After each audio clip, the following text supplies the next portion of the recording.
Arcand starts at 5:45. First pitch, 6:45 on the Shaws and Star Market Red Sox Radio Network.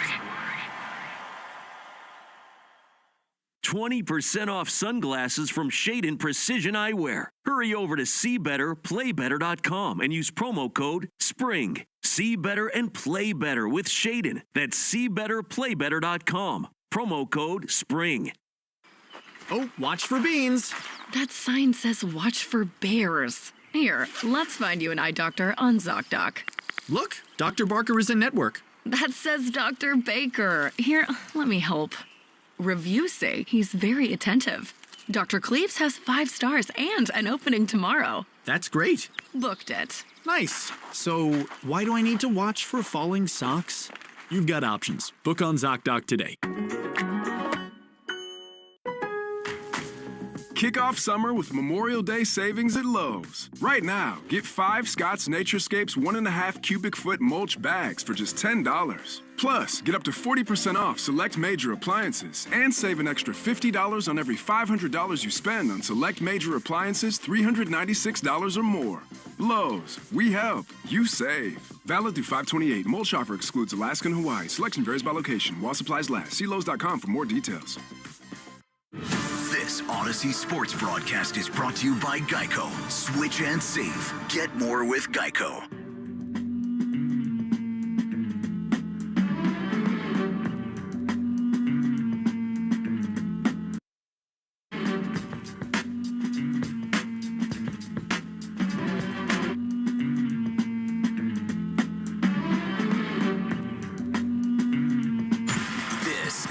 Mutual pregame show. Mass Mutual Insurance, Planning, Investments. Now, here's Christian Arcand. Good evening, Red Sox fans, and welcome into the Mass Mutual pregame show. Talk to Mass Mutual today. Feel comfortable about tomorrow. I'm Christian Arcand, and while it is certainly not a nice night out there weather-wise, it could be a very nice night for the Red Sox, as for the first time in over a month, the Red Sox have a chance to sweep a series. And not only that, it's the first time, or really the second time, I should say, first time since the first week in April, that they have won the first 2 games of a series. They haven't done that all year, of a 3-game series, that is. They won the first 2 of the 4-game Chicago series, but as far as 3-game series are concerned, they've had lots of rubber matches. They've been swept, but this is only the second time. The first time was that first week against the Cardinals when they swept them. The first week in April. It wasn't the first week of the season, but it was the first week in April, and they swept St. Louis. And since then, they have not won the first 2 games of a 3-game series till today. Last year, whenever they swept a series, it was on the road. They had 5 series sweeps the whole year. They were all on the road. This could be the second one that they have at home tonight with a win. Now, the Mets are in town, obviously. They've been in town for 2 games. These are 2 big offenses, but so far, not a lot of offense, really. I mean, you just haven't had much offense at all. There were some fireworks last night. Walker Buehler, his first start back, looked great. No hits through 2 innings, but unfortunately, the 3rd inning was as far as he would go. In that 3rd inning, Tyrone Taylor flew out. Francisco Lindor was then hit by a pitch. It was a breaking ball that he basically leaned into. It hit him on his pinky toe, on the toe that went wee all the way home. He goes over to first base, tries to steal second, and then this happened. And now there's a huge argument here between Mike Estabrook, the home plate umpire, and Walker Buehler. And Walker Buehler just got run. The pitch was absolutely a strike in any world where they play baseball, yet it was called the ball. And now Alex Cora is out in front of home plate arguing with Mike Estabrook, picking up the cause for Walker Buehler, who hops down the Red Sox, steps in the first base dugout, tosses his hat, and he has been run from this game. What a joke. What a joke. You cannot eject a starting pitcher this early in the game. That's a joke, especially since he missed it. I don't care what magic word Buehler said. That is absurd. And now Alex will get run, and he'll get his money's worth. That is absolutely embarrassing from Mike Estabrook. You got to wonder if one of these days Will Fleming is going to let you know how he really feels about something. You know, if he's just going to drop the facade and say what he means, I think that would really help. Certainly a lot of people upset with that ejection.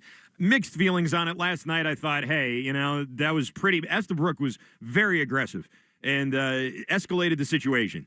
And as he was referred to, not by me, but by other people on WEEI today, the bald, angry umpire was very bald and very angry last night. And he had just, you know, he had a lot of, he was ready. He wanted all the smoke with Walker Buehler. And as soon as Buehler started giving it back to him, he threw him out of the game. If you saw some of the video from the umpire cam. There's an umpire cam. You could see him yelling to Buehler, stay on the mound, while Buehler is very much still on the mound. So I understand. Afterwards, Laz Diaz came out and said the reason why he was thrown out wasn't because of what he said. It was because he came off the mound. If you come off the mound and argue balls and strikes, then you're going to get thrown out every time. Like, that's some obvious rule everybody knows. He didn't come off the mound. Not until Estabrook charged out at him and took his mask off. And either way, I mean, listen, if you're Walker Buehler, it certainly wasn't a shining moment for him. He was pitching very well. He let his emotions get the better of him. It was a strike, too, by the way. Everyone's saying it was right down the middle. It was kind of on the inside edge, but it doesn't matter. It was still a strike to Juan Soto. And it sort of looked like the umpire, because there was a steal attempt. The ump just sort of looked up, saw that, and lost track of the ball. Either way, it was unfortunate because the bullpen was taxed, and with Buehler leaving after 2 1/3 innings, no hits, no runs, 2 walks, and 4 strikeouts, it was going to be a big bullpen night, and it was. Brendan Bernardino, Garrett Whitlock, Justin Wilson, Greg Weiser, Justin Slayton, and Aroldis Chapman combined for 6 2/3 innings, 4 hits, no runs, 1 walk, and 3 strikeouts. The Red Sox batched stranded runners in scoring position in 3 of the first 4 innings. Then in the 5th, the red-hot Carlos Narvaez came to the plate. 1-0. Driven high and deep into left field. That thing is back. It is gone! Carlos Narvaez. Who else? His 5th homer. And the Red Sox lead it 1-0. That was the play of last night's game. It's brought to you by Nissan. Stay tuned after the game for the Nissan post-game show. Kickstart your summer with Nissan. These offers are going fast at the Nissan Summer Sales Event. Shop your local Nissan store and NissanUSA.com today. Home run number 5 on the season for Narvaez, who is making a push as one of the catchers in the American League that you simply cannot ignore anymore. This guy is in charge here with this team, with this pitching staff, and at the plate as well. Not to be outdone, Rafael Devers, who's also pretty red-hot right now, did this 2 batters later. Pitch is drilled high and deep into left field. This thing is gone! Adios, carita! Opposite field. Couple of solo shots for the Red Sox. And now it's Tanner Houck who's holding up the bullpen shell of what was a phone that was functional before. More on that bullpen shell thing here in just a moment as we have a deep dive into that with Rob Bradford for the 2-Minute Grill coming up here in just a minute. But that was that. 2 home runs in that inning. All the runs you see in the game. The Red Sox pitching staff holds the Mets offense to 1 run in 2 games and musters up just enough offense to score both wins. Red Sox already have won their first series since the Kansas City series. It's only the 2nd time all year, as I said. They've won the first 2 games of a 3-game set, and they have a chance for their 2nd sweep of the year. Bullpen's got to be tired, you would think, right? All these innings that they've pitched in the last 2 games. Well, good news, Red Sox fans, as we get to tonight's pitching matchup, which is brought to you by Town Fair Tire. For the best prices on tires, nobody beats Town Fair Tire. Nobody for the Red Sox. It's the big hog himself, Garrett Crochet, in his 5 starts of 7 innings or more. He's tied with Framber Valdez and San Francisco's Logan Webb for the most in the majors. And to say the Red Sox could use that tonight is a massive, massive understatement. Crochet also leads the American League in innings pitched with 63. He's 2nd in the American League in strikeouts with 73. He comes into tonight with the 6th best ERA in the AL at 2 even and a record of 4-3. His last start, 7 innings against Atlanta. He allowed 2 runs, both on solo home runs, 7 hits, no walks, 8 strikeouts, part of a 4-2 loss to the Braves. Crochet has made 1 start against the Mets. It was last year on September 1st with the White Sox. He went 3 1/3, struck out the first 7 batters of the game. He was pulled in the 4th because of workload purposes, and it was the game the White Sox broke their franchise record for losses with 107. They would go on to lose 14 more. Really nice to have rescued Crochet from that terrible situation that he was in. I think about that a lot. For the Mets, it's going to be Tyler McGill, the big drip, 6'7", 230 pounds from Long Beach, California, drafted by the Mets in 2019, made his debut in 2021. His record so far this year, 3-4 with an ERA of 3.74. He has a fastball in the low to mid 90s, a changeup, curve, slider, and a sinker. He did make 1 start against Boston. It was last year at Citi Field on September 4th. He went 4 innings, 5 hits, 3 runs. His most recent start, not good. 2 2/3, 4 hits, 4 runs. This was against the Yankees in the Bronx. McGill has given up exactly 4 earned runs in each of his last 3 starts. All of them were Mets losses. Tonight's first pitch is at 6:45. First pitch is brought to you by Jeffrey Glassman Injury Lawyers, Boston's go-to injury attorney for over 30 years. If you've been hurt in a car or work accident, you got to get Glassman. Call all sevens at 617-777-7777. Time now for the Baseball Isn't Boring 2-Minute Grill with Rob Bradford, presented by McFarland Energy, the region's most dependable provider of home heating oil, including BioHeat, as well as expert HVAC services at McFarlandEnergy.com. Here with Rob Bradford to shed some light on the bullpen phone home run celebration that we saw from Tanner Houck and his guest here, Rob Refsnyder. On a 2-minute grill, Rob Refsnyder. Can you give the anatomy of what happened with the phone box, the most famous phone box incident since 2013 when David Ortiz ruined that one in Baltimore? Yeah, Cora thought that Ramon did a really good job that first night managing, and then he wanted to give him another shot. He broke the bullpen phone thing, and then it was underneath. And then AC was saying if somebody hits a home run, we should take it out there, so we did. So I took it out there for the Navarro's home run, and then, Tanner took it out for the second one. Were you near when the incident happened? Were you close to it, or could you hear it for wherever you were? When Cora broke the... Yeah. No, he was complaining about his hand, though, that it hurt. No, but I saw it on the replay that he broke it, and it's pretty funny. I mean, that's not easy to do. I mean, Ortiz used a bat. He used a hand. Yeah, I don't know. Obviously, in the moment, you don't want to see your manager like that. He was obviously fighting to have Walker stay in the game and things like that. But we can look back at it and get a good laugh out of it now, especially since AC was pretty lighthearted about it. But it was a funny moment, I thought. And your instincts were keen to hold it up, right? Yeah. Was that just something that the moment took over? No, Cora wanted us to do it. It was. I guess Tom, our clubhouse guy, just said that they have a bunch of replacements, so I think it's going to be replaced already. But we have the original, not the David Ortiz one, but we have the Cora one. I think we're going to have him sign it later. Do you have it? Is there a special place in the clubhouse for it? I think it's in Duran's locker, honestly. Oh, okay. For as many times as Jaren's lost it, I think he wants to remind Cora that he did it too. All right, that was Rob Refsnyder with Rob Bradford, a couple of Robs there, talking about bullpen phone cases and all the various times that they've been destroyed by members of the Red Sox. We'll talk with Mike Monaco here in just a minute about this compared to David Ortiz and his assault on the bullpen phone with a baseball bat. I think I got to give the edge to Corey here because he went in bare knuckle. That's anybody can break a phone case with a bat. Listen, I could do that. He went in there with the dogs flying, and he took that thing down. So anyway, we'll discuss that with Mike Monaco, along with many, many other things. But first, let's pause 10 seconds for station ID on the Shaw's and Star Market WEEI Red Sox Radio Network. From the WEEI studios, 93.7 WEEI FM and HD1, Lawrence, Boston. Always live on the free Odyssey app. Coming up in about 15 minutes, the guys at WEEI Afternoons, that's Ted Johnson, Andy Hart, and Nick Fitzy-Stevens, sat down with manager Alex Cora. We'll have that for you today, brought to you by your New England Ford dealers. But coming up next, we'll talk with Mike Monaco, who's on the call tonight with Will Fleming. I'm Christian Arcand. This is the Mass Mutual pregame show. Talk to Mass Mutual today and feel comfortable about tomorrow. 20% off sunglasses from Shadin Precision Eyewear. Hurry over to SeeBetterPlayBetter.com and use promo code SPRING. See better and play better with Shadin. That's SeeBetterPlayBetter.com. Promo code SPRING. Memorial Day deals are here at Lowe's. Get up to 40% off select major appliances, including Samsung. Plus, save an extra $50 on every $500 you spend on select major appliances, $396 or more. Like the Samsung Bespoke French Door Refrigerator, featuring beverage center and dual ice maker. Shop at Lowe's today. We help, you save. Valid 5/15 through 6/18. Selection varies by location. Total savings varies based on purchase amount. See Lowe's.com for details. You know how you always want to know about everyone else's money? On the podcast, What We Spend, guests will, for 1 week, tell us everything they spend their money on. My son slammed $6 worth of blueberries in 5 minutes. And everything that makes them feel. I want to own a house. I want to have a child. But this morning, I really wanted a coffee. Because at the end of the day, money is always about more than your balance. Listen to and follow What We Spend, an Odyssey original podcast. Available now wherever you get your podcasts.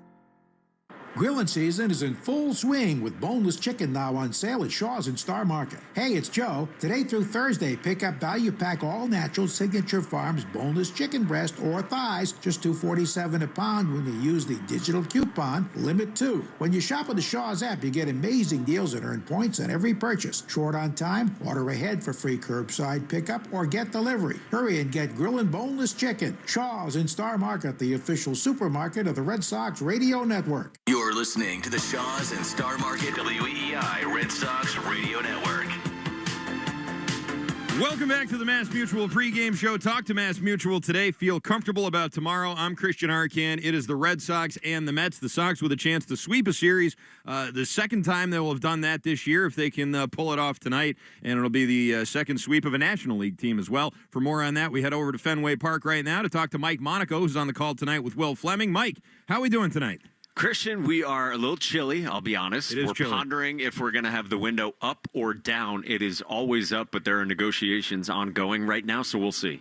Yeah, I would probably go with down if it was up to me, which it certainly isn't. But yes, it's got to be. Even though it's chilly, there's got to be a bit of a buzz at the park tonight. A lot of Mets fans still around, but Red Sox fans with a little bit of a hop in their step here with on the verge of a sweep.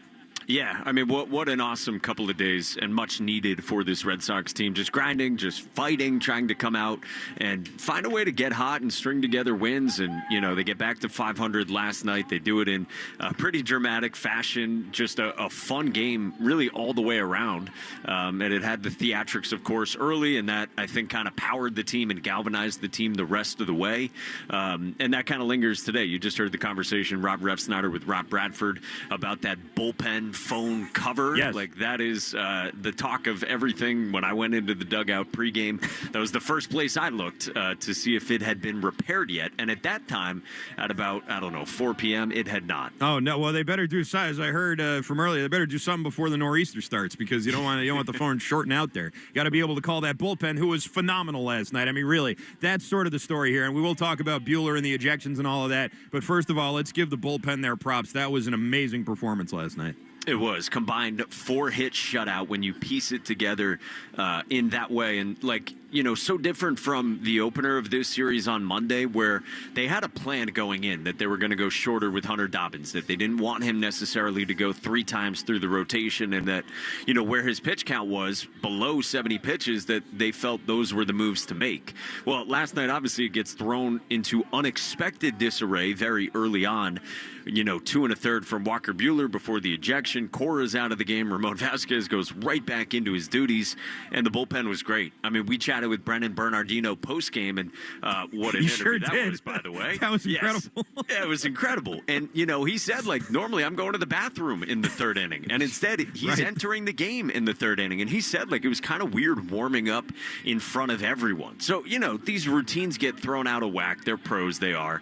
But he settled in. He was great. I thought Justin Slayton was great. And I think the other thing about the bullpen, everyone was efficient. It wasn't a lot of belabored at-bats. It was quick innings. It was quick ABs. And I think that helps particularly today as well, Christian, because there weren't any roster moves made. So you have Liam Hendricks available. Right. Alex Cora said on the afternoon show today that Garrett Whitlock could give an inning. They really haven't wanted to do that. When Whit gets an inning, they want to give him a day. When he gets 2 innings, they want to give him 2 days.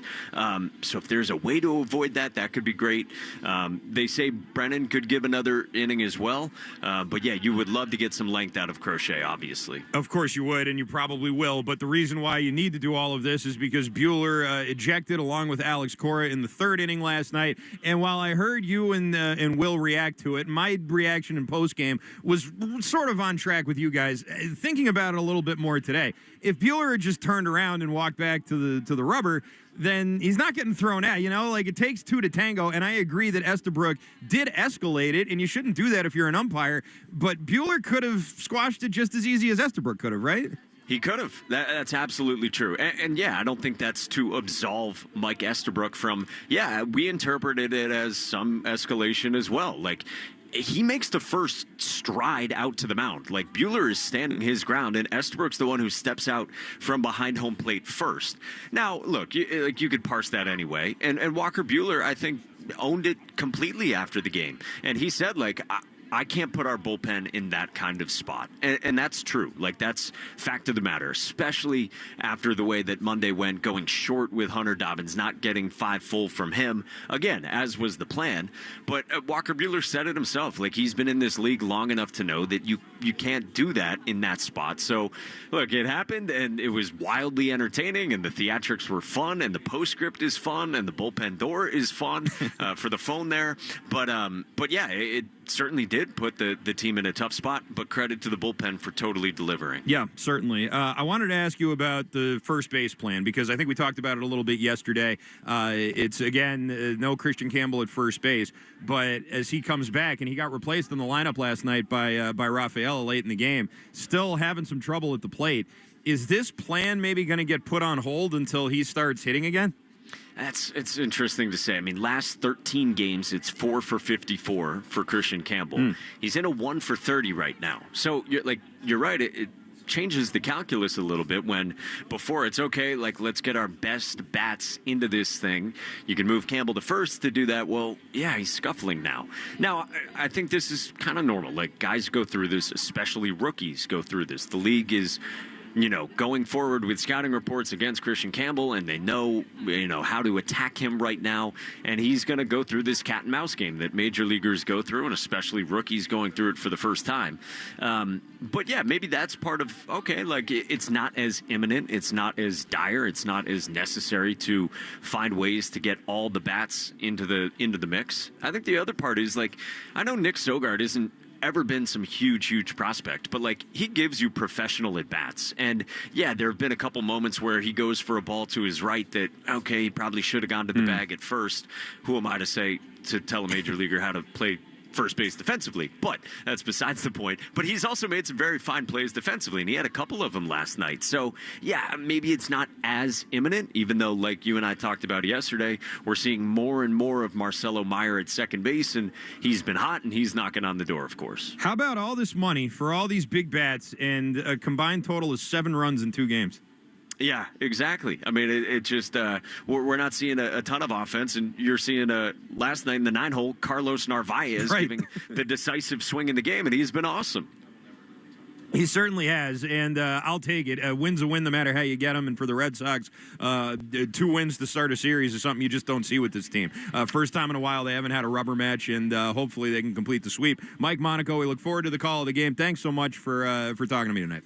Christian, my pleasure, man. Thanks for the invite. Mike Monaco and Will Fleming will be on the call at 6:45 with the first pitch. By the way, you can watch Red Sox pregame on Twitch. Just follow WEEI. It's brought to you by Subaru of New England. A little love goes a long way in the 2025 Subaru Forester Hybrid. Learn more at SubaruofNewEngland.com. Coming up next, the guys from WEEI Afternoon sit down with Alex Cora, presented by your New England Ford dealer. I'm Christian Arcand. This is the Mass Mutual pregame show. Talk to Mass Mutual today. Feel comfortable about tomorrow. 20% off sunglasses from Shadon Precision Eyewear. Hurry over to SeeBetterPlayBetter.com and use promo code SPRING. See better and play better with Shadon. That's SeeBetterPlayBetter.com. Promo code SPRING. Lowe's knows that no matter your paint or stain project, saving is at the top of your to-do list. Save now with buy one, get one half off select paints, stains, and primers from top brands like Valspar, HGTV Home by Sherwin-Williams, and Cabot via Visa gift card rebate. Find more Memorial Day deals now at Lowe's. We help, you save. Selection varies by location. While supplies last. Discount taken at time of purchase. See sales associate for details. Offer valid 5/15 through 5/28. Hey, I'm Tank Sinatra here with my co-host, Investigator Slater. And we would like to tell you a little bit about our podcast, Psychopedia. It's true crime infused with comedy. Making it a crimedy. I do extensive investigative research and go deep into the darkest corners of the human psyche. And I'm just here to lighten things up a little bit with humor, baby. You know, never at the expense of the victims, though, obviously. Come join our family of little psychos over on Psychopedia. Available on the Odyssey app or wherever you listen to your podcasts. If you're 55 and up, T-Mobile has plans built just for you. 2 lines of unlimited for just $30 a line. That's a 45% savings compared to Verizon and AT&T. But don't just take our word for it. It's not just the savings that are great with our T-Mobile plan. There's all this value from all these other things that T-Mobile offers.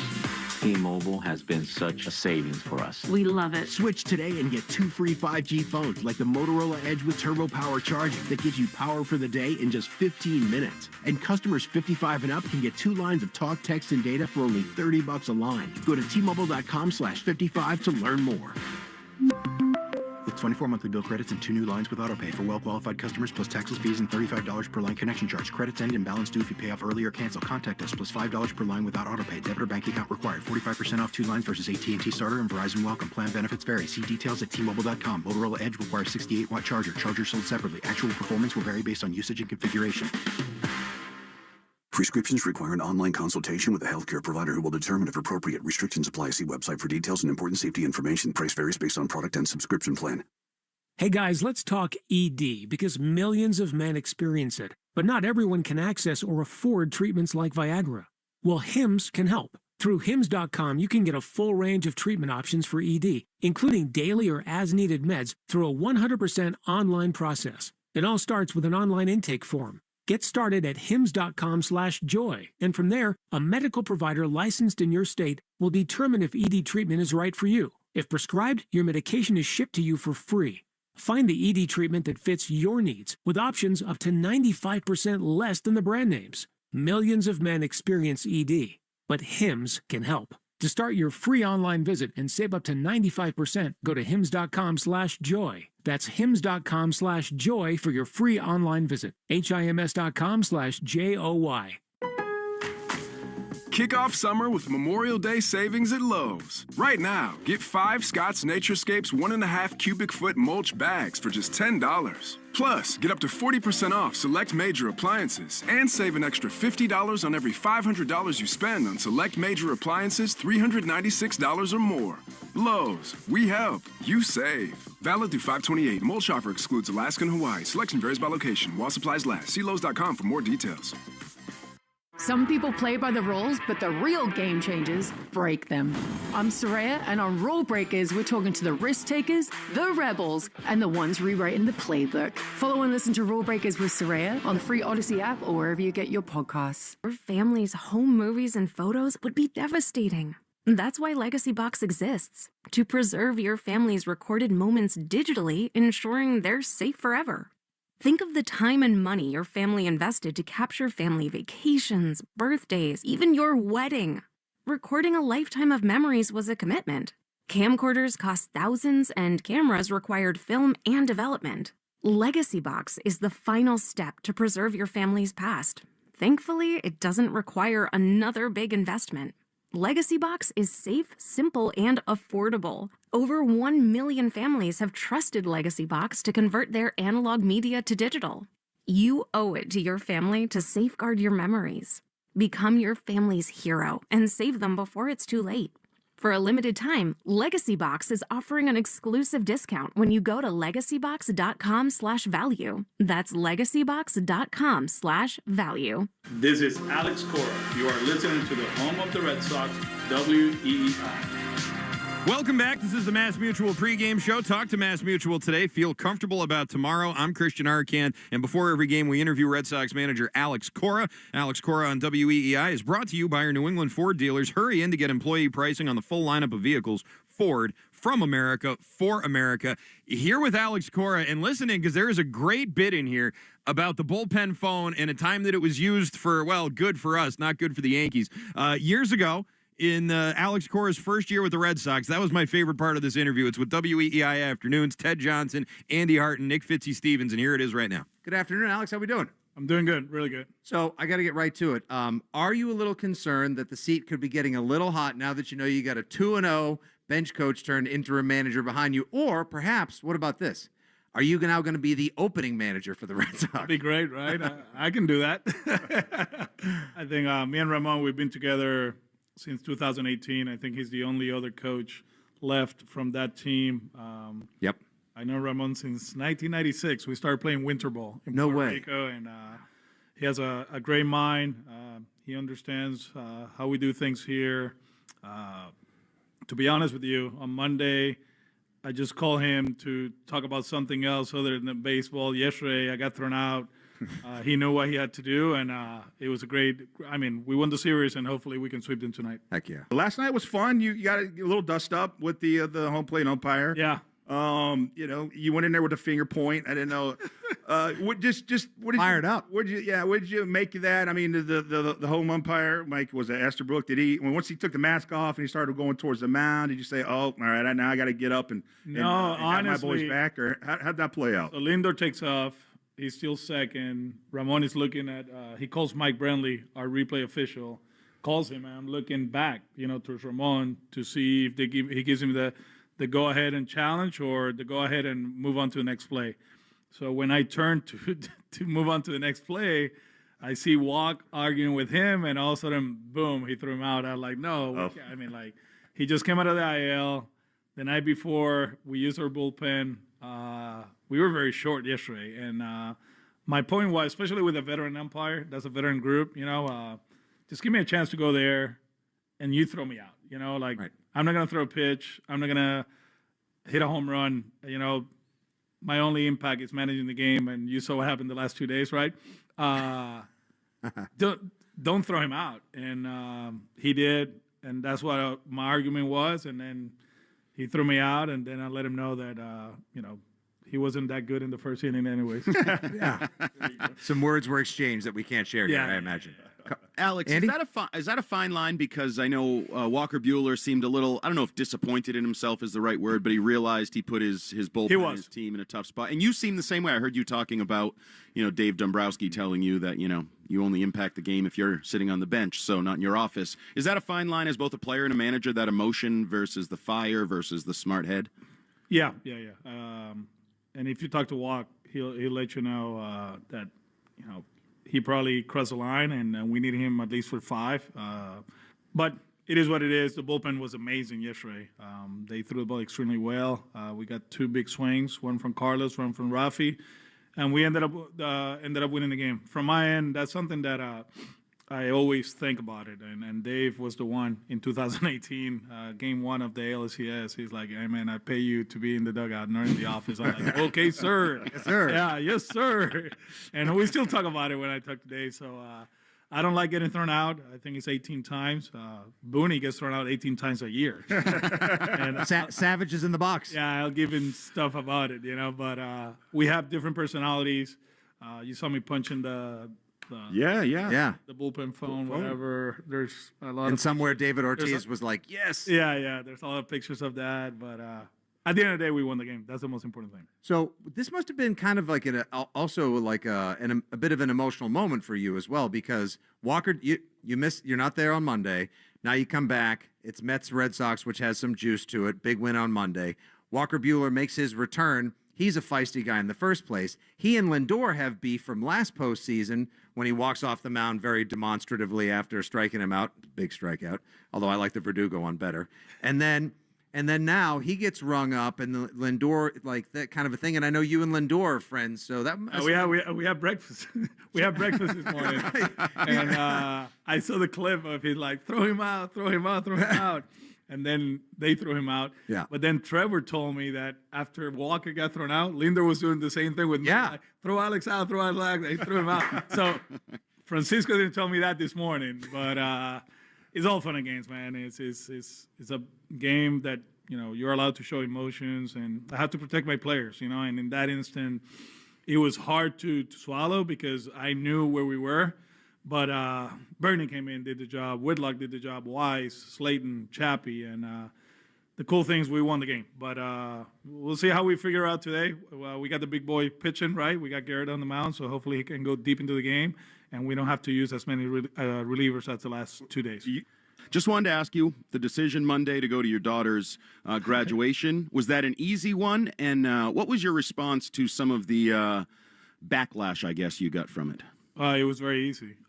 People talk about my sacrifices as a manager. Yeah, missing a soccer game, missing whatever, whatever she had going back home in Puerto Rico. How about the sacrifices she has made over 22 years because your dad is a public figure and he's a baseball player and he's a baseball coach, right?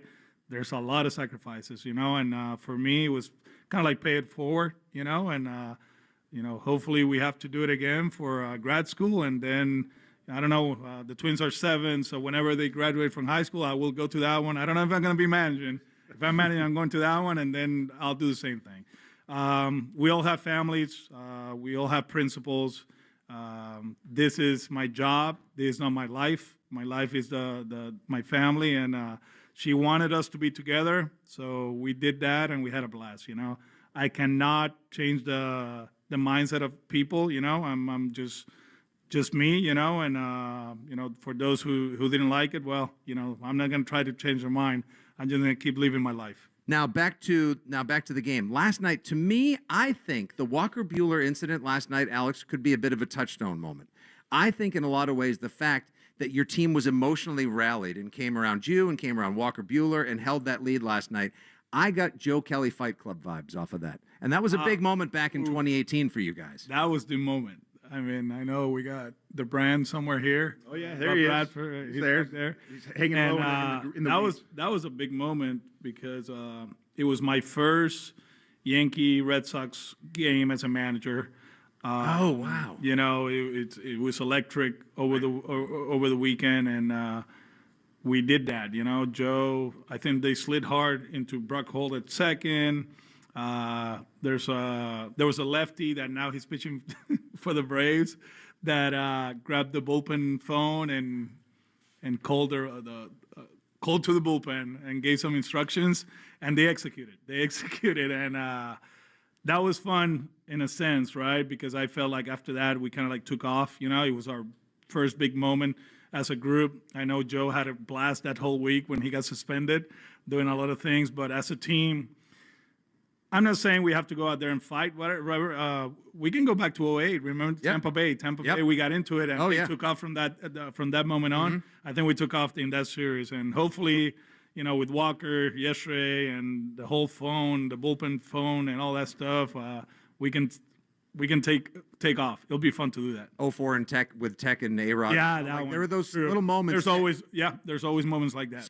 So as Christian Campbell takes some drills and ground balls before he gets into game action, we look down in Worcester, and Marcelo Meyer is playing some second base down there. Can we tie those two things together and say if Christian Campbell goes to first base, there's a good chance Marcelo Meyer could come up and play second? I think as an organization, we're preparing for everything, right? Like I said a few days ago, the whole KC at first base is just to introduce him to the position, see how it looks, see how he moves, and if he's comfortable, maybe in time, 2 weeks, a month, 2 months, whatever, we can play him there. Versatility helps, right? And it's the same thing with Marcelo in the minor leagues. He can play second, he can play short, he can play third. He wants to get to the big leagues. If you tell Marcelo, hey, if you catch for a week, and if you catch for a week, and then we call you to the big leagues to do that, will you do it? Of course, he'll say, yeah, I'll do that and more. So. We're trying to be as flexible as possible, versatile as possible, and I think in the long run, it's going to help us. We always appreciate the candor, the humor, and the insight very much, Alex. Good luck tonight, and we'll talk to you next Wednesday. Thank you, guys. That was Alex Cora with the guys from WEEI Afternoons. By the way, you can watch Red Sox pregame on Twitch. Just follow WEEI. Brought to you by Subaru of New England. A little love goes a long way in the 2025 Subaru Forester Hybrid. Learn more at SubaruofNewEngland.com. Still to come, we got the scoreboard, we got the lineups, and we got the lock of the night. And hey, don't look now, folks, but one more and I'm on fire. I'm already heating up. One more and I'm officially on fire. So we'll get to that next. This is the Mass Mutual pregame show. Talk to Mass Mutual today. Feel comfortable about tomorrow.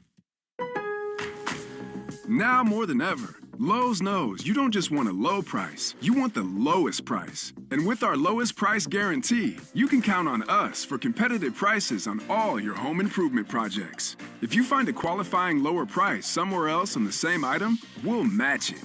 Lowe's, we help, you save. Price match applies the same item. Current price at qualifying retailers. Exclusions and terms apply. Learn how we'll match price at Lowes.com/lowest price guarantee. Hey, I'm Tyke Sinatra here with my co-host, Investigator Slater. And together, we host the true crime podcast, Psychopedia. It's true crime infused with comedy. Making it a crimedy. Available on the Odyssey app or wherever you listen to your podcasts. Now back to number one fan, the search for the top Sox diehard. I have a tattoo of every Sox logo since 1908. Want to see? I know every batter's walk-up song. My husband proposed, and then a foul ball broke my nose. It was perfect. Sound familiar? Enter MassMutual's Grand Slam giveaway for a shot at tickets and signed gear. For rules and entry, visit massmutual.com/Red Sox. No purchase necessary. 50 U.S. and D.C. 18 plus ends 5 p.m. Eastern on 9/30. Grand prize entry period through 7/31/2025. There are two types of golfers. Those that can hit solid golf shots wearing sunglasses and those that wish they could. Shaden Precision Eyewear is all about better vision and better golf. If you're lacking confidence to wear sunglasses while hitting golf shots, go to SeeBetterPlayBetter.com and learn why so many tour players and their caddies have switched to the Shaden brand. Use the code SPRING to get 20% off and a 30-day money-back guarantee. That's SeeBetterPlayBetter.com and the code SPRING to see the golf course like you've never seen it before. Grilling season is in full swing with boneless chicken now on sale at Shaw's in Star Market. Hey, it's Lou. Today through Thursday, pick up value pack all natural Signature Farms boneless chicken breast or thighs for just $2.47 a pound. When you use the digital coupon, you're limited to 2. When you shop with the Shaw's app, you get amazing deals. You earn points on every purchase. If you're short on time, order ahead for free curbside pickup or get delivery. Hurry and get grilling boneless chicken. Shaw's in Star Market, the official supermarket of the Red Sox Radio Network. Looking for a warm, vibrant community for family in New York City? River Spring Living provides a full range of living options for older adults. Come and see firsthand what makes it so special. Schedule your tour at riverspringliving.org today. O'Reilly. You need parts? We got parts. Product availability? Just one part that makes O'Reilly stand apart. Get one free set of brake pads when you buy 2 brake rotors. Upgrade to Brake Best Select brake pads for $10 more, or upgrade to Brake Best Select Pro or import direct pads for just $20. Offer in-store only. Restrictions apply. See store for details. O'Reilly Auto Parts. The coolest summer starts at Target with up to 50% off select Sun Squad pool and outdoor toys and 20% off select favorite day treats with Target Circle. Discover inflatable pools and outdoor toys that'll surely make a big splash this season, while you keep it cool and sweet with the most shareable cookies and frozen snacks under the sun.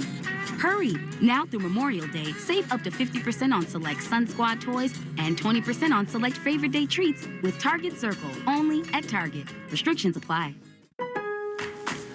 Lowe's knows that no matter your paint or stain project, saving is at the top of your to-do list. Save now with buy one, get one half off select paints, stains, and primers from top brands like Valspar, HGTV Home by Sherwin-Williams, and Cabot via Visa gift card rebate. Find more Memorial Day deals now at Lowe's. We help, you save. Selection varies by location. While supplies last. Discount taken at time of purchase. See sales associate for details. Offer valid 5/15 through 5/28. History That Doesn't Suck is a legit, seriously researched, hard-hitting history podcast told through entertaining stories. Listen to History That Doesn't Suck on the free Odyssey app or wherever you get your podcasts. Hey guys, Andy Hart here, and let's face facts. We can't exactly dodge Father Time. But does that mean we need to wave the white flag on our health? Absolutely not. Look, I get it. The pounds start creeping up, the medicine cabinet gets crowded, and suddenly everyone just shrugs and says, "That's aging for you." Well, guess what? It doesn't have to be. Awaken 180 Golden changes the game for anyone over 60. You want to move easier? Boom. Want fewer meds instead of more? Done. Less joint pain and more comfort? Absolutely. And oh yeah, you'll shed weight fast too. Awaken 180 Golden isn't boot camp. It's a focused, doctor and dietitian approved nutrition program with goals reached in just 1 to 3 months. Plus, you're locked in with expert coaching and lifetime support. You guys know my story. I'm proof Awaken 180 works. Now imagine the results you'll get with Awaken 180 Golden. So call 844-346-1800 or visit awaken180weightloss.com. Red Sox review after the game on 93.7 WEEI. Welcome back to the Mass Mutual pregame show. Talk to Mass Mutual today. Feel comfortable about tomorrow. Red Sox and the Mets, third of this 3-game set, and the Red Sox looking to sweep. It's time now for the Herb Chambers starting lineups. At Herb Chambers, we don't sell cars. We help people buy them. For the Red Sox, leading off as usual is Jarren Duran in left field, and as usual, he'll be followed by Rafi Devers, the DH, and Alex Bregman, the third baseman. Wilyer Abreu batting cleanup in right field. Christian Campbell at second base still. Batting fifth, Nick Sogard, your first baseman in the sixth spot. Trevor Story, second straight game for him, batting seventh. At short, Carlos Narvaez will do the catching and bat eighth. Ceddanne Rafaela, your number 9 hitter in center field behind the starter Garrett Crochet. For the Mets, it'll be Francisco Lindor, that rascal out there telling the umpire to throw everybody out. I saw you, Francisco. It was lighthearted, but at the time I didn't like it. Now I think it's kind of funny. Lindor leading off at shortstop. He'll be followed by Starling Marte, the left fielder. Juan Soto will bat third tonight and play right field. Your cleanup hitter is Pete Alonso at first base. Mark Vientos will DH and bat fifth. Luis Torrens is your catcher tonight. First look at him. Tyrone Taylor will play center field and bat seventh. Luis Angel Acuna, the brother of Ronald Acuna. It's your first look at him. He's playing second base. He's cooled off a lot lately, but early on in the year, they were talking about him as a Rookie of the Year candidate over in the National League. And the number 9 hitter is Brett Beatty at third base. He has made some great defensive plays this series. They'll be behind the starting pitcher, Tyler McGill. Time now for the Subaru scoreboard update. A little love goes a long way in the 2025 Subaru Forester Hybrid. Learn more at SubaruofNewEngland.com. One game postponed today, rained out in D.C. where the Nationals and the Braves, they will make that game up on September 16th. Some finals to tell you about. In a lot of finals to tell you about, as a matter of fact, including the Royals, who doubled up the Giants 8-4 at Oracle Park. The Mariners with a 6-5 win over the White Sox. Leody Taveras with a home run for the M's in that one. The Tigers scored a 5-1 win over the Cardinals. The Orioles, 8-4 winners over the Braves. Adley Rutschman with a 3-run home run in the 11th inning, which is how the Orioles took that one down. The Rays with an 8-4 win over the Astros. Yandy Diaz with an absolute bomb in this game, 435-footer. For Tampa. The Cubs, 2-1 winners over the Marlins. Kyle Tucker with a home run. The Pirates scored a 3-1 win over the Reds. In progress right now, we got a couple of games to tell you about, including the Guardians, who have a 3-1 lead over the Twins. That's the second game of a doubleheader. The Twins won the day game 6-5 thanks to a Cody Clemens walk-off in that one. All right, it's time now for the lock of the game, presented by Interlock Metal Roofing. Visit them online at newenglandmetalroofing.com and never re-roof again. For the first 5 innings, I'm going with the Red Sox money line. Actually, no, check that. Not the Red Sox money line. You can go that way, although the odds are a little bit better if you go with the run line, which is a half a run, which is basically the Red Sox on the run line. So if you go to FanDuel and check that out, first 5 innings run line, minus 114 if you take the Red Sox there. That's what I'm going to do.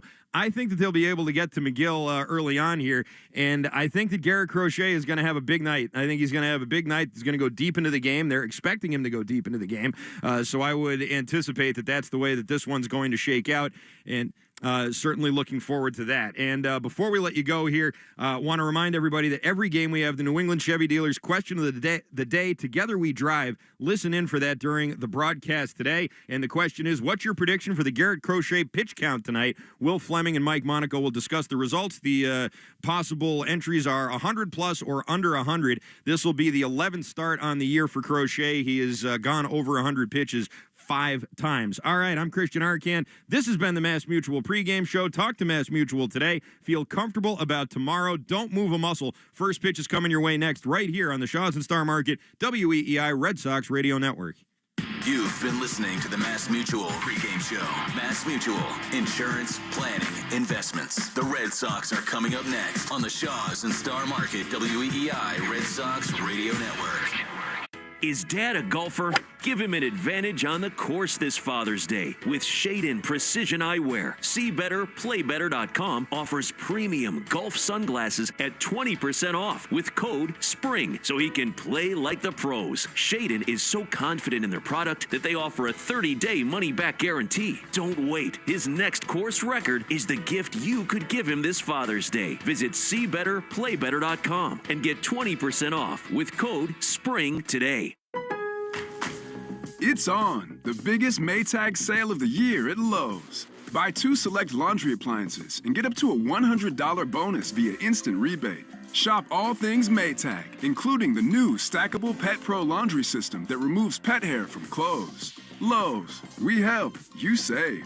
Offer valid through 5/31. See store for pricing and offer details. Advertise savings on all major Maytag appliances through Maytag.com and participating retailers. Prices may vary. Additional terms and conditions apply.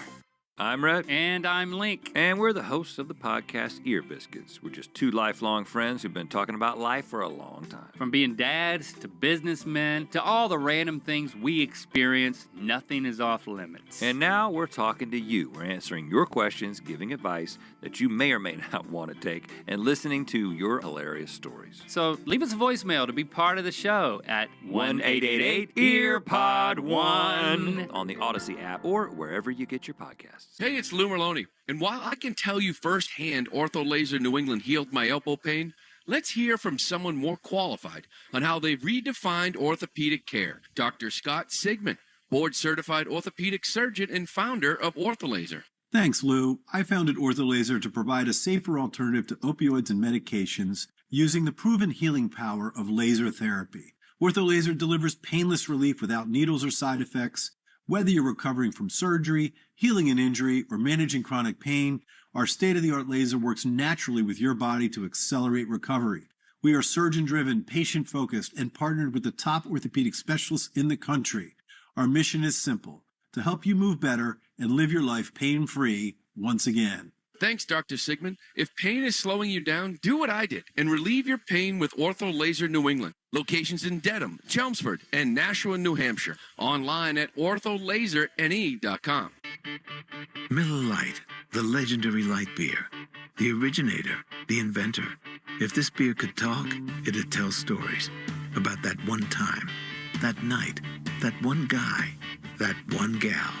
Writing a story 50 years long and 50 million friends wide. Because legendary stories start with a light. Here's to 50 years of Miller Time. Celebrate responsibly. 2025 Miller Brewing Company, Milwaukee, Wisconsin. It's always the nights that end too quickly that leave memories that last a lifetime. Whether it's sharing a toast after work to celebrate being one day closer to the weekend, or hitting your lucky Keno numbers and celebrating with a dance you should be embarrassed to do in public. The games from the Mass State Lottery are the ideal complement to that unforgettable night. So let's celebrate the nights that connect us, because the ones we spend together are the ones we win together. The Mass State Lottery. Celebrate the night. This is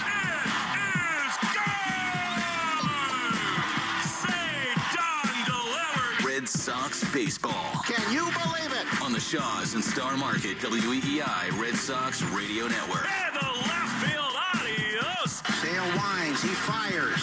Swing and a miss, strike three, it's over. And the Red Sox win on a wall double by Devers. Jump on his back, fellas, the Red Sox win. The Red Sox on WEEI are brought to you by Shaws and Star Market, the official supermarket of the Red Sox Radio Network. Subaru of New England. Find your authorized Subaru retailer at SubaruofNewEngland.com. And Hideo Nomo has pitched a no-hitter. Mass Mutual, insurance, planning, investments. Nissan. At Nissan, we make cars that thrill. Experience the thrill for yourself today. Shop NissanUSA.com. And that ball is gone into the front row of the monster seats.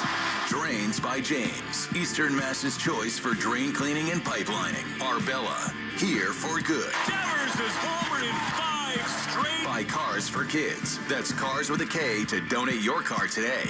Ford Trucks. Official truck of the Boston Red Sox. Strike three, a no-hitter. 23-year-old Clay Buchholz has no-hit the Baltimore Orioles. Morgan & Morgan, America's largest injury law firm. Sponsored by Town Fair Tire. For the best prices on tires, nobody beats Town Fair Tire. Nobody. Duran will score. Dig Safe. Click digsafe.com or call 811 before you dig. Cape Cod Lumber. Find the lumber for your next project. cclco.com. Way back. Grand slam. Citgo. Club Citgo can save you money every day. When you start with Citgo, you're good to go. 110 Grill. Gluten-free dining done right. C&S Wholesale Grocers. It's gone.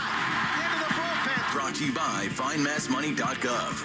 The Department of Veteran Affairs. Hackman Wealth Partners. Boston's premier retirement planning specialist. Herb Chambers. At Herb Chambers, we don't sell cars, we help people buy them. Interlock Metal Roofing. Visit NewEnglandMetalRoofing.com. Never re-roof again. Swing and a miss. He got him. Battle won by House. McFarland Energy, the region's most dependable provider of home heating oil delivery, as well as expert HVAC services at McFarlandEnergy.com. Northern Bank, your partner for growth. Here's the throw. Roberts dives, and he is safe. And by Verizon Wireless, the network Boston relies on. New England Chevy dealers. Together, let's drive. Goodbye, Christian Campbell. Now, with all the play-by-play action, here's Will Fleming and Mike Monaco. Good evening, everybody, and welcome to a cold and frigid and overcast Fenway Park, where tonight the suddenly hot Red Sox play the finale of a three-game series with the New York Mets, a chance at a three-game sweep over the Metropolitans, and the Red Sox have their ace on the mound, Garrett Crochet. He's opposed on the other side by Carlos Mendoza's Mets with Tyler McGill, a struggling pitcher on the mound. The Red Sox in dire need of a good one from Crochet and a chance to sweep away this three-game series from the Mets. Along with Mike Monaco, Will Fleming, welcome to Fenway Park. It's hazy, it's chilly, it's overcast. We'll set the scene, we'll talk Crochet, and even revisit some of the drama from last night's ball game. But first, time now for the national anthem, which is brought to you by BuildSubmarines.com. We'll find stable, sustaining, skilled trades careers helping bring the next generation of U.S. Navy submarines to life. We build giants because it takes one to build one. Massachusetts class of 2013. Please welcome Demi Staluppi. Oh, say, can you see by the dawn's early light what so proudly we hailed at the twilight's last gleam, whose broad stripes and bright stars through the perilous fight o'er the ramparts we watched were so gallantly streaming, and the rocket's red glare, the bombs bursting air, gave proof through the night that our flag was still there. Oh, say does that star-spangled banner yet wave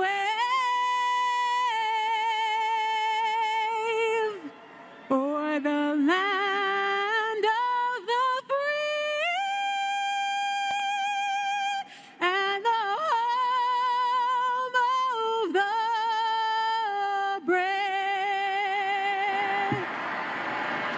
Well, a beautiful rendition on not exactly a beautiful night at Fenway Park, but a chance for a three-game series sweep, and Garrett Crochet warming in the Red Sox bullpen.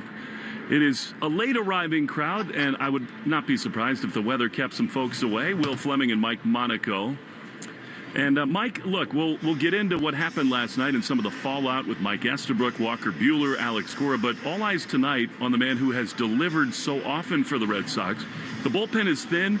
They need Garrett Crochet to be fabulous and give them length tonight. Really thin. I mean, you had 7 different pitchers go out yesterday, and it was excellent to combine on a 4-hit shutout, but it's thin today. You know you're going to throw Liam Hendricks at some point when it gets past Garrett Crochet, and other than that, you don't really know. Alex Cora said this afternoon that Garrett Whitlock could give an inning. They've wanted him to have at least a day in between his one-inning outings. Maybe Brennan Bernardino can come back in after he came into the game in the 3rd inning yesterday. But you do love having Garrett Crochet on the mound, and not in a rubber game situation. Like a chance to really go to it against the Mets and go for a sweep, and what a guy to have throwing on a cold night. We've been right here so many times before in this season, Mike, and frankly for the last 3-4 years, where the Red Sox find themselves at a little bit of a fulcrum, where maybe you get a chance to take off. And last night's win really galvanized that clubhouse, the way they responded to the ejections. The bullpen phone plate has become sort of a rallying cry for this Red Sox club. We've seen signs with it. Lenny DiNardo is Instagramming pictures of say anything with the bullpen phone plate on it.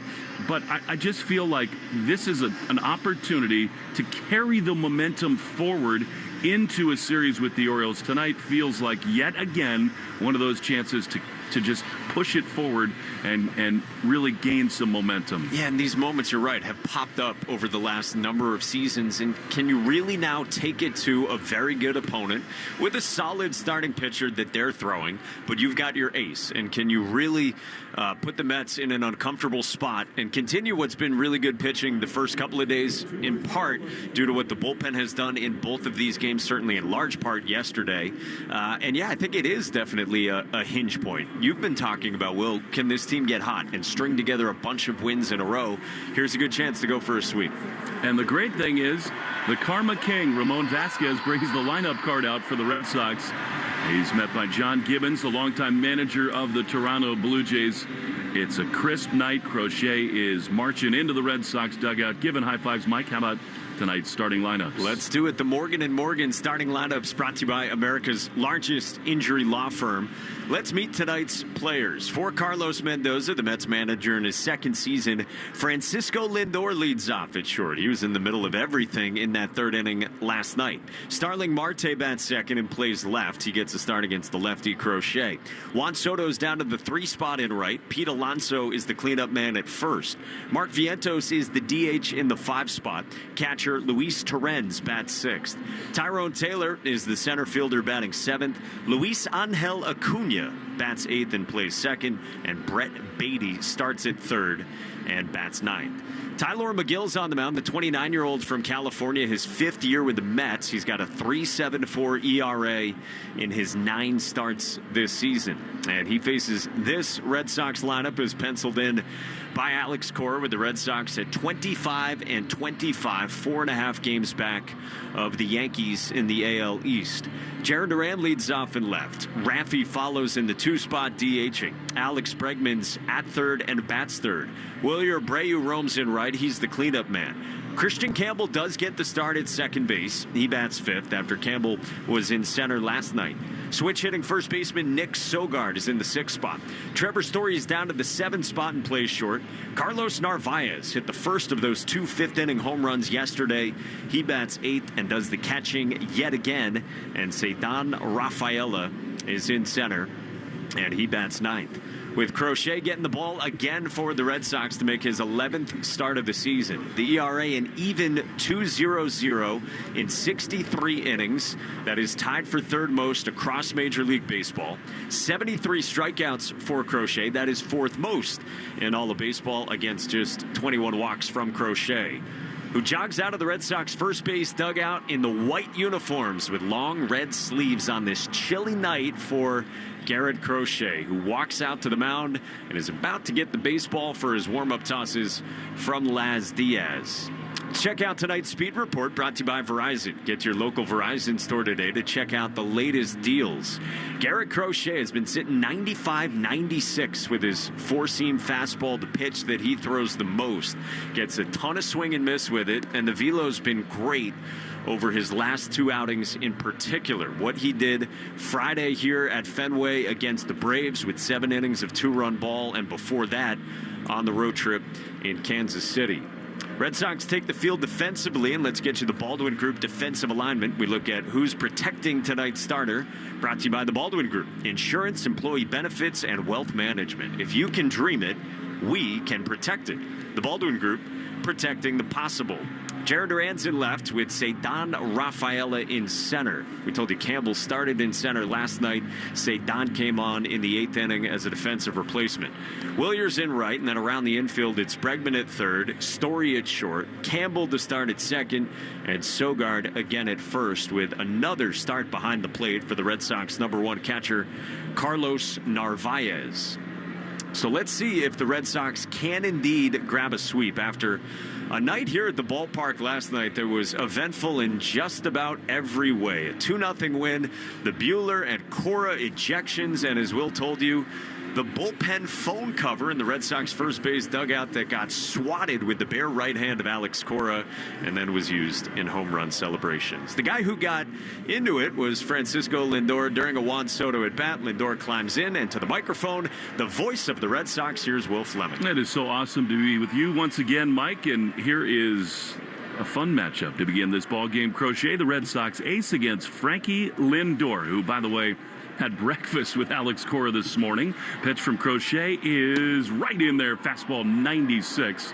And it is 0-1. Crochet making his 11th start. He's given the Red Sox everything and more that they signed up for. 0-1 is drilled into left field. This thing crushed. Duran back to his right, and one hops off the AL East scoreboard. Duran picks it up with a bare hand off the track, throws to second, but not in time. An excellent start for the New York Mets. Lindor's 9th double. There certainly are some Mets fans here tonight. Crochet challenged with a fastball. Lindor was ready, and a leadoff double for the Mets. Crochet's been doing that all season. He's been coming after guys with his fastball, and his second pitch there gets turned around by Lindor. 94, kind of middle from Crochet. Lindor has actually had success against Crochet. 1 for 3 with a homer. Here's Starling Marte, who gets his first start in the series. He dances around at a cutter. Down and in for ball 1. Garrett Crochet, 63 innings, only 46 hits coming in with 73 strikeouts. He'd tell you 21 walks, too many for him. 1-0 to Marte. 211, 2 homers, and 12 driven in. Lindor dancing around at second. The pitch is fouled back to the screen. 96-mile-an-hour fastball. And it is 1-1. I'm proud to announce that we are the only broadcast booth with the windows open tonight. I am proud to be a part of this, and I dress for the occasion again. You got your bougie barber on. The Red Sox TV booth, Mets both sides, closed up. It's not that bad, the 1-1 swing and a foul. Now, the fans get some credit tonight. It is miserable down there with the wind howling around. It should favor the pitchers. The wind not as stiff as it was the first 2 nights of this series, but even still.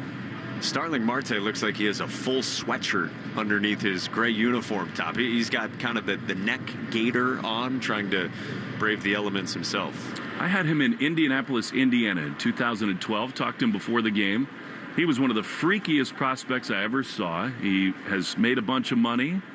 He is still a supreme athlete, and he gets a start tonight against Crochet. I asked him how many kids he had. He said, I got 6. I want more, but Mama won't let me. 1-2 to Marte. Here's the pitch, and it's fouled off. He had one of his little boys out on the field today playing catch, and that kid will run and hit and have a big arm like his dad, Starling.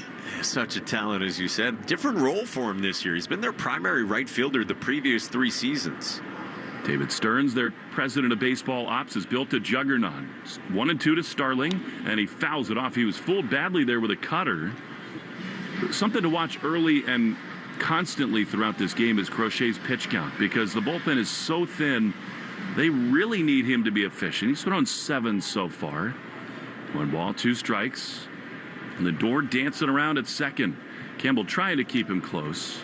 Crochet throws, and a swing and a foul. Sweeper. Marte hangs on. Lindor was right in the middle of everything. We were also focused on Estabrook and Buehler and Alex Cora. Meanwhile, through all of it, Lindor was encouraging Estabrook to throw Buehler out of the game, and then Laz Diaz to get rid of Alex Cora. The 1-2 is fouled back to the screen. As of yet, Crochet didn't have the great swing and miss stuff. It remains 1-2. Yeah, you had Lindor at second base just kind of begging Mike Estabrook to run both Buehler and Cora, and then it turns out they have breakfast this morning. We've known each other for a long, long while. 1-2 to Starling Marte. Soto on deck. The pitch is called a ball. It was low. A little sweeper. It's a different looking lineup tonight for Carlos Mendoza, with Soto down in the 3-hole and Alonso the cleanup hitter.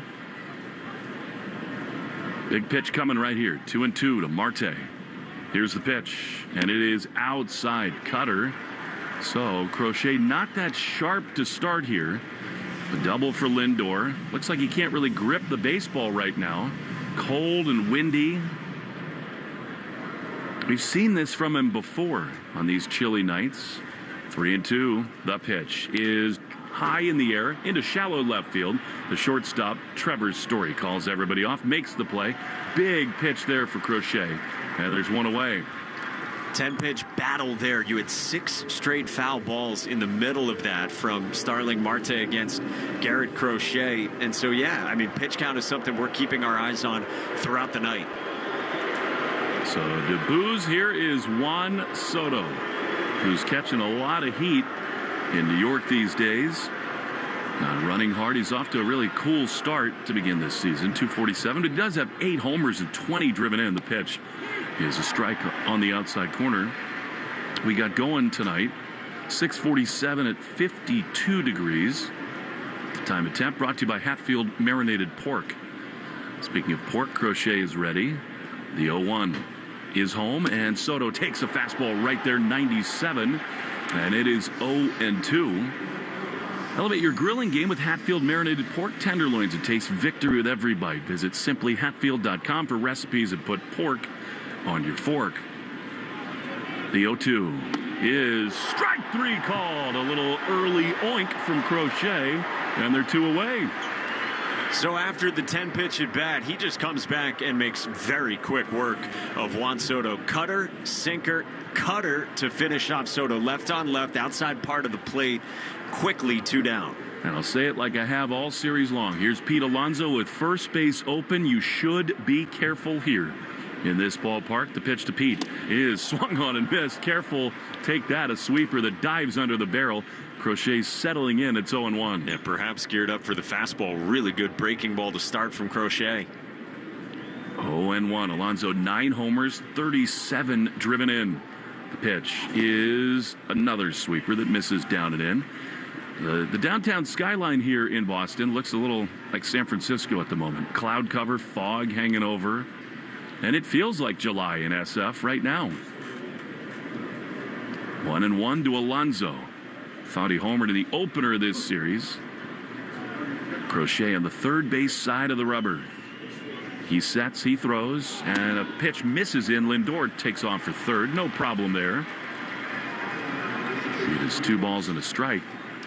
Alex Cora got asked pregame about his thoughts on the weather, and he said, it is May 21st. He said, someone said to me, hey, this is the Northeast. He said, nah, bro, in Alex Cora speak. Shouldn't be like this. More like, nah, bro. 2-1 pitch is a strike on the outside corner. That was a sweeper, and it's 2-2. Camila is going back to Miami for this reason. I mean, we don't have spring anymore. It is winter into summer. You get glimpses of it. 2 balls, 2 strikes. Here it is to Alonso. And a backdoor breaking ball just missed. Good pitch there. And it's 3-2. 73 punch-outs in 63 innings. Crochet has given them length. He's tied for the most innings thrown, 63 in the American League. The 3-2 is grounded hard and foul outside the third base line. Bregman guarding the chalk over at third. And it stays 3-2. This will be the 22nd pitch of the inning for Garrett Crochet, who's given the Red Sox over 100 pitches 5 different times this year. Need length from him here today. Faced the Mets 1 time as a reliever for the White Sox, and he struck out 8 over 3 1/3. Here's the 3-2 to Alonso, and it is strike 3 called. Ring him up, 97 on the inside corner. Big time for Garrett. Strikes out a pair, and we go to the bottom of the first. The igniter Duran, then Devers and Bregman against the struggling Tyler McGill. After this on the Shaw's and Star Market WEEI Red Sox Radio Network. Is Dad a golfer? Give him an advantage on the course this Father's Day with Shadin Precision Eyewear. See Better, PlayBetter.com offers premium golf sunglasses at 20% off with code SPRING so he can play like the pros. Shadin is so confident in their product that they offer a 30-day money-back guarantee. Don't wait. His next course record is the gift you could give him this Father's Day. Visit SeeBetterPlayBetter.com and get 20% off with code SPRING today. Lowe's knows that no matter your paint or stain project, saving is at the top of your to-do list. Save now with buy one, get one half off select paints, stains, and primers from top brands like Valspar, HGTV Home by Sherwin-Williams, and Cabot via Visa gift card rebate. Find more Memorial Day deals now at Lowe's. We help, you save. Selection varies by location. While supplies last. Discount taken at time of purchase. See sales associate for details. Offer valid 5/15 through 5/28. Hey, I'm Tank Sinatra here with my co-host, Investigator Slater. And we would like to tell you a little bit about our podcast, Psychopedia. It's true crime infused with comedy. Making it a crimedy. I do extensive investigative research and go deep into the darkest corners of the human psyche. And I'm just here to lighten things up a little bit with humor, baby. You know, never at the expense of the victims, though, obviously. Come join our family of little psychos over on Psychopedia. Available on the Odyssey app or wherever you listen to your podcasts. Ask your smart speaker to play 93.7 WEEI. Now back to Red Sox baseball on WEEI. Jared Duran to lead it off against Tyler McGill, who's got pretty good numbers for the Mets, but really in a little bit of a funk on the mound. This feels like a really good matchup for the Red Sox. And Duran, who's red hot, will lead it off. Great job by Garrett Crochet. He did throw 22 pitches in the first inning. The right-hander McGill throws, and Duran takes a strike that shouldn't have been. That's a really big miss there by the home plate umpire, Laz Diaz. I mean, that was 4 inches off the outside. 0-1. Duran stands deeper than any Red Sox hitter in the box, and he takes a similar pitch, this time a changeup called a ball, and it's 1-1. That tells me you've been poking around the new baseball savant tools. I went down a wormhole yesterday, I have to admit. We're not going to talk about it too much, but it is interesting. 1-1. Here's the pitch, and it is swung on and missed, a fastball, and it's 1-2. They talk about where everybody stands relative to the plate, how close, how far. Alex Bregman stands the closest. Rafi Devers, interestingly, and Christian Campbell stand the furthest away from the plate. But Duran, I mean, you can't be any further back in the box. His left foot is on the chalk. 1-2 to JD. 3 homers, 28 driven in. The pitch is way outside. Even Laz Diaz can't call it a strike, and it's 2-2. He is known to be a pitcher-friendly umpire. It's an east-west real big zone. No score, bottom 1. Red Sox trying to sweep the New York Mets. 2-2. The pitch is low. Change up, and it's 3-2.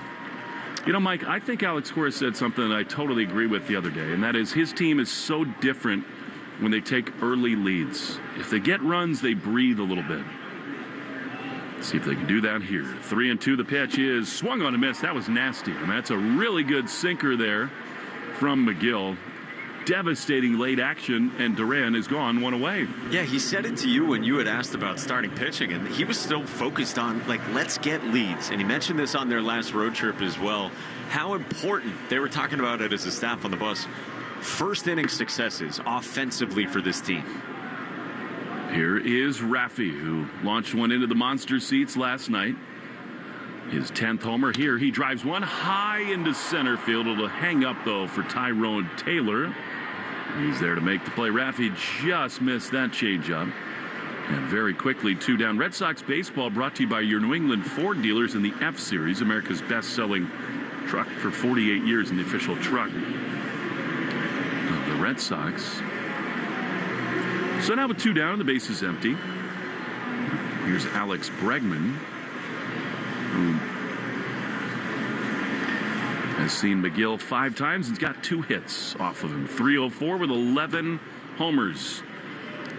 The pitch is a strike on the inside corner. Fastball at 96. McGill comes in. Overall, good numbers. I mean, 9 starts, a 3.74 ERA. But in his last 4 starts, 15 runs, ton of walks, ton of hits. On 1 swing and a foul. And I think he's sort of the poster boy for why people feel like, especially without Manaea in there, that this Mets starting rotation can't possibly keep up their great start to this season. Yeah, Montas and Manaea, such big injuries that hit during camp, and McGill's a guy that they can kind of slot right in. 0-2, 2 down. The pitch to Bregman, strike 3 call. That was outside too. I mean, it's going to be a long night for the hitters if Laz Diaz has that zone. Can we get the automatic strike system here? Please. Last 2 nights have proven more than ever why we need it. We go to the second inning, no score on the Shaws and Star Market, WEEI Red Sox. I'm Jordan Robinson, host of the new podcast, The Women's Hoop Show. Each episode, I'll be joined by a rotating group of women's basketball experts to talk WNBA, college hoops, the new Unrivaled League, and the shifting landscape of the sport. The game is growing, and so are we. Listen to and follow the Women's Hoop Show and Odyssey podcast, available now for free on the Odyssey app or wherever you get your podcasts. There are giants among us, and their impact is huge. They are the men and women building and sustaining our Navy's next-generation submarines. They are giants in what they do because they work in a place where they can grow, where they can learn the skills to build careers as powerful as the beasts they forge. If you're ready to go big, get on board. We build giants at buildsubmarines.com. Paid for by the U.S. Department of the Navy in partnership with Blue Forge Alliance. Lowe's knows that no matter your paint or stain project, saving is at the top of your to-do list. Save now with buy one, get one half off select paints, stains, and primers from top brands like Valspar, HGTV Home by Sherwin-Williams, and Cabot via Visa gift card rebate. Find more Memorial Day deals now at Lowe's. We help, you save. Selection varies by location. While supplies last. Discount taken at time of purchase. See sales associate for details. Offer valid 5/15 through 5/28. Visit the 99 restaurants the day after the Red Sox win and get a free kids meal with every adult entree purchased. The 99 Restaurant, the official family restaurant of the Boston Red Sox. Hi, this is Garrett Crochet. You're listening to the home of the Red Sox, WEEI. Garrett Crochet is back to the mound looking for a little bit more of an efficient night. A rather second inning as the Red Sox and the Mets scoreless after 1. For the Mets, it'll be Vientos, Torrens, and Tyrone Taylor. This is a meeting of the minds here tonight in the Red Sox broadcast booth. Will and Mike. We got Will Middlebrooks here, fresh off his appearance at the Sports Emmys in New York. Joe Castiglione is up top, sitting next to Doug Lane. The pitch to Vientos, right-handed hitter, pop foul on the first base side. This feels more like late February than it does late May. Dark gray clouds, but we got everybody in the booth tonight, Mike. 0-1 pitch, fouled off. Brooksy goes from having a big night with big wigs to slumming it to my left. I mean, to your right, like that's on par with who he was with last night, but to my left, that's gross. He's got the headset. This can only mean trouble. He had a good time with Jenny, who was nominated for an Emmy, as she, well, should be every single year for her wonderful work on so many platforms. The 0-2 to Vientos is a little bit outside with a changeup, and it's a ball and 2 strikes. And Will just knows no nights off. Like he's doing the game starting tomorrow, but why not prep tonight? I mean, you got to see it with your eyes. The 1-2 pitch is a fastball outside 2-2. Well, if you guys are going to tease it, we're going to party. So let's do this. I love it. 2-2. Vientos the batter. Crochet throws. And a foul back to the screen. New York was fun, huh? It was an absolute blast. It's a long night. It's over a 3-hour show.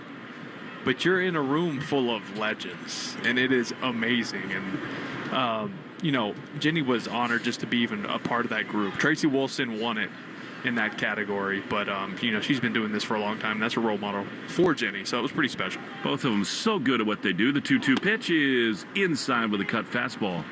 And the count is full. Does it annoy you how good your wife is at her job? She's good at everything. So that's kind of annoying. But, you know, it's... Here's a pitch. Misses inside, so Crochet walks Vientos, and this is not the start the Red Sox wanted from Crochet. He threw 22 pitches in the first inning, and now a 7-pitch walk to Vientos. And I'd be lying to tell you if I didn't have the phone on my knee following the game during the Emmys last night, because I'm a lot of a psychopath when it comes to this stuff. So I was following along. I did see where the ejection happened, obviously. Hoping to carry it forward. Here's Luis Torrens, and Crochet, for whatever reason, Again, we got one of these starts where he's fired up. They need him big time. He is not, by his standards at least, very sharp at all. 30 pitches and just 3 outs so far. 1-0. The pitch is outside. I mean, that's a fastball that missed badly. And in a big zone from Laz Diaz that goes east to west, that was a closer pitch than some that were called strikes. That should have been given all the way. 2-0. Crochet to Torrens, 253 with a homer and 11 driven in. The pitch. That has to be a strike. It is a cutter on the back door. And it's 2-1. A lot of day baseball today. We'll get caught up on that as we go through the game on the Subaru of New England scoreboard, the 25 Forester Hybrid. A little love goes a long way. 2-1. Pitch. High drive deep into left center field. This thing is crushed. It's back at the wall and it's off the green. Cedon plays the carom beautifully. Throw goes to second, but a slide in for Luis Torrens. On a normal night without the temperature and the wind, that thing is way out of here, but it's a wall ball double, and the Mets have him at second and third with nobody out. He took a fastball down and in, and Luis Torrens just pounded that thing. 105 miles an hour off his bat, and it looked like it was going to carry on a game just a week ago. That probably is out of here to left center. So now Tyrone Taylor, who's looked really good in this series, bats with second and third and nobody out. A walk, a double, Crochet throws, and a pop-up on the infield, just what the doctor ordered. Christian Campbell back of the second base bag. He's there. What a huge pitch that is. There's one away. Massive, just to get a first pitch out like that, pitch up in the zone, a cutter at 94. That's where Crochet wants it in terms of velocity, getting Taylor to pop out. Yeah, and we've seen cutters so far, 89, 90, 91. That one at 94, that's the one where you're going to miss barrel and get weak contact just like that. So you think he just wasn't gripping it and throwing it the normal way? In this weather, I mean, you talked about it. You walk out there, the wind's blowing, the temperature's down, the hands get dry. Here's Luis Angel Acuna, chopper toward third. The runners will not advance. Bregman plays the high hop, goes to first in time, and they're 2 away. I don't know about that base running from Vientos over at third. That's a bad read. That's an awful read. You read that first bounce high like that, it is the green light to go, because that ball's in the air for a long time, and Alex Bregman will just have a play at first base. Really could have stole a run right there. And not just 2 outs, but to do it on 2 pitches, just enormous for Crochet. That'll do, Pig. That'll do. Here is Brett Beatty. Now, this becomes the key hitter of this inning, because you got Lindor, who's had success against Crochet on deck. What an escape act this would be. 2 down, second and third. Crochet delivers, and a fastball right there. 97, bottom of the zone. And it's on 1. Grilling season in full swing. Boneless chicken now on sale. Shaw's and Star Market. Value pack, all natural boneless chicken breast or thighs, $2.47 a pound. The 0-1 is ripped up the middle into center field. That's a base hit, and the Mets score 1. Cedon comes up throwing the throw home. Hey, got him! They tag out Torrens. What a cannon for Cedon Rafaela to limit the damage. It's an RBI hit by Beatty. The Mets lead 1-0, but a howitzer from center from Cedon. We go to the bottom of the second inning. Abreu, Campbell, and Sogard on the Shaw's and Star Market WEEI Red Sox Radio Network. Lowe's knows that no matter your paint or stain project, saving is at the top of your to-do list. Save now with buy one, get one half off select paints, stains, and primers from top brands like Valspar, HGTV Home by Sherwin-Williams, and Cabot via Visa gift card rebate. Find more Memorial Day deals now at Lowe's. We help, you save. Selection varies by location. While supplies last. Discount taken at time of purchase. See sales associate for details. Offer valid 5/15 through 5/28. Moms, dads, are you the parent of a student athlete? Do you want to know how to get the most out of youth sports? If so, listen to the Next Pitch podcast to give you the tools to raise an aspiring athlete. It's not simple, but we talk straight and give you the best insight there is when it comes to youth sports. We'll cover everything from nutrition and training to mental toughness and teamwork. It's a podcast you can listen to together with your kids so everyone can benefit. Follow Next Pitch on the Odyssey app or wherever you listen to podcasts. Are you living with dry AMD? If so, you could be on the road to geographic atrophy, or GA, a condition that leads to retinal cell death and permanent vision loss. But with Izervay, you can slow it down and get it going slower. Izervay slows GA progression by targeting a key source of retinal cell death, which may help preserve your vision longer. Izervay, or avacincaptad pegol, is a prescription eye injection used to treat GA. Don't take it if you have an infection or active swelling in or around your eye. Izervay can cause eye infection, retinal detachment, or increased risk of wet AMD. Izervay may temporarily increase eye pressure. Your vision may be impaired after an eye injection or exam. Don't delay. Ask your doctor about Izervay today. Izervay gets GA going slower. Visit Izervay.com. That's IZERVAY.com. Paid for by Astellas Pharma. The Greg Hill Show, weekdays, 5:30 to 10. Now back to the Shaws and Star Market WEEI Red Sox Radio Network. Here we go into the bottom of the second inning of the Red Sox trail 1-0. Could have been worse were it not for a great throw from Cedon Rafaela and a really nice pick and tag from Carlos Narvaez. Wilyer Abreu will lead it off here. Arbella Insurance Foundation, dedicated to striking out cancer by supporting the Jimmy Fund. For every strikeout from a Sox pitcher during the season, Arbella donates $50 to the Jimmy Fund. All right, here is Wilyer. 264, 11 homers, 27 driven in. Some loud contact, not a lot of results so far in this series. He takes a fastball right there, middle of the zone, and it's 0-1. They have not replaced the bubble plate on the bullpen phone, which I love. 0-1. McGill throws, and Wilyer rips it toward that first base dugout. Rob Refsnyder, who's the leader of the charge, to hold up that bullpen plaque and make it a rallying cry. Scared a little bit as that ball hit the fencing right in front of him, and it's 0-2. What did you say? Hold it up like Simba? Simba, say anything, all of it. I love that. The 0-2 is fouled on the third base side, and it stays 0-2. Refsnyder was hilarious. It sounds like Alex Cora was the one who told him, like, make that a part of the celebration. Like, don't let this thing go for naught. And inspired by their manager departing, Refsnyder cool. did.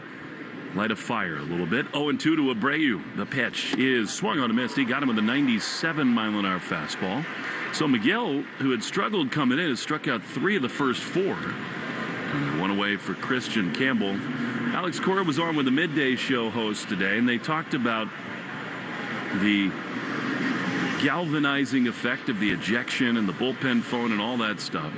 And Alex said something I had not heard him say before about a similar great moment. Here's Christian Campbell, breaking ball outside. And that was the Joe Kelly Fight Club.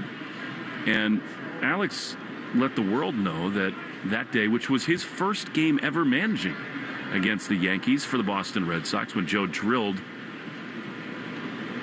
Tyler Austin. The 1-0 pitch is fouled off on the first base side by Campbell. He said, well, things were getting crazy, and Chris Sale picked up the phone to the bullpen after Brock Holt got drilled and said, whoever's coming in next is hitting the first hitter. I love that. Sometimes you just need something to give you a little edge, make you a little angry, change up the routine a little bit. 1-1 is fouled on the first base side.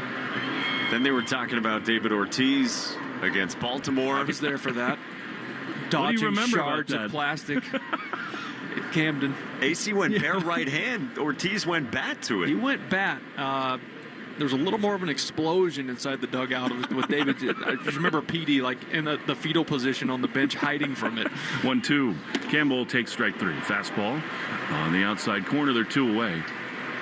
Take us through that sequence there, Will. You were in the dugout when he just destroyed that. Yeah, phone. so I'm pretty sure it was like a 3-0 or a 3-1 pitch was called a strike against David that was up.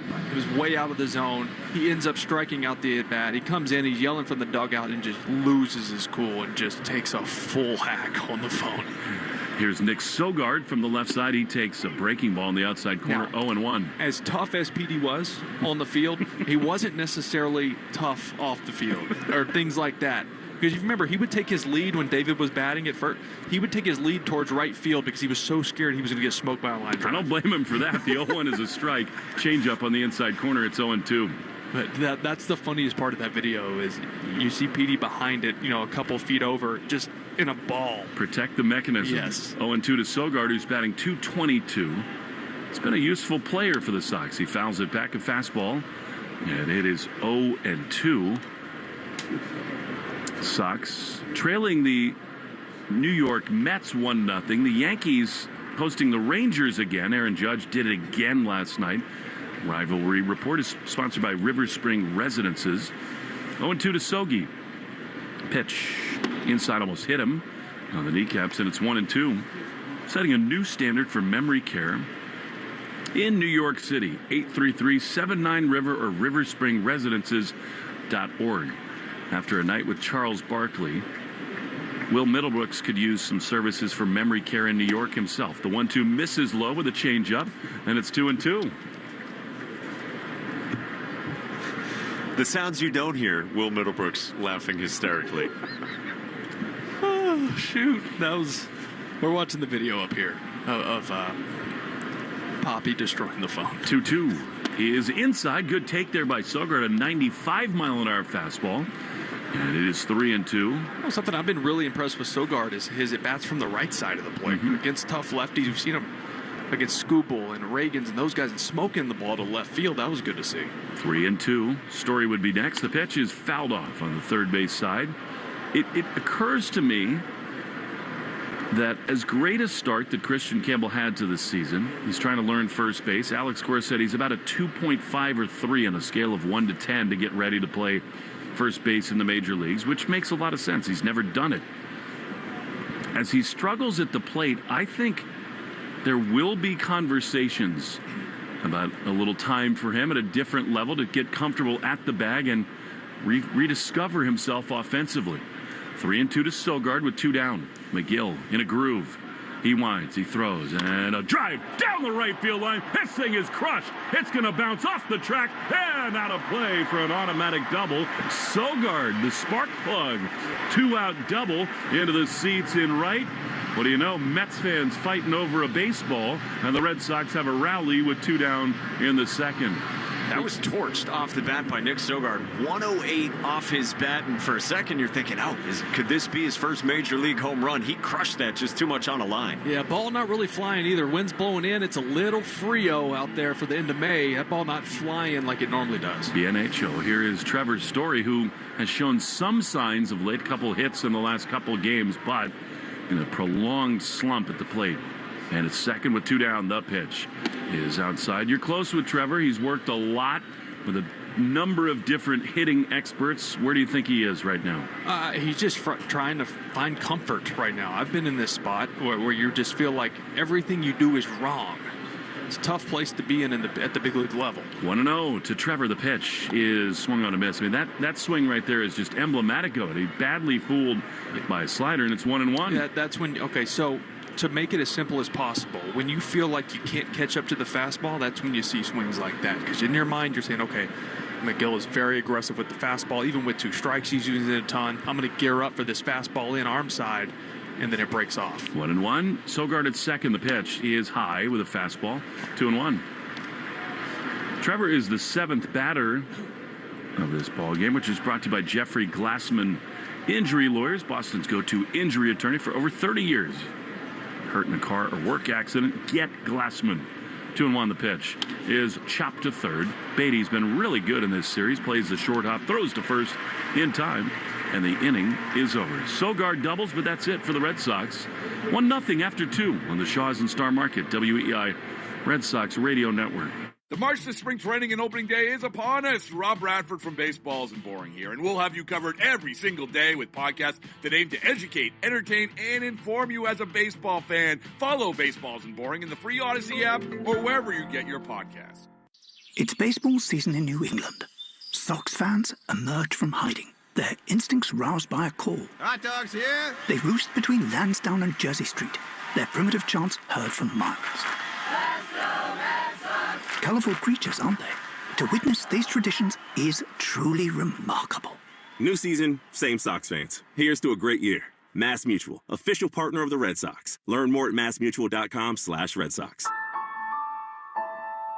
Grilling season is in full swing with boneless chicken now on sale at Shaw's and Star Market. Hey, it's Joe. Today through Thursday, pick up value pack all-natural Signature Farms boneless chicken breast or thighs, just $2.47 a pound when you use the digital coupon Limit 2. When you shop with the Shaw's app, you get amazing deals and earn points on every purchase. Short on time? Order ahead for free curbside pickup or get delivery. Hurry and get grillin' boneless chicken. Shaw's and Star Market, the official supermarket of the Red Sox Radio Network. Selecting Marvin replacement windows for your home is easy when you work with Riverhead Building Supply. Marvin windows and doors offer durability, style, and strength. Find out how Marvin windows can improve your home. Visit a Riverhead Building Supply location or rbscorp.com. We're right back to the Sox on the Shaw's and Star Market WEEI Red Sox Radio Network. To the third we go. 1-0 Mets. Garrett Crochet to face the top of the order. It'll be Lindor, Marte, and Soto in the Herb Chambers batting order, brought to you by Herb Chambers Ford of Braintree and Ford of Westboro. As we go to the third, and who loves Herb Chambers for the play-by-play, here's Mike Monaco. What a guy doing that read, Will Fleming. As Lindor climbs into the right-hand box against Garrett Crochet, Lindor doubled to the pull side and stole the bag in the first. Crochet at 37 pitches, his first in the third, is cut on and missed. Strike one. Lindor was in the middle of it with Walker Buehler and Alex Cora last night. Lindor was motioning toward the home plate umpire Mike Estabrook and saying, toss those guys from the game. And then Walker Buehler got into it on Twitter, where, by the way, he is outstanding on social media. Crochet's 0-1 is down and in, 1-1. Am I alone in just saying I love stuff like that on the field? Me too. I love the competitiveness. I love the fire. I love a little bad blood between players. Give me more of that. Feed us. The 1-1. Lindor swings and pops it foul behind home plate. 1-2 with the Red Sox down 1-0 in the third. Yeah, Walker Buehler tweeted, I wouldn't want me out there either. And he said, the sad thing is the bullpen is full of animals. 1-2 is swung on and grounded to third at Bregman, who collects with a step to his left. He fires to first in time to retire Lindor for the first out in the top of the third. Third inning is brought to you by Citgo. Whether you're crossing the state line or just going crosstown, Club Citgo can save you money on every fill-up along the way. When you start with Citgo, you're good to go. So one out, base is empty, and here comes Starling Marte. Popped to short his first time after 10 pitches against Crochet, and he squares the bunt, pulls back, called a strike, 0-1. Yeah, how about a 10-pitch inning here, right? You know, keep the pitch count under control. We talked about the bullpen being thin. 0-1. Marte takes a pitch down on appeal. He did not offer. 1-1. Yeah, 22 pitches for Crochet in the first, and then 15 in the second. Now here working in the third on a chilly night at Fenway with the Red Sox down 1-0. Garrett Crochet's 1-1. Marte swings and fouls it back. You know, speaking of Walker Buehler, he totally owned his part in it last night. Certainly he had his fun on social media, but he did say, I've been in this league too long for that to happen. He felt like he was conflicted about it. He was convicted in what he thought should have been called a strike on Juan Soto, but then he felt bad because he knew he put the bullpen in a tough spot, and he wanted to give all the credit to the bullpen after the ball game. Crochet's 1-2. Marte swings and grounds it towards second. Campbell handles the hop, almost overran it, rises and fires to first to get Marte for out number 2. Well, that was a funky hop. I don't know if it hit the cut of grass where it meets the dirt, or it just had some side spin on it. It was going to the right and then kicked back towards the middle of the field. And to your point, Campbell just about overran it, but that was an athletic play to make the out. So 2 outs, base is empty, and you don't need to hear the name to know who's batting when the Boo Birds are out in this series. It's Juan Soto. Struck out his first time, and the first pitch is high ball 1. Time for the New England Chevy Dealers question of the day. Together we drive. Today's question at Sox Booth on Twitter is, what will be Garrett Crochet's pitch count? This will be pitch number 47, and the 1-0 is in for a strike to Soto. Bottom of the zone with a breaking ball, 1-1. Yeah, they're going to let him go today. I mean, I would say over 100 today. Season high is 110. The 1-1. is in for a strike. 1-2. Cutter down the middle.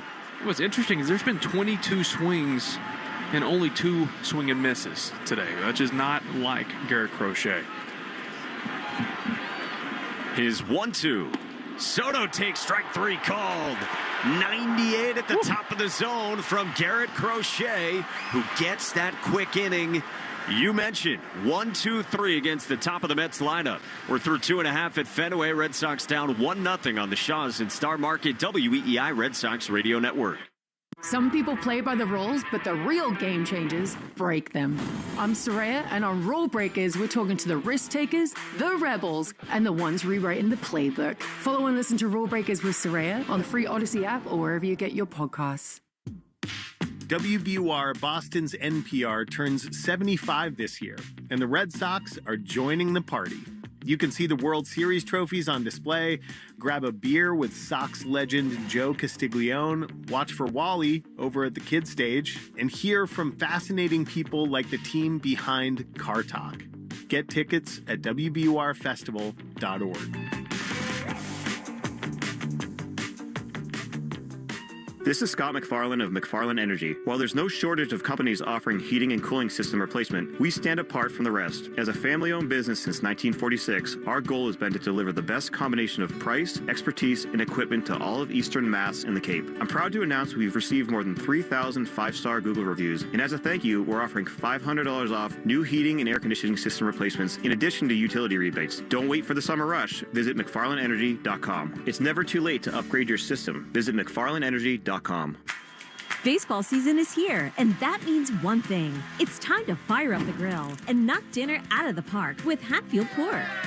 Hatfield's marinated tenderloins and pork loin fillets have the home run flavor your whole family will love. Whoa, that's a grand slam of goodness right there. Don't strike out with anything less. Load up your plate, put pork on your fork, and bring home the taste of summer with Hatfield Pork. Visit simplyhatfield.com for recipes and to find a retailer near you. Take Boston sports with you wherever you go. Download the Odyssey app. Now, back to Red Sox baseball on WEEI. Bottom of the third inning at Fenway Park. Red Sox down 1-0 to the Mets, and 8-9-1 coming up for the Sox in the Herb Chambers batting order. Alongside Will Fleming, I'm Mike Monaco, and Will Middlebrooks, even on an off night, is here working because he's the hardest working man around you will find. I just love this stuff, man. You can't keep me away from it. If I'm here, I'm coming in the booth. We're going to have some fun. You said earlier a self-described psychopath because you're just all in on ball. I love it. I can't help it. Same. Most of the time, it's a good thing. Yep. Most of the time. Sometimes problematic for us.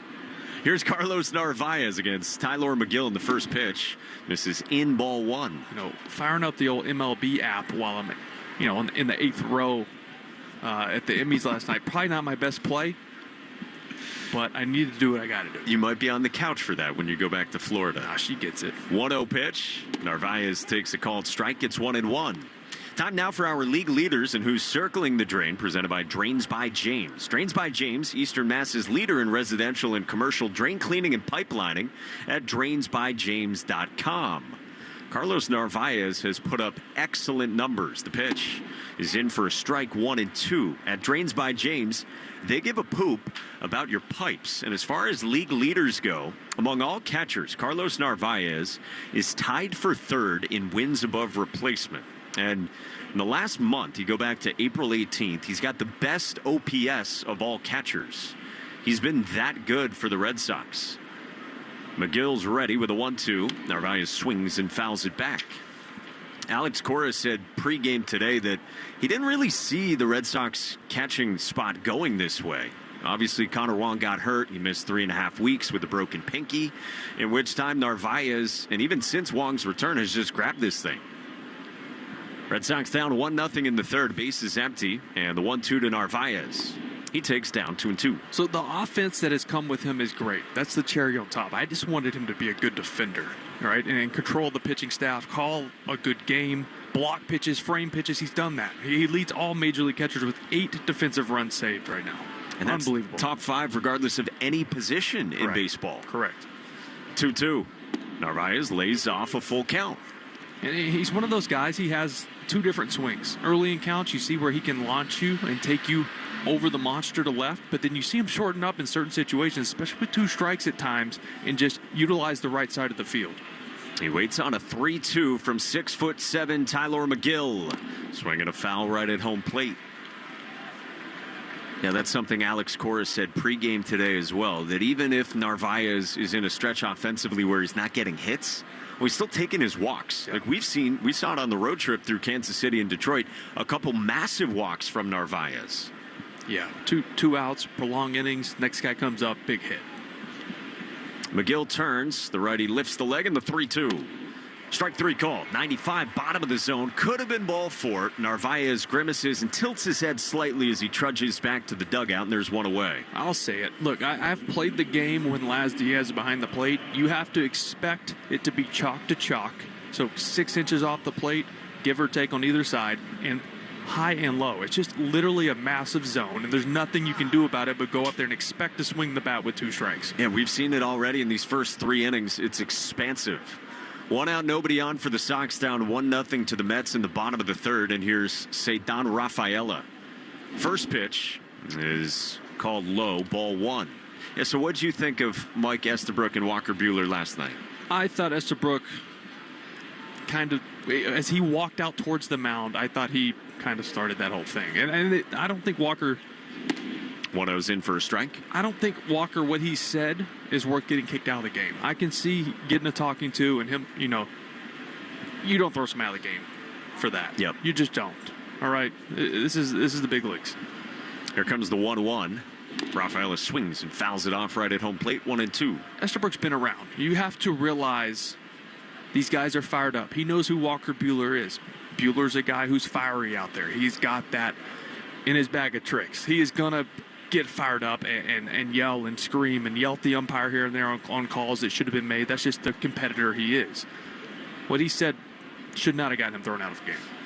1-2. Rafaela takes strike 3 called, 96 outside 3rd, and it's back-to-back strikeouts for McGill, who has punched out 6 his first time through the Red Sox lineup. You know what's interesting? You're watching McGill pitch backwards, and what I mean by that, sliders and off-speed early in the count, and then with 2 strikes, going to the fastball. He has one of those fastballs that has some jump, spin, can get above barrels, successful at the top of the zone, but a lot of these hitters are not expecting fastballs in 2-strike counts. So 2 outs, base is empty, back to the top for Jarren Duran. He struck out his first time. First pitch is a backdoor breaking ball in for a strike. Beth Israel Deaconess Medical Center is the official hospital of the Boston Red Sox, providing first aid at Fenway and supporting Red Sox scholars. Learn more at bidmc.org. 0-1 to Jarren. He takes upstairs. A ball and a strike from big Tyler McGill. Yeah, so Laz Diaz spoke post-game. That's the way it works for umpires. The crew chief talking to a pool reporter. And he said once Walker Buehler vacated his position on the mound to argue balls and strikes, immediate ejection. 1-1 is grounded hard. Left side base hit into left field for Jarren Duran. Turn around the 4-seam fastball at 97, and it's a 2-out base knock for the Red Sox, down 1-0 in the 3rd. Yeah, we'll always talk about this when it comes to the lefties on this team, especially Jarren Duran. When he starts smoking the ball in that 6-hole like that, letting the fastball get deep, 97 right on it, there's no play for a defender on that ball. Love the way Alex Cora put it with Will Fleming yesterday in their pregame conversation. With Jarren, you get the salad and the soup before the main course of Raffy and Bregman who follow. And here is Raffy with Jarren at first, 2 outs, bottom of the 3rd. Open stance, first pitch. And Devers takes strike 1, bottom of the zone. Yeah, changeup. We've seen a lot of breaking balls and changeup first pitch. He likes to, for some reason, he thinks his 97 needs to play up even more. I think there's a lot of off-speed early to do just that. Yeah, first inning for McGill against Devers. It was a first pitch changeup that led to the flyout to center. Now here in the 3rd, McGill spins and fires to first, and Duran dives back to the bag. Raffy's been so hot in this Red Sox lineup. Enters today 12th in all of baseball in OPS and 5th in all of baseball in on-base percentage. And now time is called, and Devers steps out. And ever since those first few games of the season, those first 5 games when Raffy started out with an 0 for 19, he's been a top 4 hitter in the sport. Yeah, imagine that. Remember everyone wanting him traded Like, are you kidding me? Always refer to the back of the baseball card with these guys. That is a thing of the past now. 0-1. Devers swings through an elevated fastball, and it's 0-2. That's McGill's best fastball, right? 95 and 97, top of the zone. It's one of those that looks like it's going to be in the zone and just kind of has that little bit of jump and rise at the top above bats, but it also gets some awkward check swings, even from some of the game's best hitters, like we just saw. Yeah, that's what it was for Raffy. Durant at first, 0-2. Devers takes high. You see a lot of those fastballs from Tylor Megill. Well, Fleming told you that for Megill over his last 3 starts, really scuffling coming into tonight. 12 1/3, 12 earned, 10 walks for the big-bodied 29-year-old. Whereas the long royal blue sleeves beneath the gray uniform. Sets waist high. And the 1-2. Devers takes upstairs, 2-2. What's nice for Raffy, too, when Jaron gets on, he knows he's going to see a lot more fastball. Now, pitchers like to attack him with fastballs anyways because he clobbers off speed. But even more so does he know he's getting some fastballs away when Jaron has the opportunity to steal second base. After that early changeup, 3 straight fastballs. 2-2, and Devers takes down. That was a changeup that missed. Scraped the dirt, and it's a full count on Raffy. Red Sox down 1-0 to the Mets in the bottom of the 3rd. Couple strikeouts from the Mets starter Tylor Megill to begin this inning. And then Jarren Duran went the opposite way with a single. And now 3-2 on Raffy. Holds the two-tone bat high. The pitch. Swinging a line drive pulled into right. Soto creeps in. He makes the catch waist high to end the inning. Duran stranded at first, and we're through 3 at Fenway.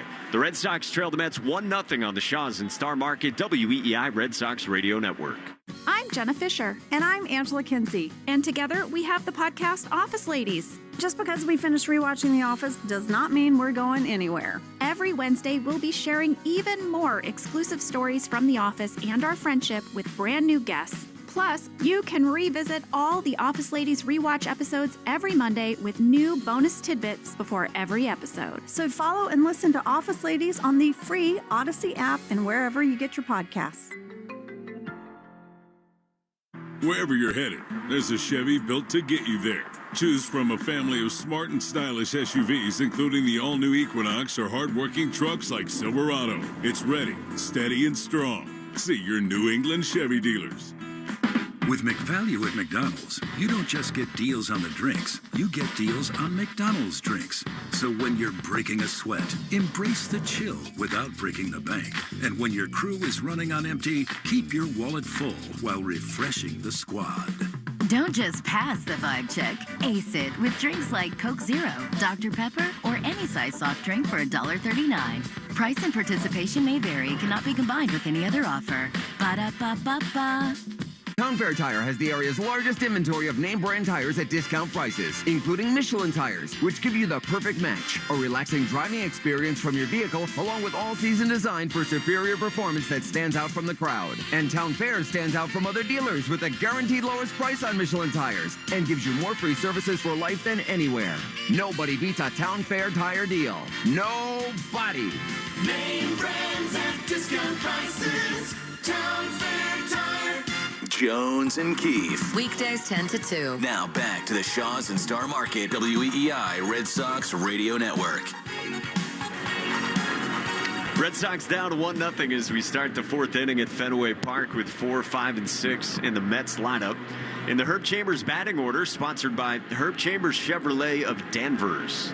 Pete Alonso leads off against Garrett Crochet, who had a much-needed 12-pitch inning that Will Middlebrooks was just begging for in the 3rd. Need another one. And here is Crochet, who winds and deals and pumps in ball 1 up and away to Alonso. Yeah, the cutter and the sweeper just not really finishing those pitches, and I think the temperature, the dryness in the air has a little bit to do with the lack of grip on that baseball. Garrett's 1-0 is up and in, 2-0. What would you do playing, let's say, third base on a cold day to just try to stay warm, keep the hands ready? Well, I would put pine tar on my glove. Let's be honest. 2-0 Alonso swings and lines one past Thory at short into left field, a base hit. And Pete Alonso's got a leadoff single for the Mets here in the 4th inning. Yeah, so they don't check us, right? They don't care about us throwing the ball to first base, second base. They don't care. So I would have, a little bit. Pedroia would do it too. A lot of guys, infielders, would have built up stickiness on the outside of their glove to just put their hands on and get a little bit of grip to throw the ball across the infield at times. And you need it on a cold night like tonight. Here's Mark Vientos in the right-hand box. Crochet's first pitch is in for strike one, 97 bottom of the zone. Now you really can't, infielders probably can't even do it, because if for any reason it ends up on the baseball, you can get your guy thrown out of the game and fine. So you've got to be careful with that. And we don't want any more ejections. No, please. 0-1. Vientos swings and went around on a good changeup down, 0-2. Like everything else, the pitchers just went too far. They screwed it up. I mean, I think the game is better when you have a little bit of stuff to help you grip the baseball. Tell me about it. Guy's throwing 100, I'm going to hit in the neck. Yes. Crochet comes set. His 0-2. Swinging a bouncer back toward the mound. Crochet handles. He fires to second to get the lead runner, Alonso. And the force there. It's the only out the Red Sox get on a slow comebacker, and there's one away. That's an awesome play, Mike. I mean, slow chopper, he was so calm. I thought his only play would be at first. He said, nope, I'm going to take my time and just throw a strike to second. Veteran play, right? So you see that so many times. Guys rush, they panic, throw it into left center, and a run scores. So that was great by Crochet to keep his feet underneath him, stay slow, and make sure to just get that one out. Handled very nicely by Crochet with the Red Sox down 1-0 in the 4th, and Vientos now at first for Luis Torrens.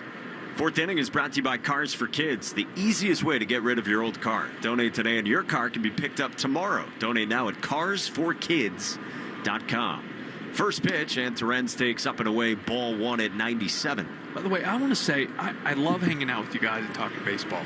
But two of you guys with perfect radio voices, and then me. I would say one.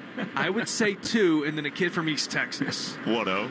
That's a strike, 1-1. I've never sounded worse in my life than speaking between you guys. What in the world do you mean, man?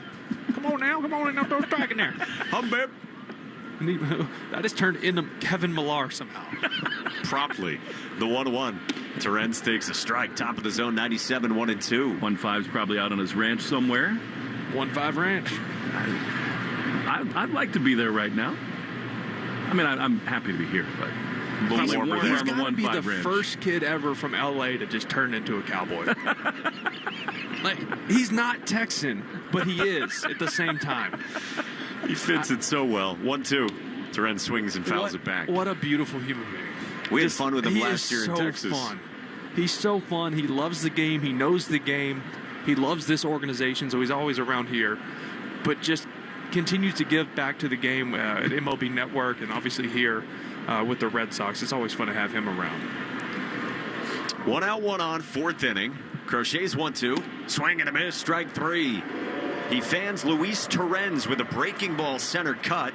4th strikeout for Garrett Crochet, and there's 2 away here in the 4th. All right, here we go again. Need a quick out. I mean, it's 60 pitches, 2 outs in the 4th inning. I think they'll push him past the normal comfort level here tonight, too.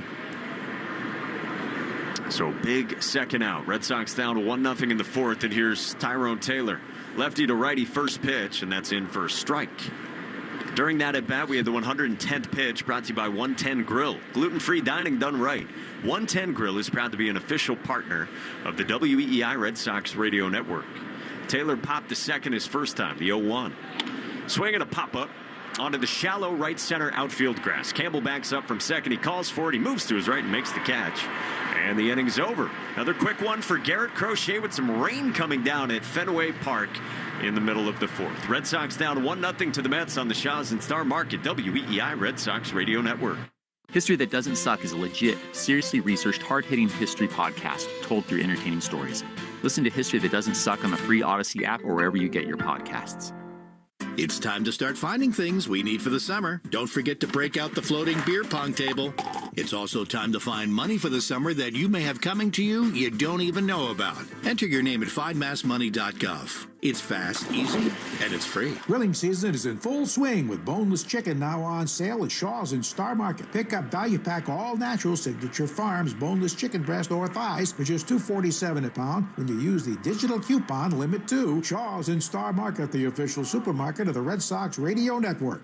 Okay, raise your hand if you want to make your life a little bit easier. Great. Now raise your other hand if you like to be comfortable. Perfect. Now that you have both hands raised, imagine putting on your shoes. And that, folks, right there is your answer to an easier, more comfortable life. Go hands-free with Skechers Slip-ins. This is footwear you don't need your hands to put on. They can be raised in the air, and you can just step it and go. Why don't you experience what people can't stop talking about? Life-changing Skechers Slip-ins. Get your Slip-ins at a Skechers store, Skechers.com, or wherever stylish footwear is sold.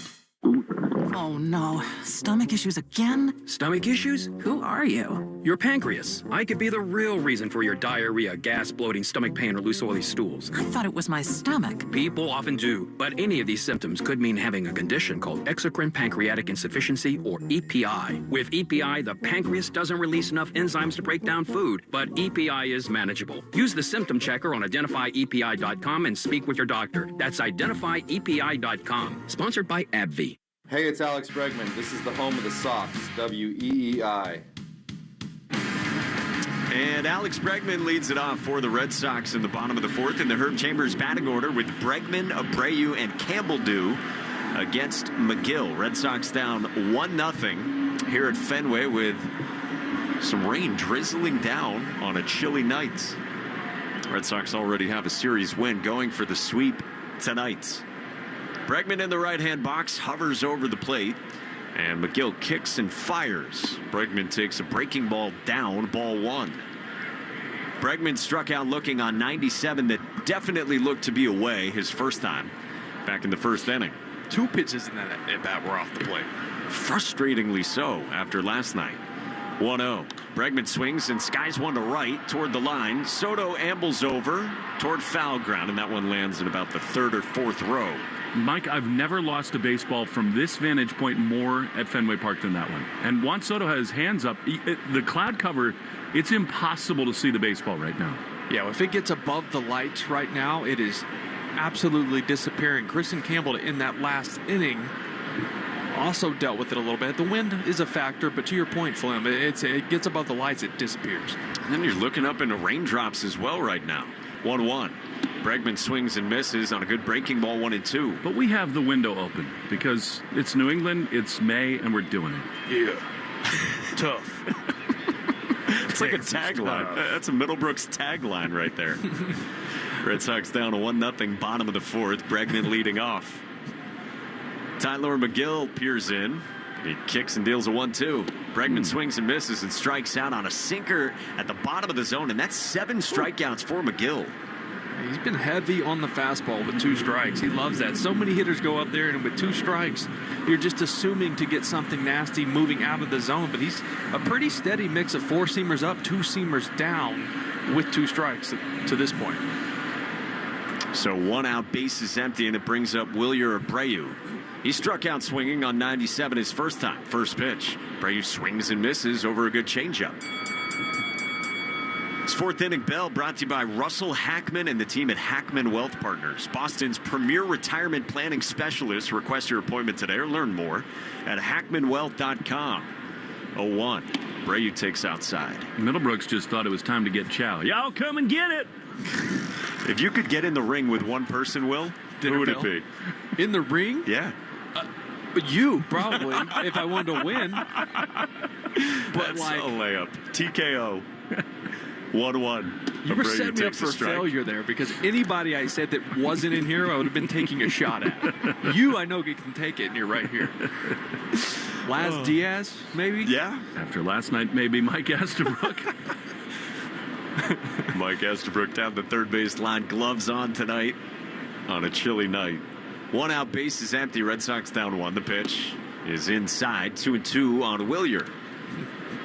I was ready for the belt tonight as well. Yesterday, I was sorting through papers. Yeah. Did you jump a little? Oh, yeah. Nerve-wracking. It'll get you. Joe's getting better at That's exactly what it sounded like.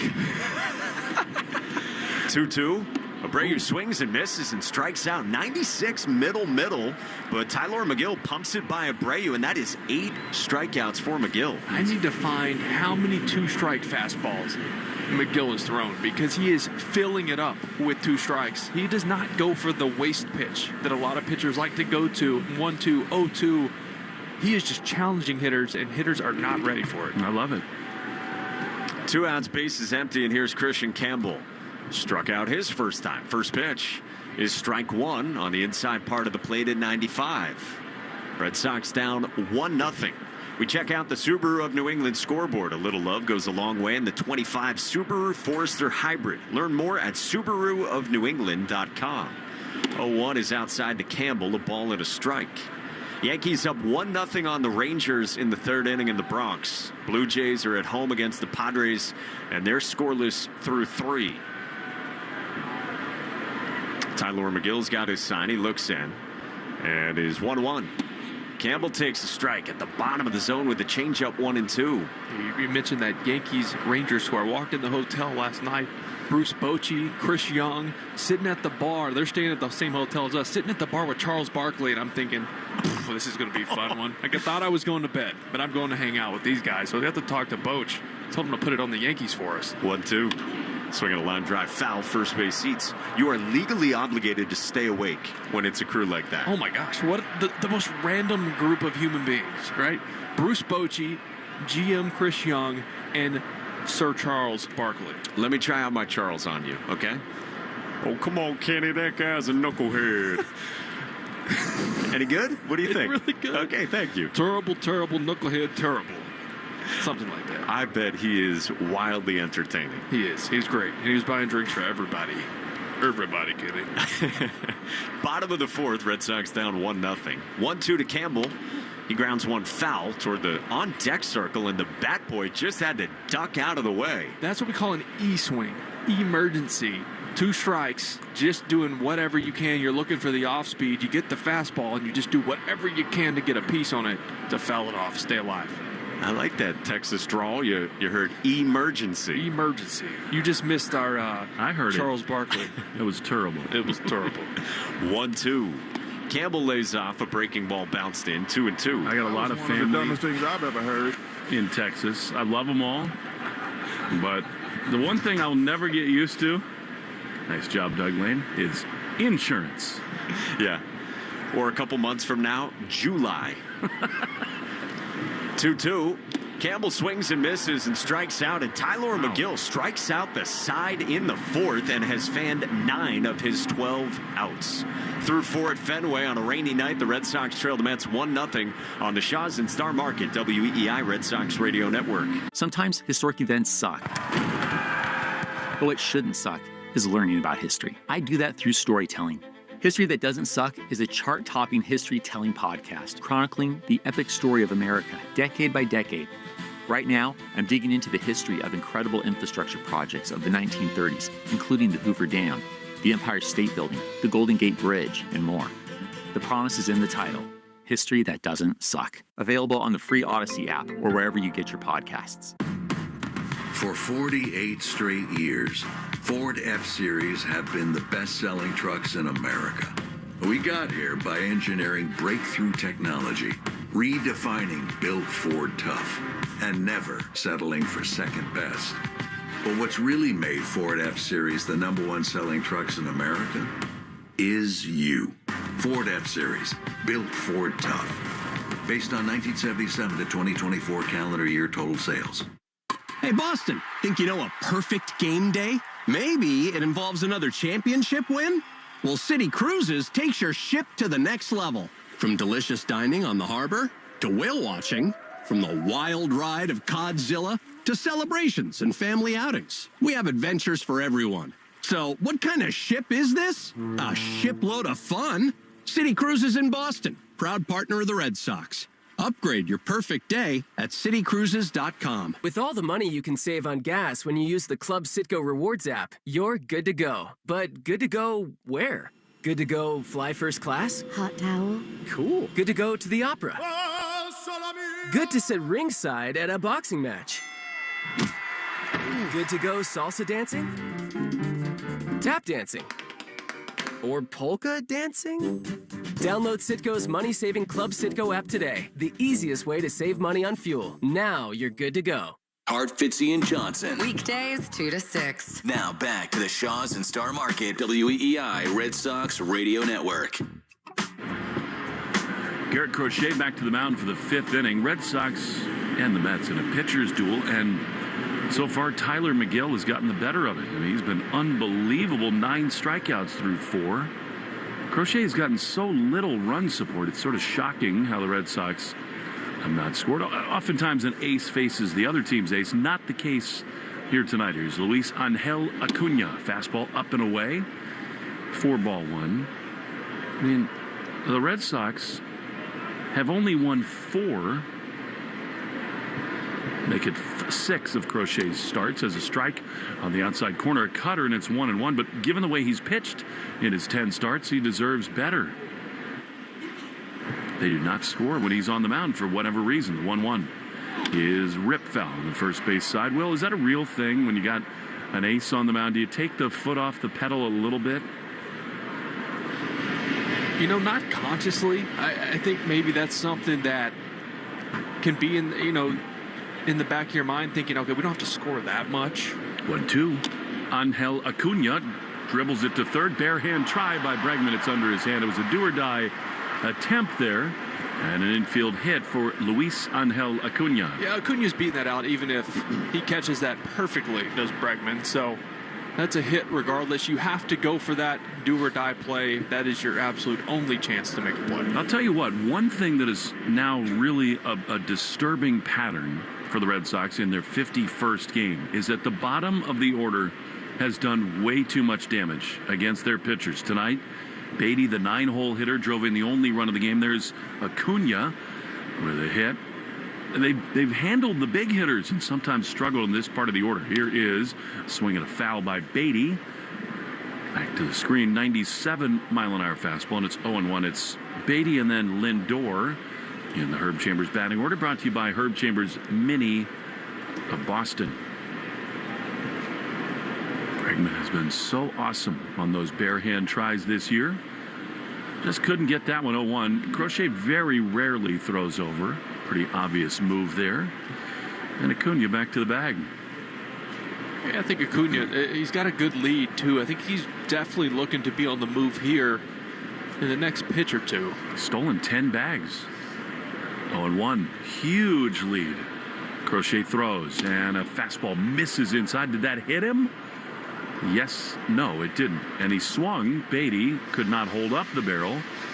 Sounded like it clipped something coming through. I couldn't tell if maybe it caught a piece of the bat, just barely got a piece of the bat on the check swing.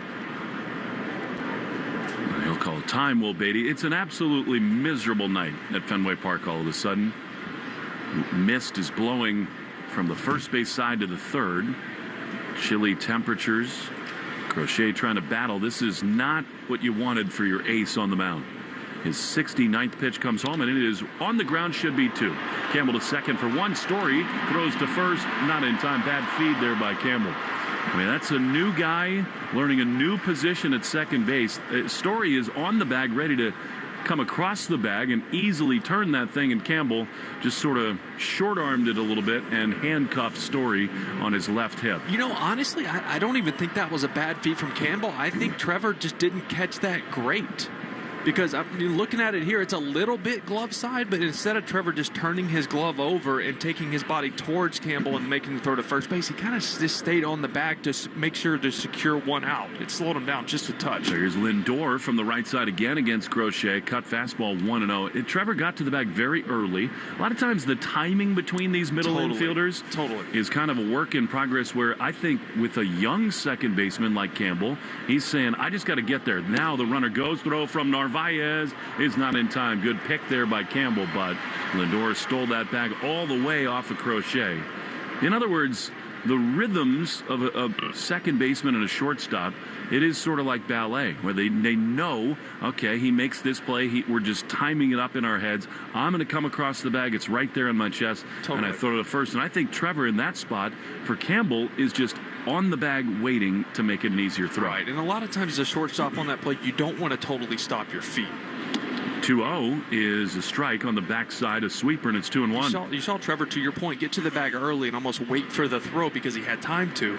But a lot of shortstops you'll see kind of shuffle their feet, break down a little bit, stay on the move, and be able to move side to side in case it is a bad throw. 2-1 is up and in to Lindor. Dicey moments here for Crochet and the Red Sox. He's thrown 73 pitches.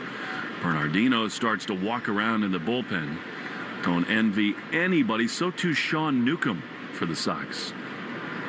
You need Crochet to, at the very least, get through this inning and hopefully at least the next. The 3-1 is a strike to Lindor, and it's 3-2. Rarely are you hoping for rain, but I feel like this Red Sox pitching staff is maybe hoping for some rain tomorrow, where they can get some rest, they can reset these arms with Baltimore coming in. Well, they're going to get it. Yeah.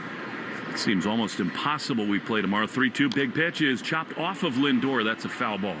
He was still in the box when it went up his rib cage, so he'll hang in 3-2. We take 10 seconds for station ID on the Shaws and Star Market WEEI Red Sox Radio Network. From the WEEI studios, 93.7 WEEI FM and HD1, Lawrence, Boston. Always live on the free Odyssey app. Will Fleming, Mike Monaco, and Will Middlebrooks in the booth here. 1-0. Liam Hendricks is warming. That is a shocker. That's because the big hitters are coming up. The 3-2 is line foul on the first base side. That is aggression from Alex Cora. He's thinking, all right, my ace is not giving me what we needed in terms of efficiency. It's 1-0. This is Lindor. Then Marte, Soto, and Alonso. He might burn his most fresh, most high-leverage reliever early. 3-2 is crushed foul. Down the left field line, a sweeper that hung, and it's out of play. Hendricks is the one guy in that bullpen that you know is pitching tonight. It's been 5 days since the last outing. Now, Hendricks only one time this year has gone 2 innings. 3-2 to Lindor. Runner at second with 1 down. 1-0 Mets. The pitch is ripped into left field, but it'll hang up. Duran, in the end, has to leap in front of the track. He's there to make the play. Knuckler, weird sky, rain falling. Duran recovers, and they're 2 away. Now, I almost said it when Lindor was hitting, but I didn't want to jinx it, right? Bases empty, Lindor hitting 323 this year. Runners in scoring position, just 190. I almost brought it up, and I was like, you know what? I don't want to be that guy tonight. Leave it alone. To just show up in the booth and jinx it. So, and then he smoked that ball. That almost carried over Duran and left. That ball's hit so hard. He's also had good numbers against Crochet. Doubled earlier in the game, and now the key hitter for Crochet is Starling Marte with Soto on deck. 2 down. This is one of those apocalypse now skies above Fenway Park. Darkening skies, mist falling. The pitch to Marte. Strike on the outside corner. Good changeup, and it's 0-1. It feels so important that Crochet get through this 5th inning and indeed get the 6th too. The bullpen is so thin. 0-1 to Marte. The pitch is inside, cut fastball. And it's 1-1. Marte, after the double from Lindor in the first inning, popped up to Story. He's also grounded to short.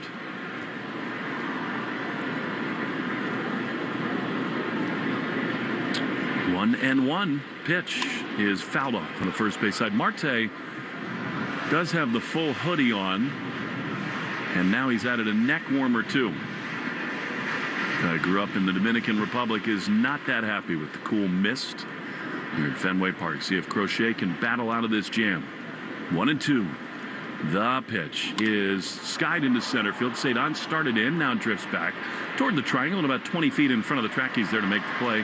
That is just huge from Crochet. He'll have the 6th as well. 1-0 Mets. Sox will have Sogard, Story, and Narvaez in the bottom of the 5th after this on the Shaws and Star Market WEEI Red Sox Radio Network. Some people play by the rules, but the real game changers break them. I'm Soraya, and on Rule Breakers, we're talking to the risk takers, the rebels, and the ones rewriting the playbook. Follow and listen to Rule Breakers with Soraya on the free Odyssey app or wherever you get your podcasts. Hey guys, Ted Johnson introducing Awaken 180 Golden, a transformative 1 to 3 month weight loss program built for those over 60. Drop weight, ease joint pain, and tackle father time. Turn back the clock at awaken180weightloss.com. Join Massachusetts Fallen Heroes for Patriot Week, May 17th through Memorial Day. Honor the fallen. Support Gold Star families and attend events across Boston. Visit massfallenheroes.org. Brought to you by Walmart, supporting veterans in our community. With McValue at McDonald's, you don't just get deals on the drinks, you get deals on McDonald's drinks. So when you're breaking a sweat, embrace the chill without breaking the bank. And when your crew is running on empty, keep your wallet full while refreshing the squad. Don't just pass the vibe check. Ace it with drinks like Coke Zero, Dr. Pepper, or any size soft drink for $1.39. Price and participation may vary. Cannot be combined with any other offer. Ba-da-ba-ba-ba. You don't need a special reason to enjoy Drake's Cakes apple or cherry fruit pies, or the classic coffee cakes with streusel topping. They're your morning coffee's best friend, your commute superhero, your lunchtime or evening companion. Available at your favorite retailer. Remember, life's better with cake. Drake's Cakes. You're listening to live play-by-play action of the Boston Red Sox on the Shaws and Star Market WEEI Red Sox Radio Network. Nick Sogard is going to lead it off for the Red Sox as we go into the bottom of the fifth inning. 1-0 Mets. Sogard really has been an impressive player for the Red Sox since coming up for the first time last year. He just seems totally unawed by the big stage. He's got a double to right field, one of the Red Sox 2 hits. He's been so totally solid at first base. Let's see if he can spark a rally here in the bottom of the fifth. Tyler McGill has been awesome. His 68th pitch is a strike. Fastball in the outside corner, 0-1. McGill has only allowed 2 hits, 9 strikeouts. Those hits, the only base runners. 1-0 New York. Unique New York. The pitch is a little bit outside to Sogard. Change up, and it's 1-1. Herb Chambers' batting order in this fifth inning. Herb Chambers' mini of Boston. 1-1 to Sogard. McGill throws, and a little check swing bunt in front of the plate. It's got a chance to be a hit. Throw to first, past the first baseman Alonso. Sogard will get back to the first base bag. Both Alvarez and McGill assumed the other was going to make the play. It died in front of the plate. Sogard running hard. The catcher Alvarez airmailed it over Alonso. Now the Red Sox have a base runner to begin the fifth. Just an excuse me swing, right? And it's a bad or zero communication whatsoever out in front of the plate. And then just the rushed errant throw. I think Sogard had a really good shot to get to second base, but normally when the ball hits that netting over there by the tarp, it normally kicks back towards the first baseman. That one, however, kicked towards left field, and Sogard wasn't ready for it. And he's run into 2 outs on the base paths recently. I think a little gun shy. That's a great point. Here is Story, who takes a fastball right there, 0-1. Especially leading off the inning, too. You're totally. Like, you know what? You just need base runners. In a game like this, you're down 1. Not a whole lot of traffic thus far. Don't want to run into an out. Story grounded to third his first time. Tying run at first in the bottom of the fifth. Alonso holding Sogard a little off the bag. And a strike on the outside corner. Will, that started during your career, where first baseman decided to not just keep the foot on the bag to hold a first base runner there. Alonso now sort of kicks some dirt around the bag as Sogard knocks some dirt off the spikes. What's the thinking there? Yeah, so with a righty, you do it even more because you want to be able to get off the bag in your pre-pitch to cover more ground in that 4-hole because the right side is wide open. 0-2 is swung on and missed. He got him with a fastball, and Story's difficulties continue. He's gone. There's one away for Narvaez. 10 strikeouts. That matches a career high now for McGill. It's the third time he's done it in his career. Did it earlier this year against the Phillies as well. This has been a masterclass from Tyler McGill. And it's been fastball heavy, right? We're looking at 63, 64% fastball between the 4-seamer and the 2-seamer. He is just aggressive in the strike zone. He's mixed it up enough, especially early in counts with the off-speed. So the fastball plays up with 2 strikes. Here's Carlos Narvaez, who's just been brilliant for the Red Sox. The pitch is fouled back to the screen. Fastball, and it's 0-1. We had Carlos on 2 nights ago, walked us through the Wilson at bat where he struck out Lindor with all those sliders. He was great with the guys from the Play Tessie pod. He talked about how he's aware of the fact that people are calling the captain and the narwhal. The narwhal. Nice. That's pretty good. 0-1 for the first, and Sogard dives back in. Got to know him in spring training. Saw him out to dinner a couple of times. He's such a likable guy, Carlos. We did not know he would have this impact on this season. He has been phenomenal. No. Right? You come in, you're like, I'm the backup. Connor Wong's the guy. 0-1, the pitch is a strike. Fastball right there, and it's 0-2. And it's funny. How many times in baseball you see this happen? Someone gets hurt, the backup gets a chance, and they end up taking over, right? Because you catch them on a heater, or we just didn't know who this player was yet at the big league level.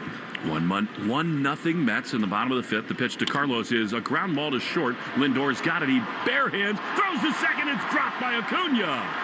And holding there at second is Sogard.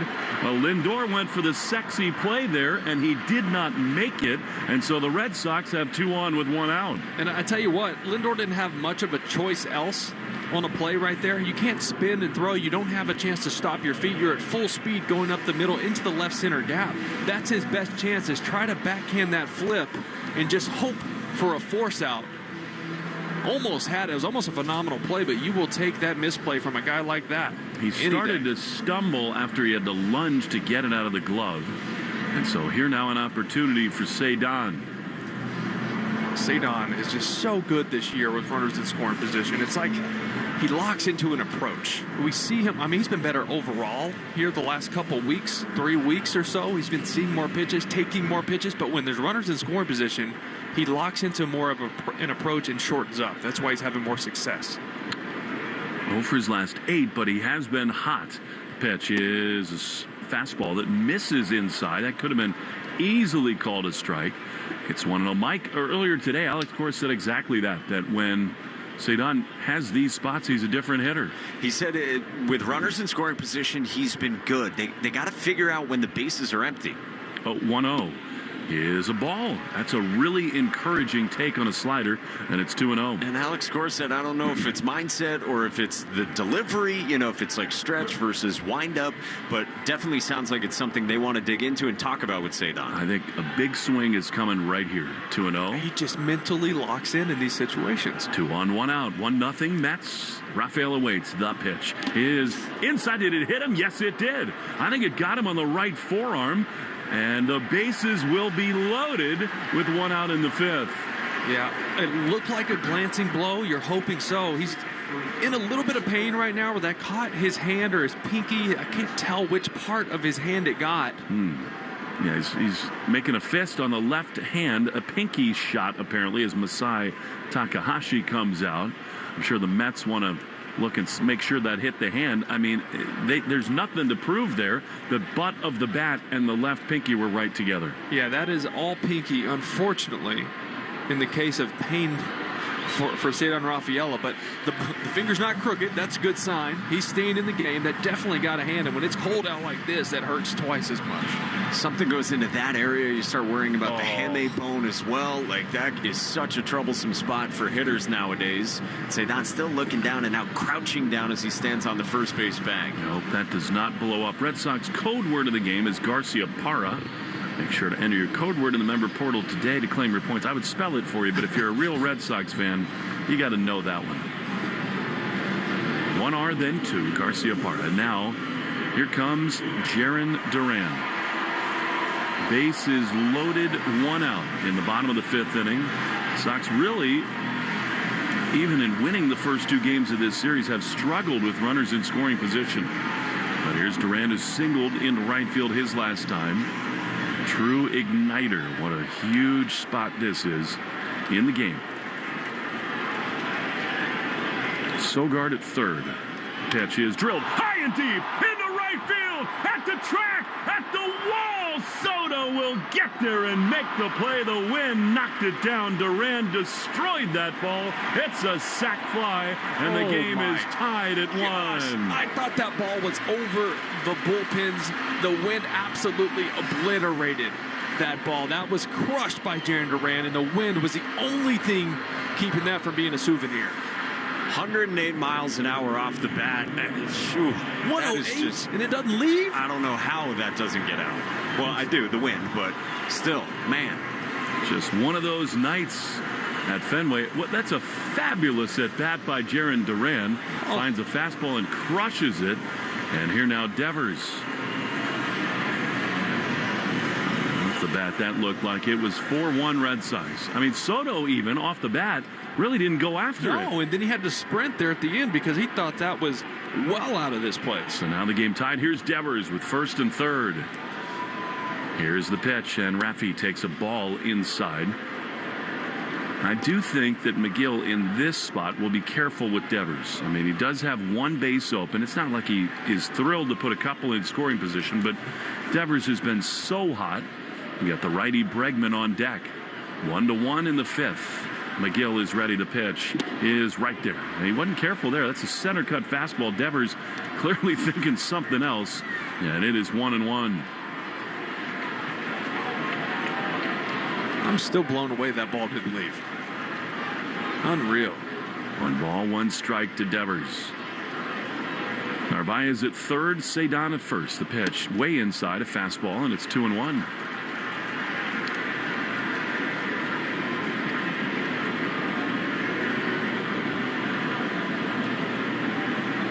One to one.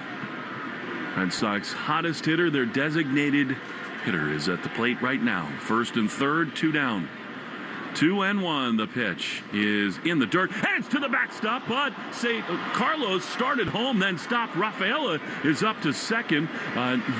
Francisco Alvarez got a piece of it with the glove. It bounced just over his shoulder. That's actually a great read by Narvaez. He thought about coming home. It didn't skip too far home. Luis Torrens, the catcher, got glove on it. Cedon goes to second, and Narvaez back to third. So the toughest read for a base runner at third base is that one. The one that goes towards the on-deck circle on the first base side, because it's right in line.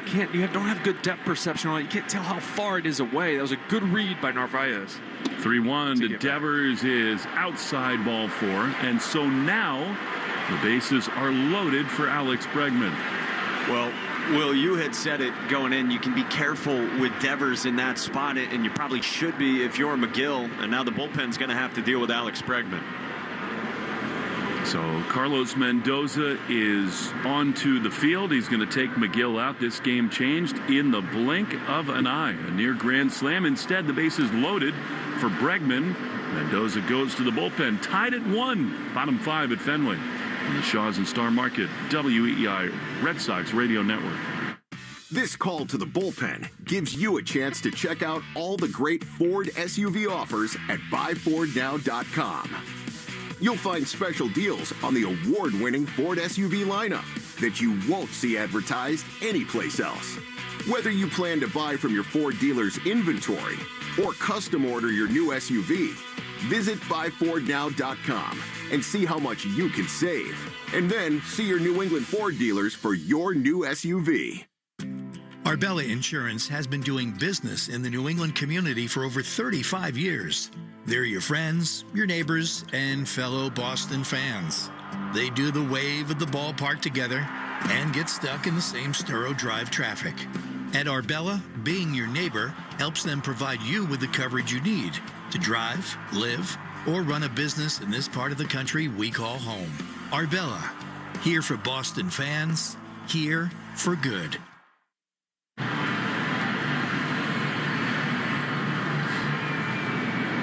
Bases loaded, 2 down in the bottom of the 5th. The Red Sox have a big opportunity here for Alex Bregman as Carlos Mendoza goes to his bullpen to Huáscar Brazoban.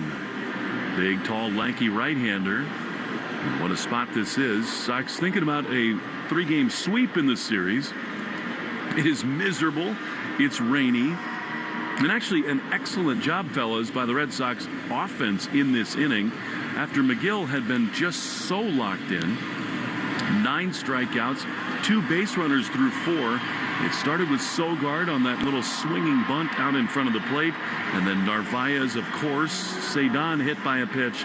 A drilled shot into right field by Duran. A walk by Devers. Really impressive approach at the plate.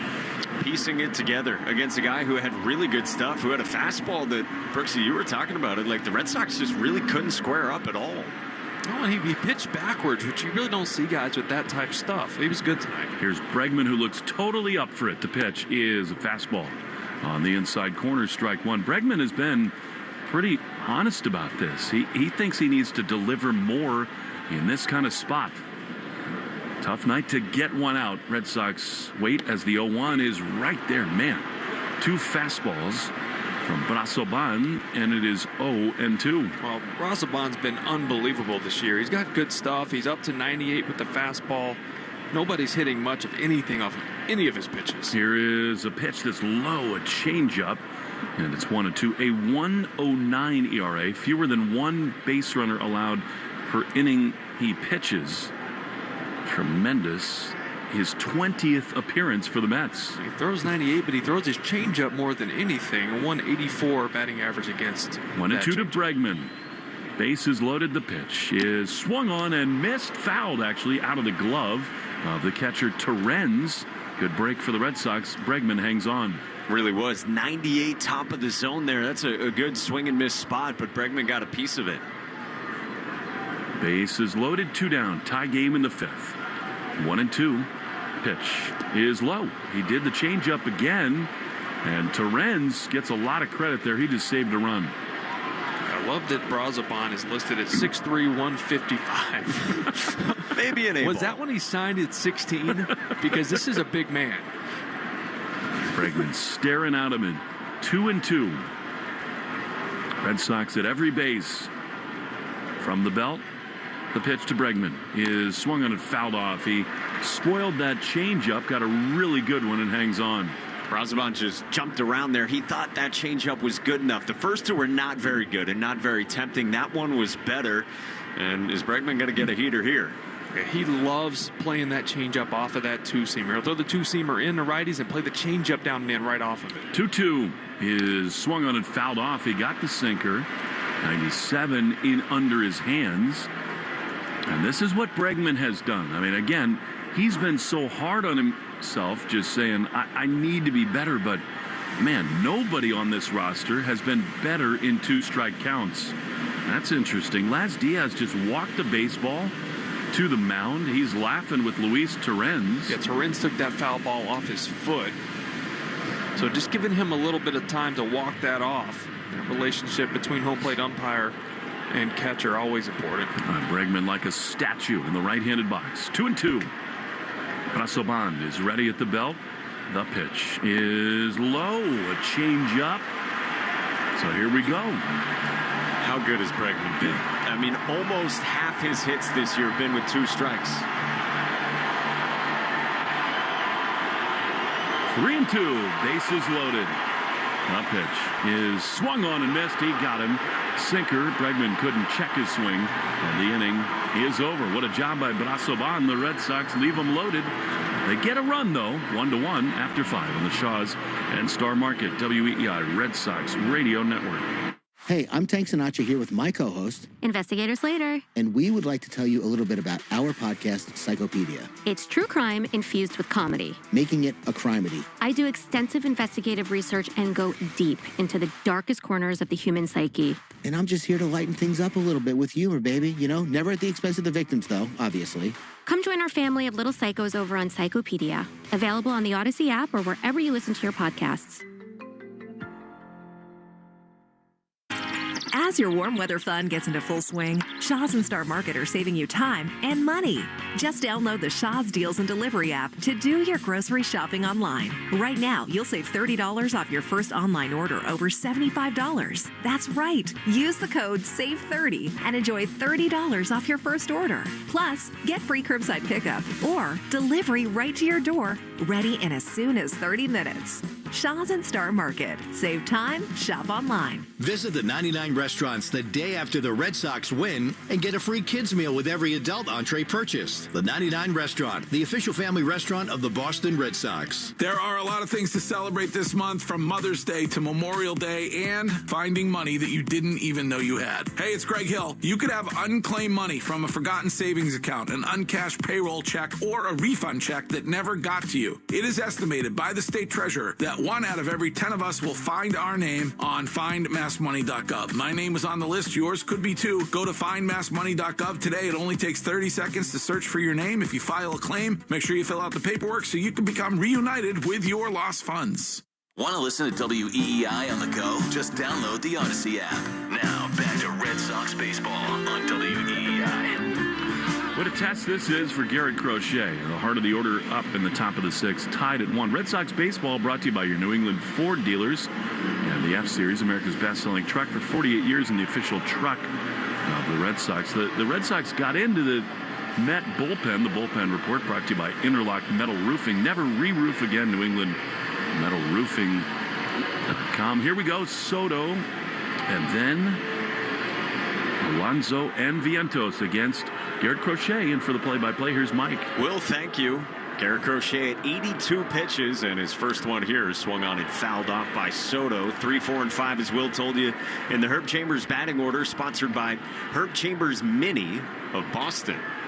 So the Red Sox tied this game at 1. Liam Hendricks is still getting loose in the Red Sox bullpen in right, but Crochet earned another inning. Hendricks got up in the 5th. Now into the 6th, the 0-1 is a strike. It's 0-2 on Soto. And I wonder if they're thinking about going to Hendricks for Alonso next, since he's still up down there. But I'm trusting my ace. I know he may not have his best stuff, but that's who I want on the mound in this spot. I don't think you can take him out. The bullpen is so thin. You got to ride him. I'm right there with you, and this is your guy. Well, Soto just called for time, very close to when Crochet was ready to deal, and I don't think Garrett liked it. Now is 0-2. Soto swings and misses and strikes out for a 3rd time against Garrett Crochet. I mean, not even close. I think he realized Crochet was angry. Whoa, my goodness. And here comes Alex Cora. So, Brooksy, you were correct. Cora comes out of the Red Sox first base dugout at 85 pitches. Garrett Crochet steps toward Alex Cora to meet him. He's not made a choice yet, Mike. So instead of handing Alex the ball, he put his hand out there. Like, I'm not giving you the ball, I'll shake your hand. But he turns it over anyways. And Crochet does depart. Hands Alex Cora the baseball, 85 pitches. And yes, 5 straight righties. And here comes Liam Hendricks with 1 out in the top of the 6th. Red Sox and Mets tied at 1 on the Shaw's and Star Market, WEEI Red Sox Radio Network. During this call to the bullpen, your New England Ford dealers remind you that this is the perfect time to check out all their great Ford truck offers at buyfordnow.com. You'll find special deals on Ford F-150, built Ford tough and smarter than ever. The legendary Super Duty, our most capable heavy-duty pickup, and the turbocharged Ranger, ready for your next adventure. Visit buyfordnow.com and see why now's the time to buy or lease your new Ford truck. 1-877 Cars for Kids. K-A-R-S Cars for Kids. 1-877 Cars for Kids. Donate your car today. Donate today at carsforkids.org. That's cars with a K. Your car can be picked up as soon as the next day. Receive a tax deduction and vacation voucher. 1-877 Cars for Kids. Donate your car today. Now accepting donations of land, homes, buildings, or any kind of real estate. Huge choice by Alex Cora here in the 6th inning with 1 out in a 1-1 game. Red Sox and Mets tied at Fenway on a chilly night. And after 85 pitches, Alex Cora goes to the bullpen and takes the baseball from Garrett Crochet. 5 1/3, 5 hits, 1 run, 1 walk, 5 strikeouts, and now a pitching change. And this pitching change and this slowdown in action is brought to you by Iservay as Liam Hendricks comes on for his 11th outing with a 3.38 ERA. Alex Cora got asked about the workload for Garrett Crochet pregame, and he did caution that even with a bullpen that has been taxed the last few days, he said we got to be careful with Crochet too. He said Crochet is really important, obviously, to what we're trying to accomplish. And every 5 days, if we push him to the limit every single time, we're playing a dangerous game. So Hendrickson, his first pitch to Pete Alonso, drops in for strike one. It's interesting, too, because, looking at Alonso's splits, 268 against lefties, 302 versus righties. So there's something right here that Alex Cora saw. He gets Hendricks and the 0-1's outside, a ball and a strike. I love the shot in the dugout, too. Crochet basically just apologized to him because he was fired up when he took the ball from him. He didn't show him up, but he also didn't just hand him the ball when he came out there. He almost extended his hand. 1-1, down and away. Like, hey, good to see you, but need you to go back where you came from. Crochet walked over, indeed, to Alex Cora in the first base dugout, said something, walked away with a smirk on his face, and then Cora was laughing about it as Crochet went the other way. 1 out, base is empty. The pitch, swing and a miss. Good slider from Liam Hendricks beneath the zone, 2-2. But back to Crochet, only 6 swing and miss. So, we said not his best stuff, but not having swing and miss stuff against these guys after they're facing you, third time through the lineup, can be a little bit scary for a manager, regardless of who you are. And so he's out of the game. Hendricks 2-2, swing and a miss, strike 3. Alonso strikes out, chases the slider down and away, and it's a punch out for Hendricks, and there's 2 gone in the 6th. Now, Alonso's trying to tell Laz Diaz, and there's some arguments going on with the Met dugout, saying he fouled that off and it hit the ground. Laz Diaz, mask off, yelling that absolutely was not the case. He did foul that off. He did foul it off, and it did go into the mitt, but it also looked like it did get some dirt on the way into the glove. Now Mark Vientos takes ball 1. Now the Mets dugout was upset, and Alonso was immediately after that strikeout. So 1-1 still our score. Red Sox and Mets in the 6th inning. Hendricks 1-0. Swinging a foul back 1-1. So that's a 6th strikeout from Red Sox pitching, and the Arbella Insurance Foundation is dedicated to striking out cancer by supporting the Jimmy Fund. And for every strikeout from a Sox pitcher this season, the Arbella Insurance Foundation donates $50 to the Jimmy Fund. Here for the Jimmy Fund, here for good. 1-1 is cut out and missed by Vientos, and it's 1-2 from Hendricks. This is good for Hendricks as well to get in some high leverage spots against some big hitters in the middle of lineups. Really test him and see where he's at. He hasn't really been tested much so far this season. Only his 11th appearance. Dangles the arm. Now he comes set. The 1-2 is up high, 2-2. This copyrighted broadcast is presented by authority of the Boston Red Sox and may not be reproduced or retransmitted in any form. And the accounts and descriptions of this game may not be disseminated without the expressed written consent of WEEI and the Boston Red Sox. 2 outs, base is empty in the 6th. 2-2 is down and a full count on Vientos. Yeah, Liam Hendricks had some interesting quotes pregame to the Boston Globe as well. Got asked about his role with the Red Sox, and he said no rhyme or reason.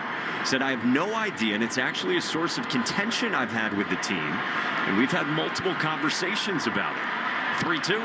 Vientos swings and fouls it back.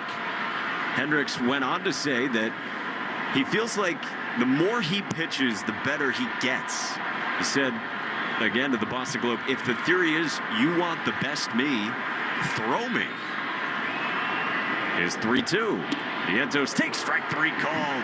Fastball at 95 down the heart of the plate, and Hendricks fans too after Alex Cora did go to the bullpen here in the 6th inning. We go to the bottom of the 6th at Fenway. Red Sox and Mets tied at 1 on the Shaws and Star Market, WEEI Red Sox Radio Network. College football summer is no time to slouch because we are taking you to school on the Cover 3 podcast, part of the CBS Sports Podcast Network. It's time for our annual summer school series as we take time to break down some of your favorite teams with experts and insiders who know these depth charts from top to bottom. But summer school is just extra credit as we go through positional drafts, player rankings, and more. Follow and listen to the Cover 3 podcast on the free Odyssey app or wherever you get your podcasts. Look around. You can find cars like these on AutoTrader, like that car riding your tail. Or if you're tailgating right now, all those cars doubling as kitchens and living rooms are on AutoTrader too. Are you working out and listening to this ad at the same time? Well, multitasking pro, cars like the ones in the gym parking lot are for sale on AutoTrader. New cars, used cars, electric cars, maybe even flying cars. Okay, no flying cars, but as soon as they get invented, they'll be on AutoTrader. Just you wait. AutoTrader. Grilling season is in full swing with boneless chicken now on sale at Shaw's and Star Market. Hey, it's Lou. Today through Thursday, pick up value pack all-natural Signature Farms boneless chicken breast or thighs for just $2.47 a pound. When you use the digital coupon, you're limited to 2. When you shop with the Shaw's app, you get amazing deals. You earn points on every purchase. If you're short on time, order ahead for free curbside pickup or get delivery. Hurry and get grilling boneless chicken. Shaw's and Star Market, the official supermarket of the Red Sox Radio Network. When your boy Flavor Flav counts from 3, you're gonna go to Cane's and you're gonna order hand-battered, cooked-to-order chicken fingers. 3, 2, 1. Raising Cane's. One love.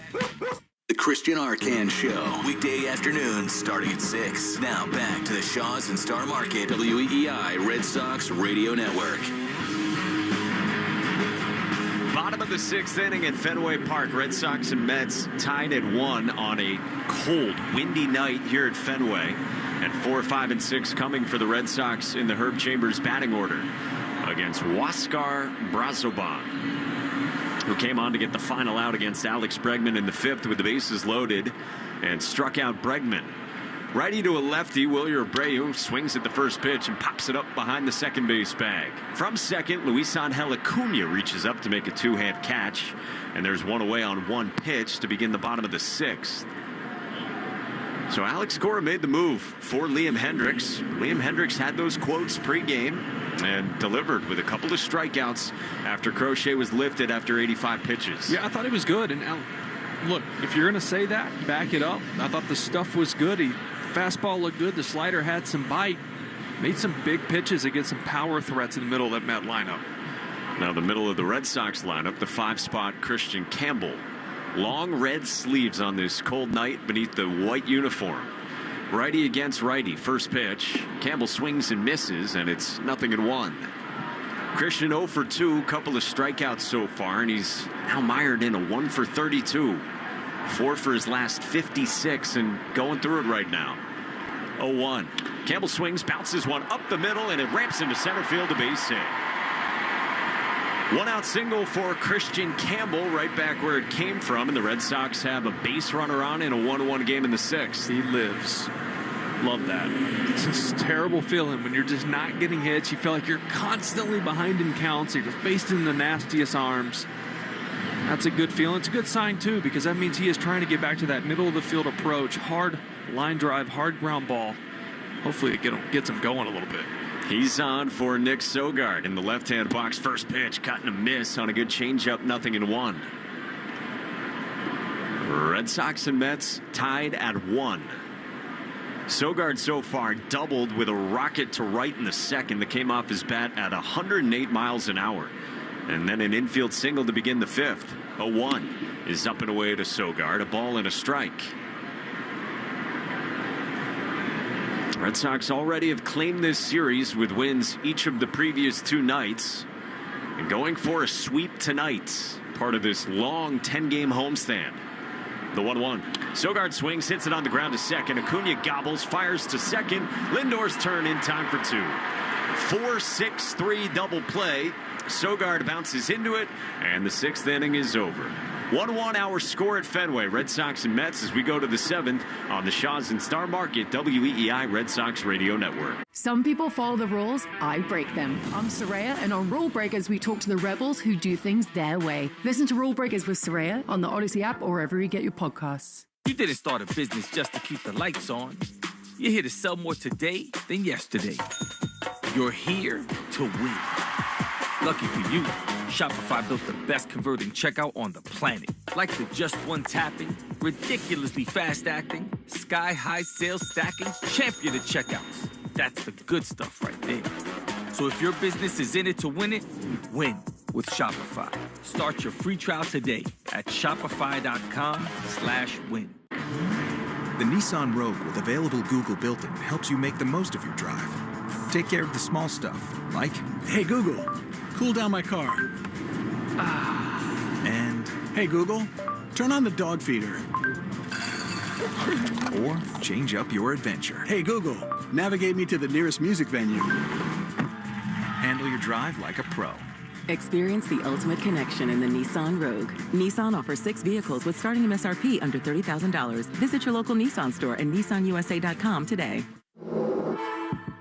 Not equipped on all vehicles. Requires compatible device. Sequences shortened and simulated. Activation of Nissan Connect services package required. Only use features when safe and legal to do so. Data rates may apply, subject to third-party service availability. Google Play, and Google Maps are trademarks of Google LLC. Available on Nissan Altima, Kicks, Leaf, Rogue, Sentra, and Versa. All prices are manufacturer suggested retail price. MSRP for base models. MSRP excludes destination and handling charges, tax, title, license, and options. Dealer sets actual prices. Looking for a warm, vibrant community for family in New York City? River Spring Living provides a full range of living options for older adults. Come and see firsthand what makes it so special. Schedule your tour at riverspringliving.org today.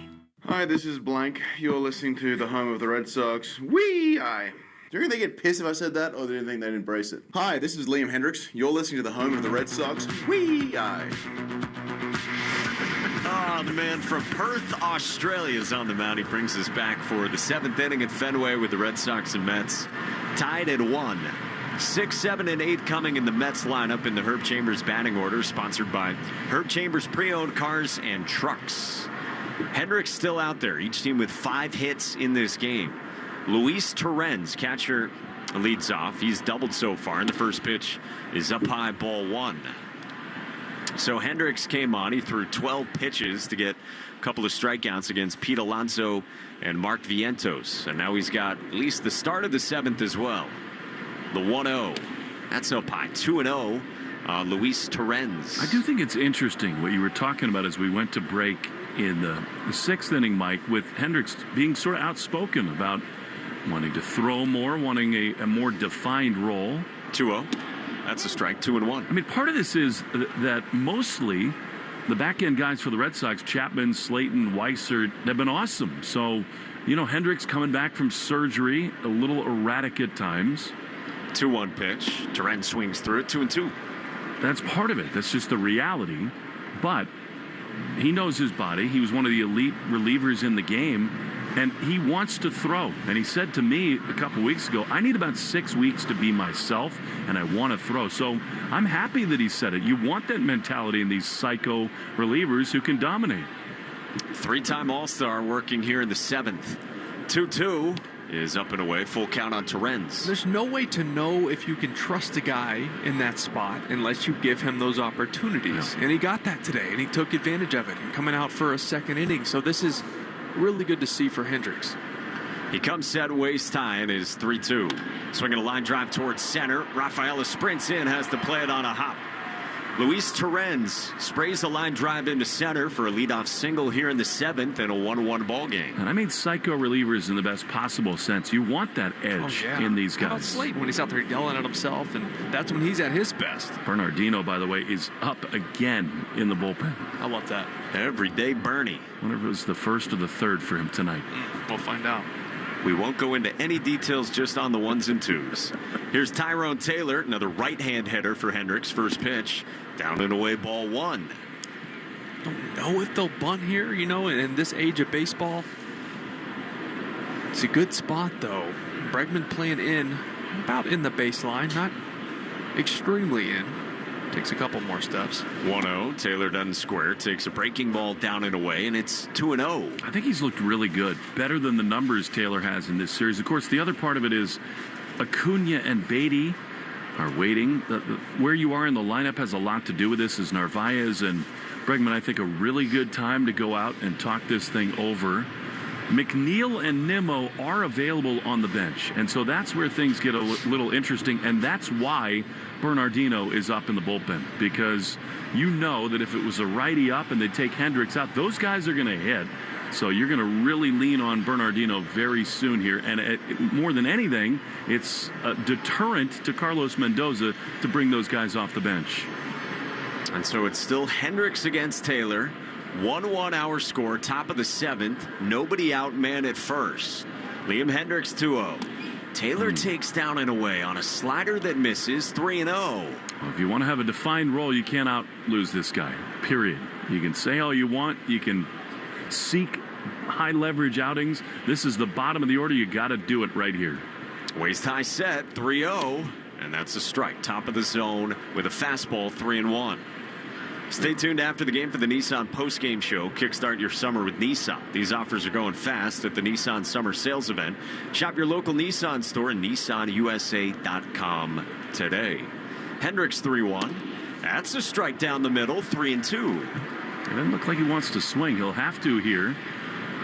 Liam would love a little one-hopper to Story. So a full count back from 3-0 for Hendricks against Tyrone Taylor. Hendricks peers in on the same page with Narvaez. The payoff pitch. Swinging a line drive into right field. A base hit as it drops down in front of Abreu. Taylor has a 2-strike single into right. And the first 2 Mets have singled off Liam Hendricks in the 7th in a 1-1 ball game with nobody out.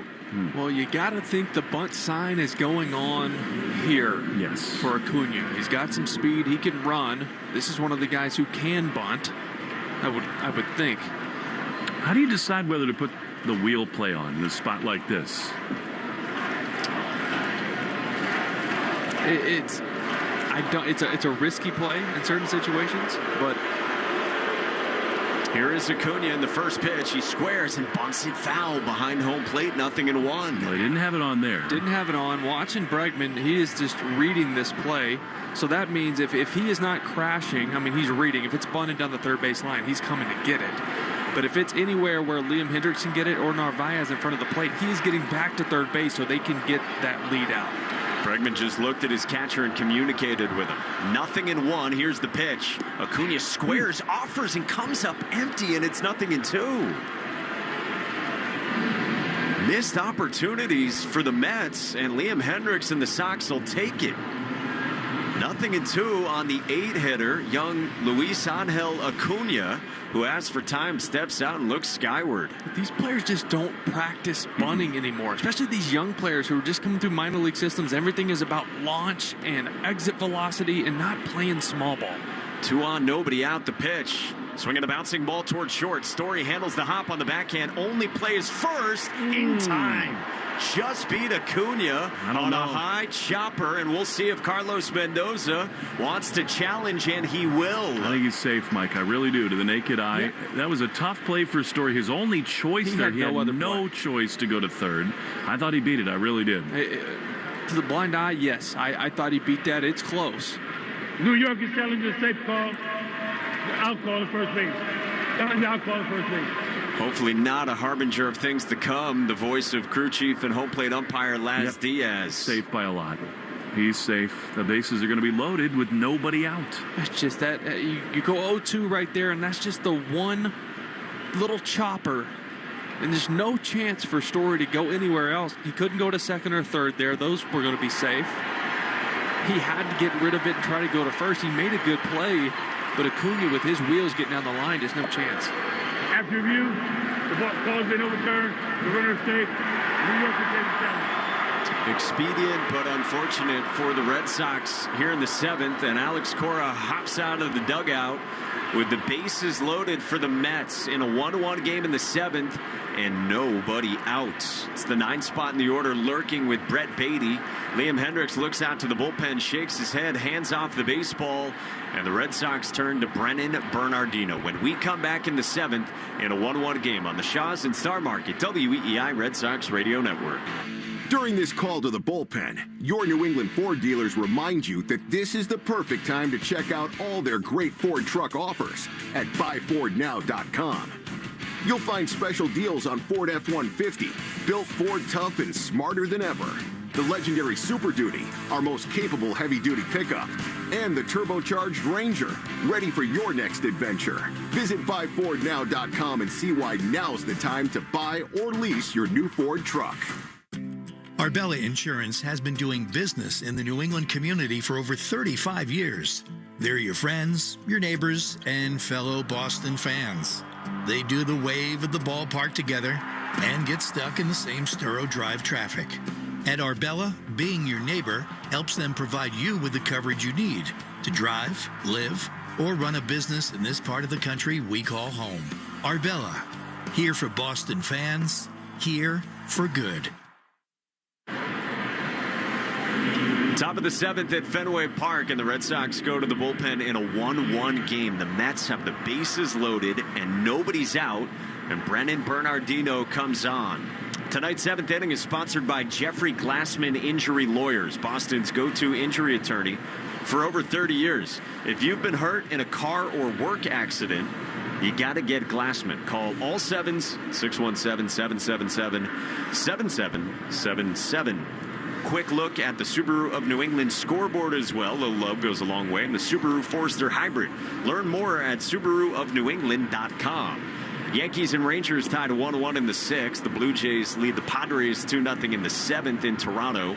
And the Orioles beat the Brewers 8-4 in 11 in Milwaukee.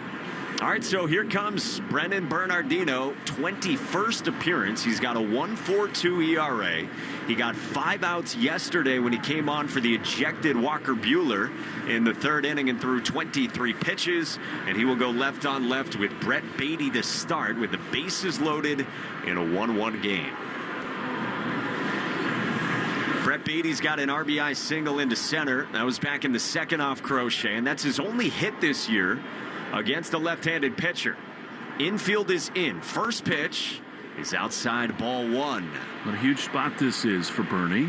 And by the way, that's why life as a major league manager not easy, because he made the choice to take Crochet out and asked Hendricks to go 2 innings. And now in the 7th, a 1-0.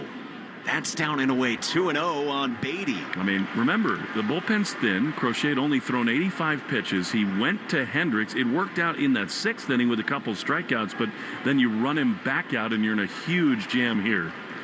2-0 pitch. Beatty swings and misses on a sinker outside, 2-1. I mean, Carlos Mendoza wants to walk to the box and strangle Beatty there.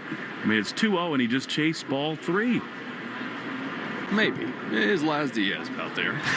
Because that was an inch off the plate. And how about this in the Red Sox bullpen? Sean Newcomb starting to throw. He went 79 pitches on Sunday. Maybe a normal bullpen day for him. Yep, exactly. Bases loaded, nobody out in the 7th. 1-1 our score. 2-1. Beatty takes a called strike on the outside part of the plate, 2-2. And you got to think, here comes that sweeping curveball that Bernie loves. He's thrown the 2-seamer out away from Beatty a couple times now.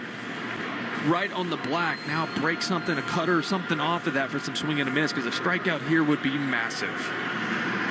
Infield is in for the Red Sox in a 1-1 game in the 7th. Bernardino's been great this season, and he's in a high leverage spot here on a cold night at Fenway. Waist high set. 2-2 pitch. Beatty swings and slaps it to left. Duran bolts back and has to play it off the wall. It bounds into the corner. Duran scores. Taylor's right behind him and beats the throw. And it's a 2-run single for Brett Beatty in the 7th. And the Mets have the lead 3-1. Just all fastballs. Another fastball over the plate right there. He swung and missed it one off the plate, 2-0. You painted 1-2-1. It was the perfect spot to go cutter or breaking ball off the plate, throw another heater, which he'd already seen 4 of, and timed up, and he was all over that one. And Beatty delivers in the left-on-left spot, and he screamed back toward his third base Mets dugout, fired up to deliver for his club. Acuna stopped at second, so first and second for Lindor. First pitch, swinging a ground ball up the middle. Story to his left glove, slips with the glove. Campbell will not throw to first. They get the force on Beatty for out number 2. Well, for one thing, Christian Campbell very happy that it's not 1985, because he would have been absolutely torched right there on the bag as the runner got there. Story went out of the glove. It kind of got caught in his glove as he flipped to the second base bag. No chance to turn 2. That should have been a tailor-made double play. It wasn't. Secondly, this is all related to the lack of depth and length in games from starters. You got bullpen arms in the game now that just otherwise never would be. I should say out number 1 on the flip there in the force at second. And yeah, the problems have compounded for the Red Sox. And now Starling Marte with runners at the corners. First pitch. Marte swings and rolls it foul up the third base line. Like, what'd you think there, Will? Is that one where you could just flip it bare hand to the bag and a little quicker turn? So because of Story having to go further up the middle, in those situations, you're thinking you don't have a lot of time. Sometimes the glove flip is a little faster. That one just got hung up in the webbing, so it almost came out like a changeup and didn't give Campbell a chance to turn it. 0-1. Marte takes just outside, a ball and a strike. So runners at the corners. Red Sox now down 3-1 in the 7th and just one out. Marte's 0 for 3 tonight. Bernardino's 1-1. Marte takes down and away 2-1. The roster is what it is. I was surprised they didn't make a move today. Now, fresh arm, right? Part of that is they thought that Crochet could give them a lot more than he did. Yanked after 85 pitches. 2-1 runner goes from first. The pitch is down for a ball and a steal of second for Brett Beatty. And by the way, Mike, this brings up another sort of more layered conversation, and that is, as great as Crochet's been, I mean, this is his first season where you want him to sort of approach 200 innings. And so with the bullpen short, the starter's not going deep, you know you got to protect him. This is one of those games you were so painted into a corner. Time called at home plate, and it was on appeal deemed that Marte went around. So it's 2-2 with Lindor at second and Acuna at third. Infield in. 2-2. Swinging a foul back behind home plate. Probably one of those games, too, you're thinking McGill has not thrown the ball well. He's coming off a bad start. He's given up a ton of runs, and you're thinking, we're going to score 6-7 runs here. And hopefully it's not an issue. And Crochet, great. Maybe he goes 6-7 innings. Just wasn't the case tonight. 2-2's outside and a full count. Great job by Narvaez lunging toward the left-hand box to snare it. Still a huge spot for Bernardino. I mean, it's only a 2-run game, but Soto and Alonso are waiting. Second and third, one out in this top of the 7th at Fenway. Bernardino's 3-2. Outside ball 4. He walks Starling Marte with a backdoor breaking ball that missed. And the Mets have the bases loaded for Juan Soto. Alex Cora is on the phone checking in with Sean Newcomb loosening. And Andrew Bailey hops out of the first base dugout to visit the mound with the entire infield and the battery. Let's pause 10 seconds for station identification on the Shaw's and Star Market WEEI Red Sox Radio Network. From the WEEI studios, 93.7 WEEI FM and HD1, Lawrence, Boston. Always live on the free Odyssey app. Will Fleming, Mike Monaco, Will Middlebrooks with you at Fenway with the Red Sox down 3-1 and danger in the left-hand box in the form of Juan Soto, who's 0 for 3 with 3 strikeouts. As a mound visit ends for the Red Sox, and Brennan Bernardino circles the back of the mound, trying to keep this game a 2-run deficit. Soto struck out looking 2 times against Garrett Crochet in the first 3 innings, and then punched out against Crochet on a breaking ball swinging in the 6th. Bases loaded for Juan Soto with 1 out. Bernardino's first pitch. Zips outside, ball 1 with a twisting breaking ball. Soto taps the plate twice, adjusts his helmet, open stance in the box. The 1-0. Swing and a foul off the mid of the catcher Narvaez, 1-1. Soto comes out and kicks the baseball up the first base line with his left cleat. Some frustration as he missed that pitch. It was a wild swing. I mean, came out of his shoes on that. On a fastball up in the zone. Bases loaded, the 1-1. Soto swings and skies it to center. Rafaela bolts back onto the track. In left center, he runs it down to make the catch. Acuna tags and scores from third. Rafaela's throw to third does not beat Lindor. Juan Soto crushes a sac fly into a cold night, and the Mets add to the lead. It's 4-1. Well, I think on another night we might have had 2 grand slams in the same game, because the pitches from and the swings from Duran and Soto both absolutely cranked. And by the way, it is worth revisiting that this is once again a moment created by Mike Estabrook. The reason that the Red Sox are blowing these bullpen arms out is that they had to get so many innings out of the bullpen after the ejection of Buehler last night. It was Bernardino who came in to that game in the third, and now he's still in here in the seventh. Runners at the corner, Sox down 3, 2 outs, Pete Alonso. First pitch, swinging a tip foul into the mid of Narvaez, 0-1. Still an enormous moment, Mike. I mean, this game is a long way from over. The Red Sox swinging it. They get into the Mets bullpen, but Alonso terrifies me right here. He has struck out twice and singled. The 0-1. Alonso takes a called strike, top of the zone, 0-2. Bernardino snuck a 90-mile-an-hour fastball at the top of the zone by him. Waist high set, 0-2. Alonso takes one inside. It skitters away, and Marte moves up to second. I thought maybe that... Did that hit get him? A piece of Alonso? It looked to me like it did. Alonso's looking back at the dugout and now looking back at the home plate umpire Laz Diaz, but in the moment he didn't make it seem like it hit him. It was odd. They actually don't want to challenge because they want Alonso to hit. I mean, I thought it hit him. It's almost like the Red Sox should challenge because I thought that took a bite out of his foot. It did. It went right over his big toe and skimmed it. You never see that, but they should challenge and say it hit him. And remember, he fouled off the ball that was deemed that he didn't foul it off.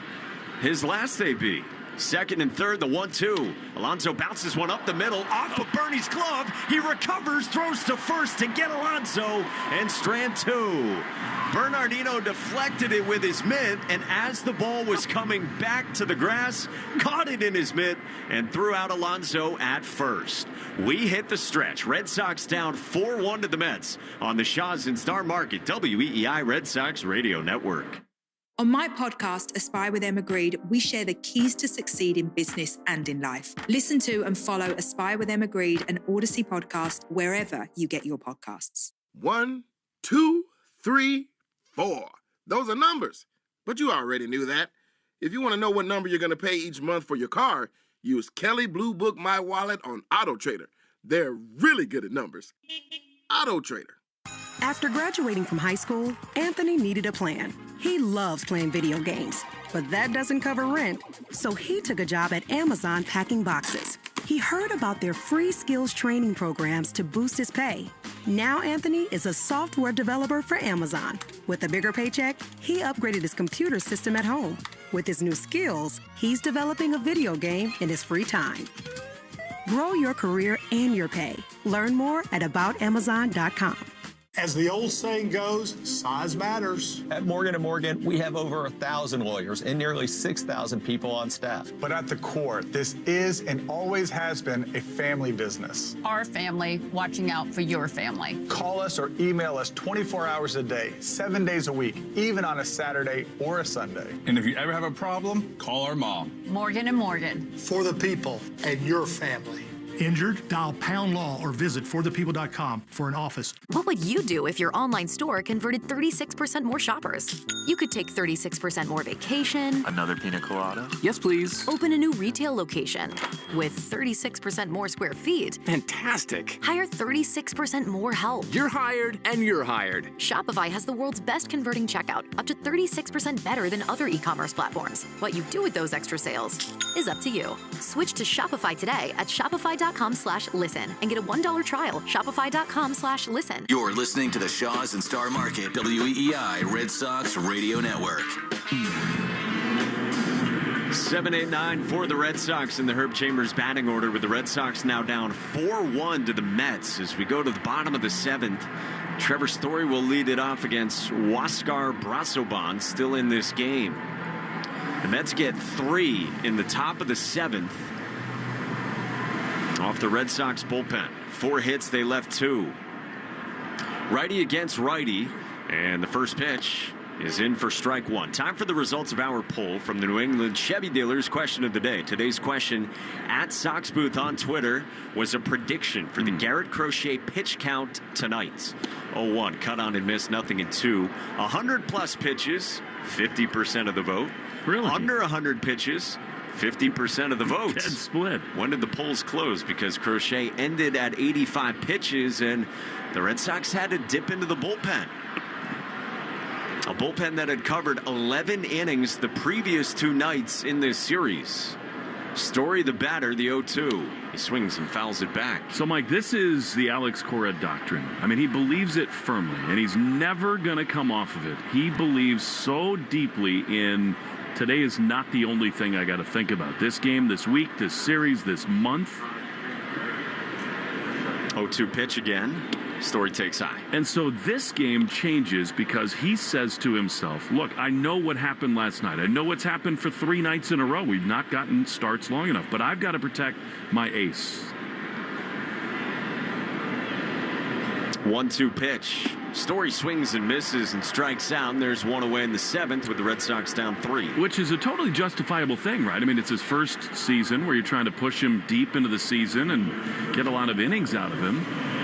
But in the context of this particular game, it absolutely is a big turn because you go to the bullpen and you're now opening the door to a lot of variables, how it's gone the first 3 of this series. And sometimes you look at this in the way of, okay, we won the series, and that's what you want to do. You want to win the series. But in the case of the Red Sox right now, Carlos Narvaez takes a pitch up and in. Did it hit him? He thinks so. I think off the knob of the bat instead, so it's a foul and it's 0-1. So in this case, with this Red Sox team, it's all about momentum, right? Yeah. And you have a very bad Baltimore team limping in here without a manager. They're in a bad spot, and you want to get hot here. Base is empty, 1 out in the 7th. Red Sox down 4-1 in the 0-1. It's cut on and missed. 0-2 on Narvaez. I mean, what you're saying is true. In some ways, you do a great job to win the first 2 games of this series, and so that's just the nature of a baseball season.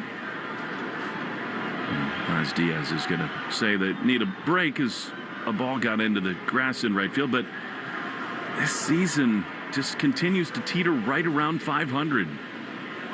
Alex Cora said all these things pregame as well. 0-2. Swing and a miss. Narvaez strikes out. 2 away for the Sox to begin the last of the 7th. How about this dude on the mound? Yeah, I was just about to say, you see why the numbers are what they are. You know, nobody hitting more than 184 against any of his pitches, and that's the fastball. But the cutter, the off-speed, the heater itself at 98 is electric. So Huascar Brazoban's got 2 outs. Base is empty for Ceddanne Rafaela. Got hit by a pitch on the left hand last time. First pitch is up high, ball 1. And so that was our question today. And you can get a closer look at Chevy's award-winning lineup at your New England Chevy dealers. Find exciting offers, too, on the powerful Silverado and feature-packed all-new Equinox. 1-0. Swinging a bouncing ball foul toward the Mets' third base dugout, 1-1. I would have had the over by a lot. I mean, I thought this was a 105-110 kind of night. But early on, he was not that sharp. He threw a lot of pitches in the first 2 innings. 22 in the first inning. Yep.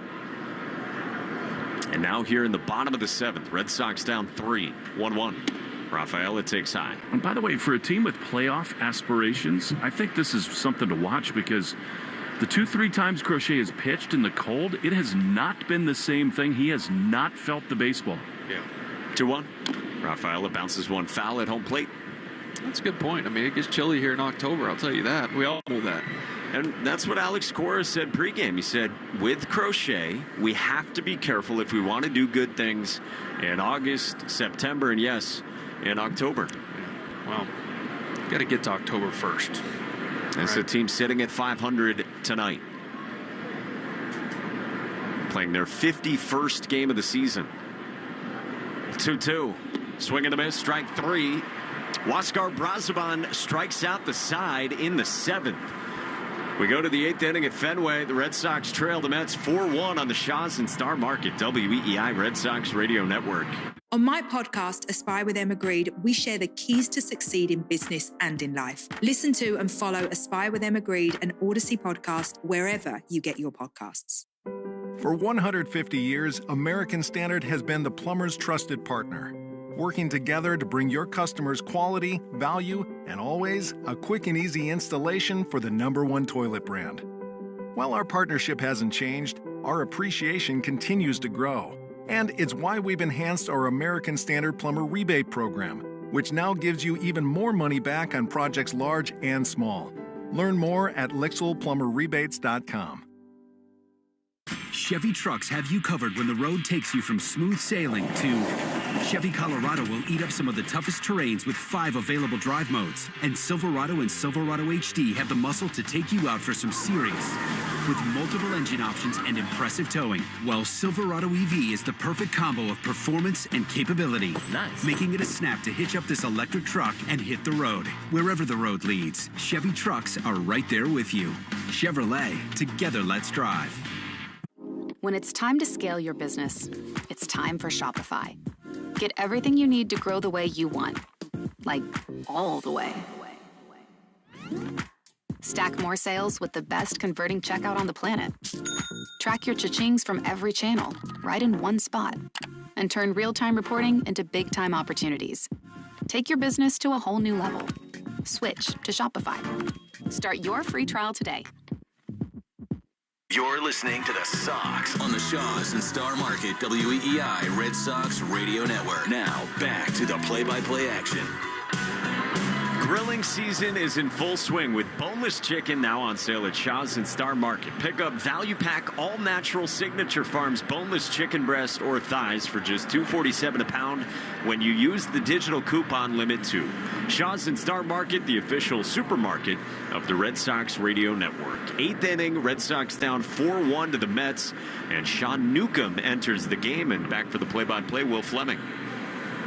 Well, thank you, sort of, Mike, is Sean Newcomb. This is white knuckle time right here, 4-1 Mets. He's been overworked. Newcomb has been the long reliever for a little while here for the Red Sox. High fly ball off the bat of Vientos, right at Wilyer Abreu. Finally pitched by Skies, a little easier to pick it up in the air.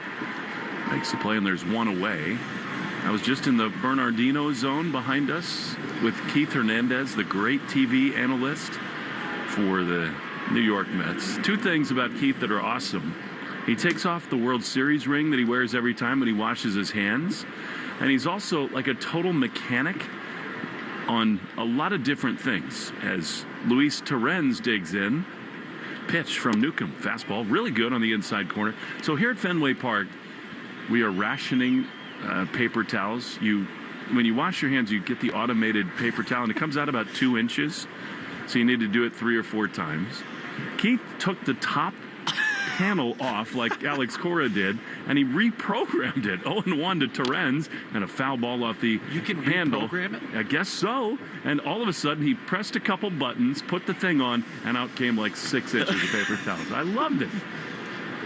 I didn't know that you could do that. One of the great defensive first basemen in the history of the game, and he can get you more paper towels than you'll ever need. That is incredible. One down, here is the pitch, and it's outside a curveball, 1-2. Their booth just are right. Gary Cohen, Ron Darling, Keith Hernandez. If you're just a casual baseball fan, you want to have a good time, tune in a game. That is such a fun listen. And watch the 1-2 misses outside, 2-2. I went over to meet Gary Cohen before the game. I'd never met him before. Mm-hmm. I have spent so much time listening to their booth because they are so good. Yeah. It was like meeting one of your heroes, seriously.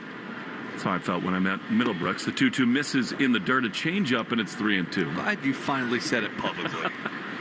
You know, Mike, Gary started something that impacted both of our lives. I mean, he was the first real guy to come out of Pawtucket and make the big leap out of the broadcast booth into the major leagues.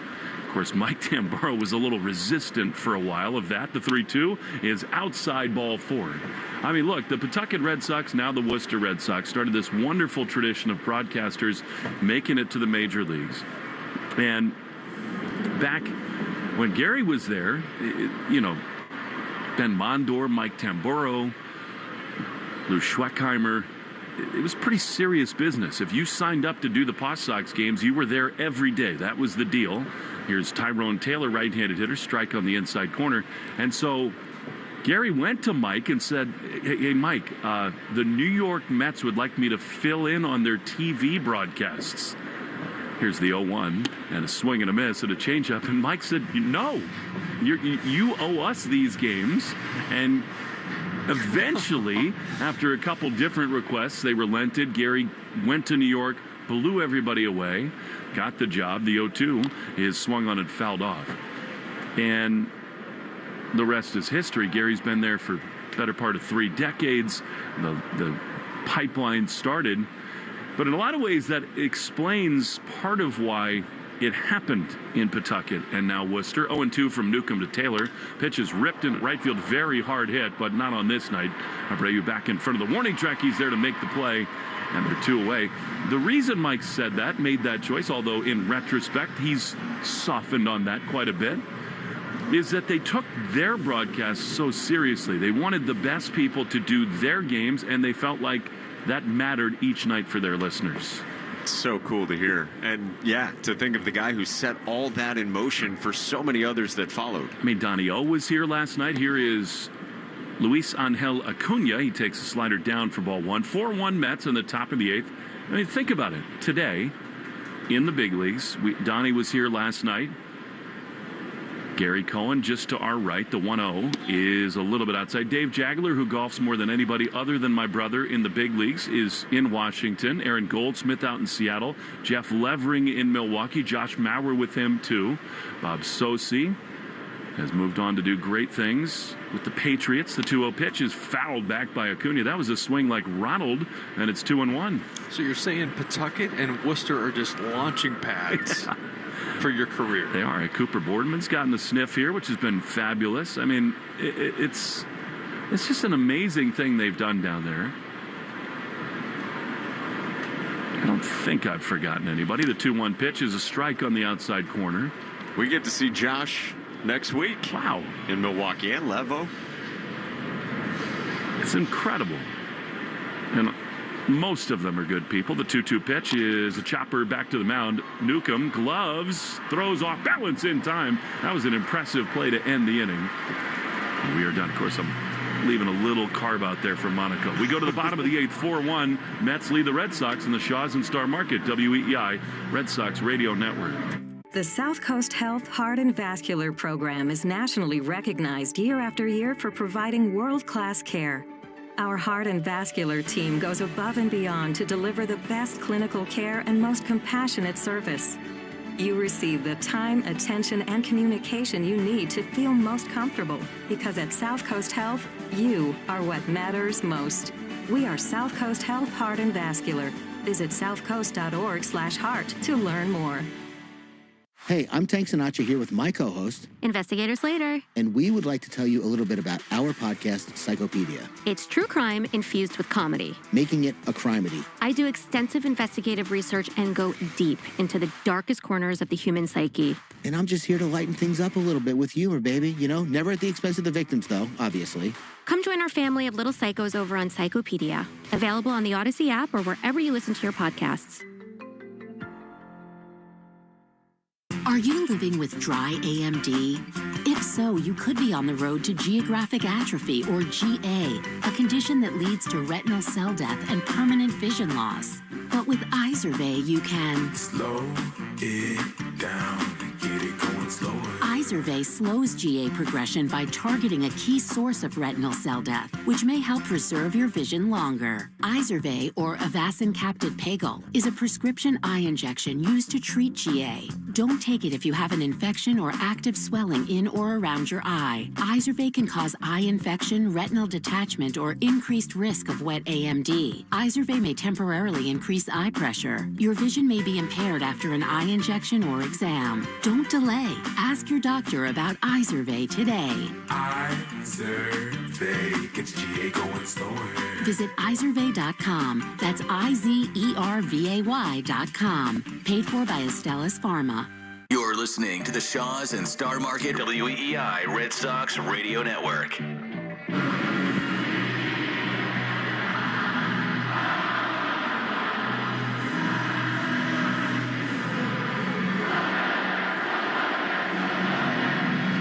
Well, the Red Sox hoping that things will be so good after this bottom of the 8th inning. A little frustrating so far. The Red Sox trailing the Mets 4-1.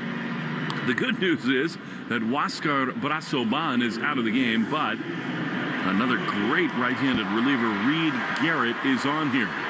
Red Sox will have the top of the order. Duran, Devers, and Bregman. Stay tuned after the game for the Nissan post-game show.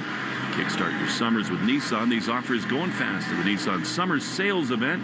Shop your local Nissan store and NissanUSA.com today. This dude has pitched in 20 games He has walked 11 over 18 innings, but 18 strikeouts. And here now Duran has driven in the Red Sox only run. They trail by 3. The pitch is inside. Sweeper. Will, you're pouring over the data. What do you got on Garrett? Yeah, he's a cutter, sinker, split, and a sweeper. Ooh. The split is the put-out pitch. It is filthy. 1-0 to Duran.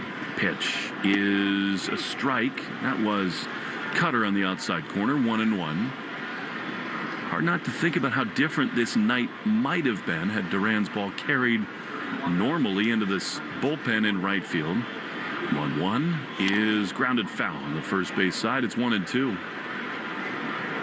And on a different night, under calm conditions, the folks at Major League Baseball say it would have gone 17 feet farther, would have been clearly in the bullpen. And it's crazy, you know, this is the 21st day of May.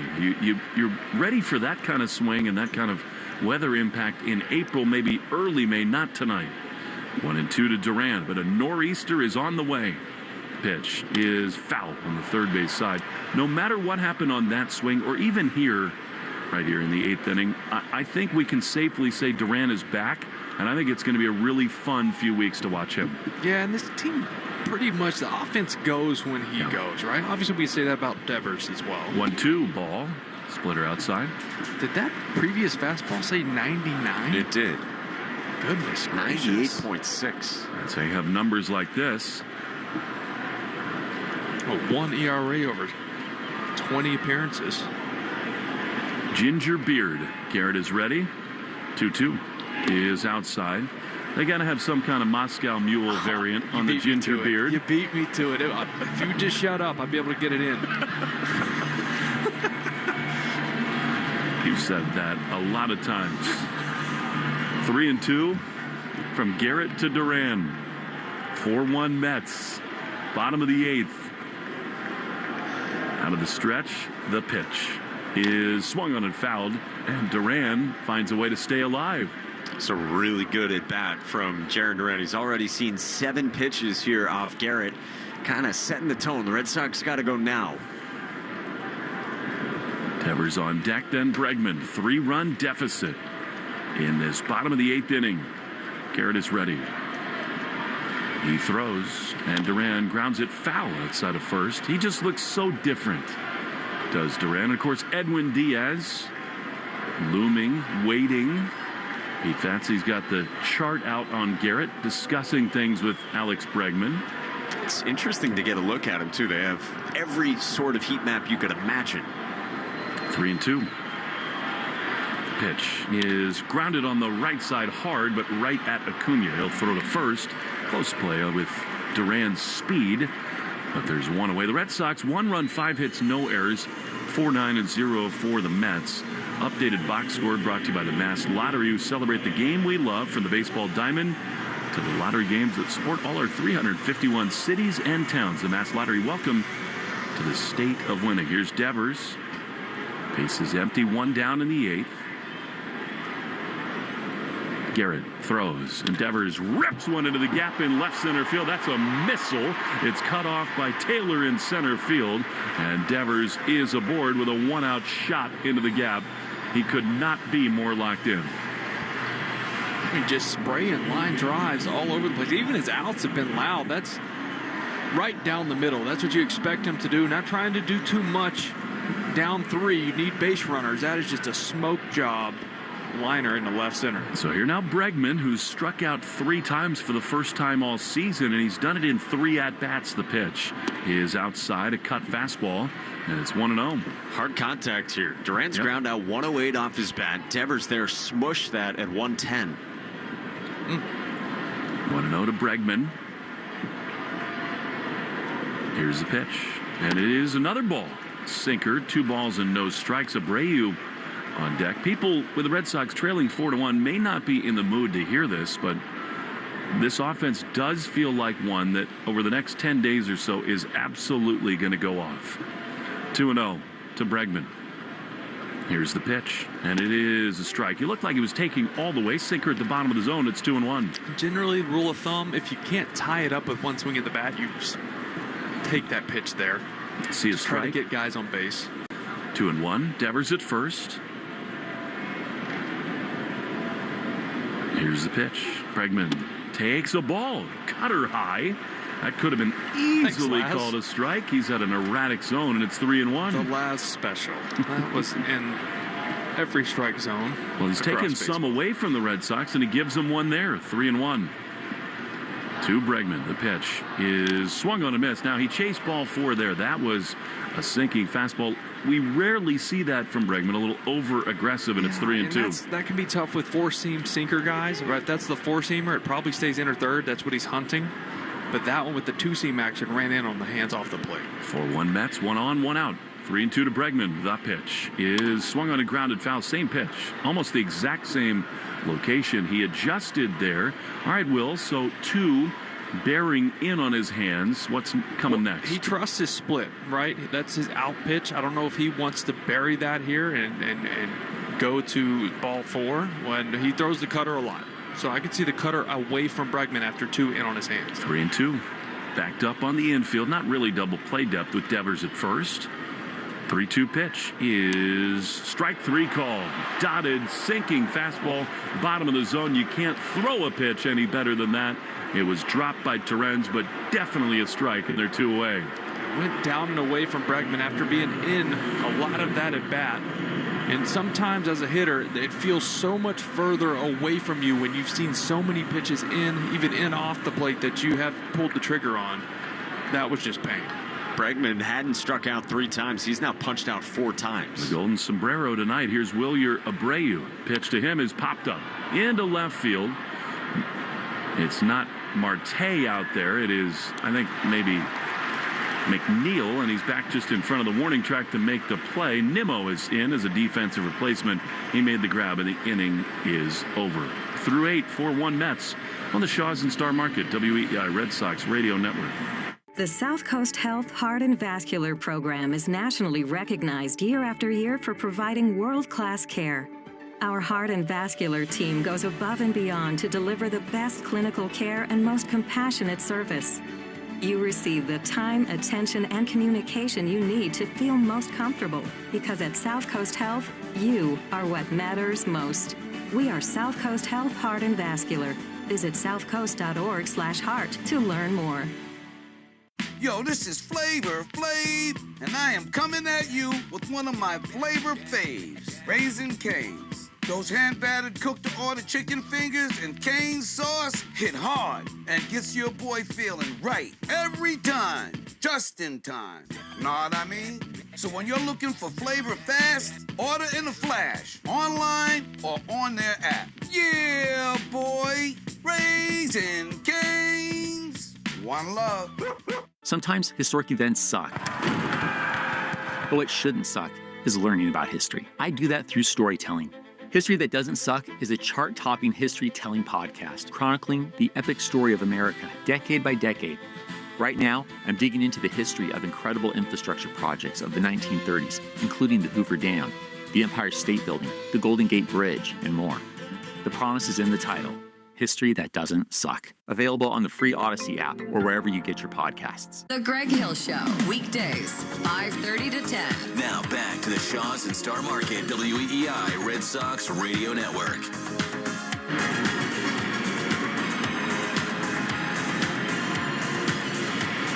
We go to the 9th inning. The Red Sox trailing the Mets 4-1. Stay tuned after the game for the Nissan post-game show. Kickstart your summer with Nissan. These offers going fast to the Nissan Summer Sales Event. Shop your local Nissan store and NissanUSA.com today. Here's Brett Beatty, ground ball to first. Sogard so smooth over there, knee-high grab. Throws to first, rather walks it to first himself, and there's one away. Sort of a frustrating night for the Red Sox. They really escaped with a gritty win last night after Buehler was ejected, Cora too, but then the bullpen was fabulous for Boston. Bernardino, Whitlock, Wilson, Weissert, Slayton, Chapman. That sort of sets the table for today. And you hoped at least that Garrett Crochet could get you 6-7 innings. He did not. Struggled early, was lifted in the 6th. Lindor bats with one down against Sean Newcomb. Pitch is a strike on the inside corner. And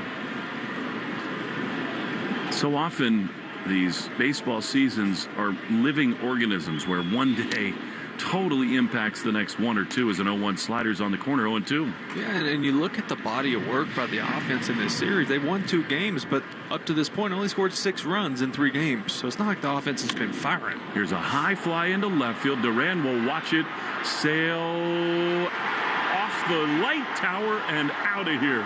Francisco Lindor goes deep off Sean Newcomb, and it is 5-1 Mets. Got that slurve over the middle of the plate. It's hung there for him. That's the one place, if you clip a ball, it's going to leave, is to pretty much dead left field with the way the conditions are here at Fenway tonight. Hit that one pretty good. I mean, the Red Sox win this series from the Mets, and again, it's one of the enigmatic, really difficult things about baseball that's so different than the NBA, than the NFL, because it's every day. As Nimmo lines it into center field, and Cedon is right there to make the play. Again, I don't want to hear from people that this is excuse-making or rationalizing a loss. Just the way it is. The Red Sox had their starting pitcher ejected last night. Previous 2, starter did not give them nearly enough length, and so they came in shorthanded tonight. And this can happen when you come in without a full bullpen. It can happen too when you're trying to protect your ace for the long haul, right? Yep. And you don't want him to throw 110 pitches. So it is what it is, right? You win the series. Yes, do you want to sweep? Of course you did. Here's Juan Soto, who's really not done much in this set. Strike one on the outside corner. And Alex Cora didn't try to hide it pregame on what his plan would be with Garrett Crochet. Like, he was very honest in his answers he had with us. But that's even more the reason you'd think maybe there's a move made for a fresh arm for the bullpen, if that's the case with Crochet. The problem for the Red Sox right now is that given the injuries, they don't have a ton of bullpen flexibility. The 1-1 is a strike. I mean, you got Luis Guerrero with options down at AAA, but what, are you going to give up Bernardino, who's been pitching well, to make that move? And then you lose him for a couple weeks. You can't option Sean Newcomb. He is out of options with his long career. 1-2 pitch. He is outside to Soto. 5-1 Mets in the top of the 9th inning. Well, regardless of the role, Newcomb's been a really important piece to this bullpen. You think about him covering 4, 5, 6 innings to save this bullpen. Pitch to Soto. Misses outside. It's a full count. Soto's going to be a fascinating guy to follow the rest of this season. I think all of us would agree that the cream will probably rise. He's just such a good player. Still in the heart of his prime. The 3-2 is low, ball 4. It only happens in New York. Like Boston is its own media animal where things get blown out of proportion. There's a little bit more vitriol here than some places, many places. But only in New York do you have multiple big personalities reporting totally different things about the character of a clubhouse and whether Soto's happy or unhappy, whether the leadership is angry, whether he wanted to go back to the Yankees or not. Here's Pete Alonso, who takes a strike on the inside corner, 0-1. It's amazing how many big personalities in certain markets have so many strong opinions, but it's literally what they think just staring at their ceiling at night, laying in their bed. There's no source to it. 0-1 is swung on and missed.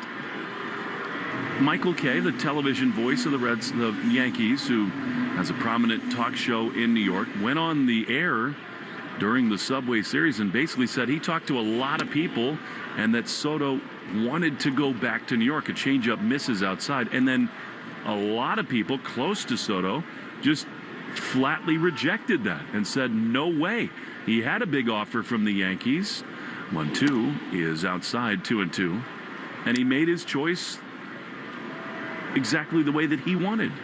And then you had conversations about Soto flying private or not to games, and that had to be refuted by Jeff Passan. 2-2 is a ground ball to third. Bregman dives. Are you kidding me? He gloves. He throws to first in time, and the inning is over. It's 5-1, and Bregman just made the true definition of a Gold Glove leadership play. We go to the bottom of the 9th inning, 5-1 Mets on the Shaws and Star Market WEEI Red Sox Radio Network.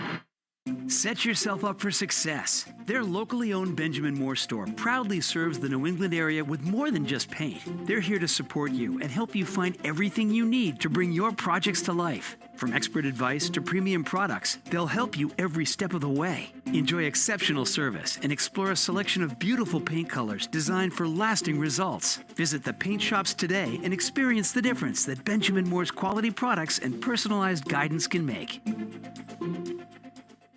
The South Coast Health Heart and Vascular Program is nationally recognized year after year for providing world-class care. Our heart and vascular team goes above and beyond to deliver the best clinical care and most compassionate service. You receive the time, attention, and communication you need to feel most comfortable, because at South Coast Health, you are what matters most. We are South Coast Health Heart and Vascular. Visit southcoast.org/heart to learn more. History That Doesn't Suck is a legit, seriously researched, hard-hitting history podcast told through entertaining stories. Listen to History That Doesn't Suck on the free Odyssey app or wherever you get your podcasts. Massachusetts Fallen Heroes and Innovets honor those who made the ultimate sacrifice since 9/11. Join us for Patriot Week, kicking off May 17th on Armed Forces Day through Memorial Day. Events include Flags for the Fallen, the Strack Pitch Competition, the Gala and Encore Boston Harbor, and the Memorial Rededication in Boston Seaport. Honor, support, and empower Gold Star families. Learn more at massfallenheroes.org. Brought to you by Walmart. Proudly supporting veterans in our community. Hey guys. You're listening to the Shaws and Star Market WEEI Red Sox Radio Network. No Timmy Trumpets, but Edwin Diaz is on here for the Mets. He'll face Christian Campbell, Nick Sogard, and Trevor Story. Not a save situation. 5-1 New York as we go to the bottom of the ninth. It is not nearly a sellout. Weather, huge factor in that. The attendance report brought to you by Crispy Crunchy Chicken. If you're craving some crunch, get fresh hand-breaded chicken tenders or crispy chicken sandwich spiced just right here in the ballpark. For a couple seasons, this guy was the premier closer in all of Major League Baseball, cult hero in New York. And Edwin Diaz trying to shut this thing down for the Mets. He fires a first pitch fastball outside to Campbell for ball one. It's been an interesting few years for him. He misses all of 2023, then inconsistent last year and got popped with a suspension. 1-0, fouled off. What a crazy injury. Celebrating a win in the World Baseball Classic. That was patellar tendon, wasn't it? Yeah. Just like Tristan Casas. Awful. Casas, by the way, he's been around the last couple days. 1-1 outside, called a striker. You got to be kidding me. I mean, I'm sorry. I know it's the ninth inning, but that cannot be a strike. That's absurd. That's crazy. And Alex Cora is yelling at him. I mean, it's embarrassing. This is the big leagues. That just, I'm sorry. And he's telling him, I guarantee Laz is telling him right now, I missed that. I thought he might be barking at Campbell, but come on. 1-2, the pitch. He is outside. Miraculously, that one not called a strike. It's 2-2. We can't get the challenge system soon enough. I'm sorry. I don't want to hear from the umpire apologists. I know it's a hard job. They are missing too many. The 2-2 inside. Called a ball. It's 3-2. It's a hard job. It's coming in at 95. It moves a lot. So is hitting it. It is. And so you can't take pitches away from hitters. You have a way to get it right. That's it. Just use it. 3 balls, 2 strikes to Campbell, leading off the ninth. The pitch is outside. That is a ball. Even by Laz Diaz's standards, it's a leadoff walk, and the Red Sox trying to start something here in the ninth. What you said, Mike, is exactly right. I don't, by the way, want full robot umpires. No, I think we're trending in that direction. I like the human element of umpiring of sports. We have to have the challenge system, and by the way, I think it's good for the umpires too. Here's Sogard. 1 on, none out. The pitch is inside, called a ball, and it's 1-0. Now the Red Sox, remember, they got some options off the bench here tonight. 1-0 to Sogard. The pitch is fouled off on the first base side. Trevor Story is on deck. I think, amazingly, that you might really consider David Hamilton as a pinch hitter if Story reaches here, rather if Sogard does. That's how good Hamilton's been. They've used him as a runner primarily. The 1-1 is a strike. It's a delicate thing for a manager like Alex Cora, trying to keep a veteran guy engaged in the game, but Hamilton's been so good, and it is a 4-run deficit. Right. 1-2 to Sogard. The pitch from Diaz is swung on a miss. He struck him out. So, because of that, and probably anyway, Story will hit. 1 out with 1 on in the bottom of the 9th. This is a tough matchup for Trevor Story right now. High velocity fastball with some rise to it at the top of the zone. Not a good slider, but enough of a wrinkle to get you off of the 98, 99 mile per hour fastball. There's Story, who struck out twice and grounded third. He takes a slider outside for ball 1. It's a good take to start from Trevor Story. That was a strike for a while there, but ends up just off the plate. Narvaez on deck. Then Rafael is scheduled to hit. The pitch is a ground ball foul outside of third, a slider. That's basically the pitch that Trevor's made contact with of late. And it's 1-1. You very much want to get Duran to the plate in this inning. And, of course, you'd like the guy behind him, Devers. But you will need 3 guys to reach for that. 1-1 to Story. Pitch is swung on and missed. And he's just been fooled badly by that slider, and it's 1-2.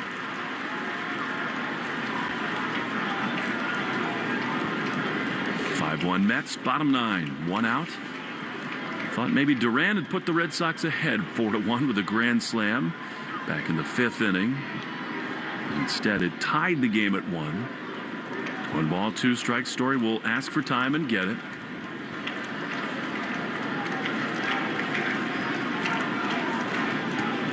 One on, 1 out. Pitch is outside. He took that slider. So with Narvaez on deck, who's on deck is brought to you by TimberTech Decking and Railing. Everything wood should be. Visit timbertech.com. 2-2. Story skies one into right field. Soto waits so calmly, drifts in, makes the play, and the Red Sox are down to their last out. Mets got a run in the 2nd inning off of Crochet. The bottom of the order got the Red Sox again tonight for these New York Mets. New York came in losers of 5 of 6. They had Crochet staring down the barrel. Tyler McGill was awesome for the Mets, especially through the first 4 innings. Here is Carlos Narvaez trying to keep the game alive. The pitch to him is a chopper to second that should end it. Acuna gloves. He throws to first in time, and the ball game is over. Well, the Red Sox do not sweep the Mets. A disappointing conclusion to this 3-game series. 5-1 New York. Crochet did not go deep into this game, and New York gets out of town with a 5-1 win. Nissan postgame show is next from the Shaws and Star Market WEEI Red Sox Radio Network. The South Coast Health Heart and Vascular Program is nationally recognized year after year for providing world-class care. Our heart and vascular team goes above and beyond to deliver the best clinical care and most compassionate service. You receive the time, attention, and communication you need to feel most comfortable, because at South Coast Health, you are what matters most. We are South Coast Health Heart and Vascular. Visit southcoast.org/heart to learn more. So you have a podcast, and you really want to make money with it. Then you need the Odyssey Creator Lab. Check this out. We'll host your podcast for free. You just do your show. We'll use the power of Odyssey's massive expert sales team to place ads in your show and make you money. Does it get any easier than that? Nope. You stay in control of your show, and we help you bring in the money. Sounds like a dream partnership. Apply now at creators.odyssey.com and start earning more from your content today. After graduating from high school, Anthony needed a plan. He loves playing video games, but that doesn't cover rent. So he took a job at Amazon packing boxes. He heard about their free skills training programs to boost his pay. Now Anthony is a software developer for Amazon. With a bigger paycheck, he upgraded his computer system at home. With his new skills, he's developing a video game in his free time. Grow your career and your pay. Learn more at aboutamazon.com. We're right back to the Sox on the Shaws and Star Market WEEI Red Sox Radio Network. This is the Nissan postgame show. At Nissan, we make cars that thrill. Experience the thrill for yourself today. Shop NissanUSA.com.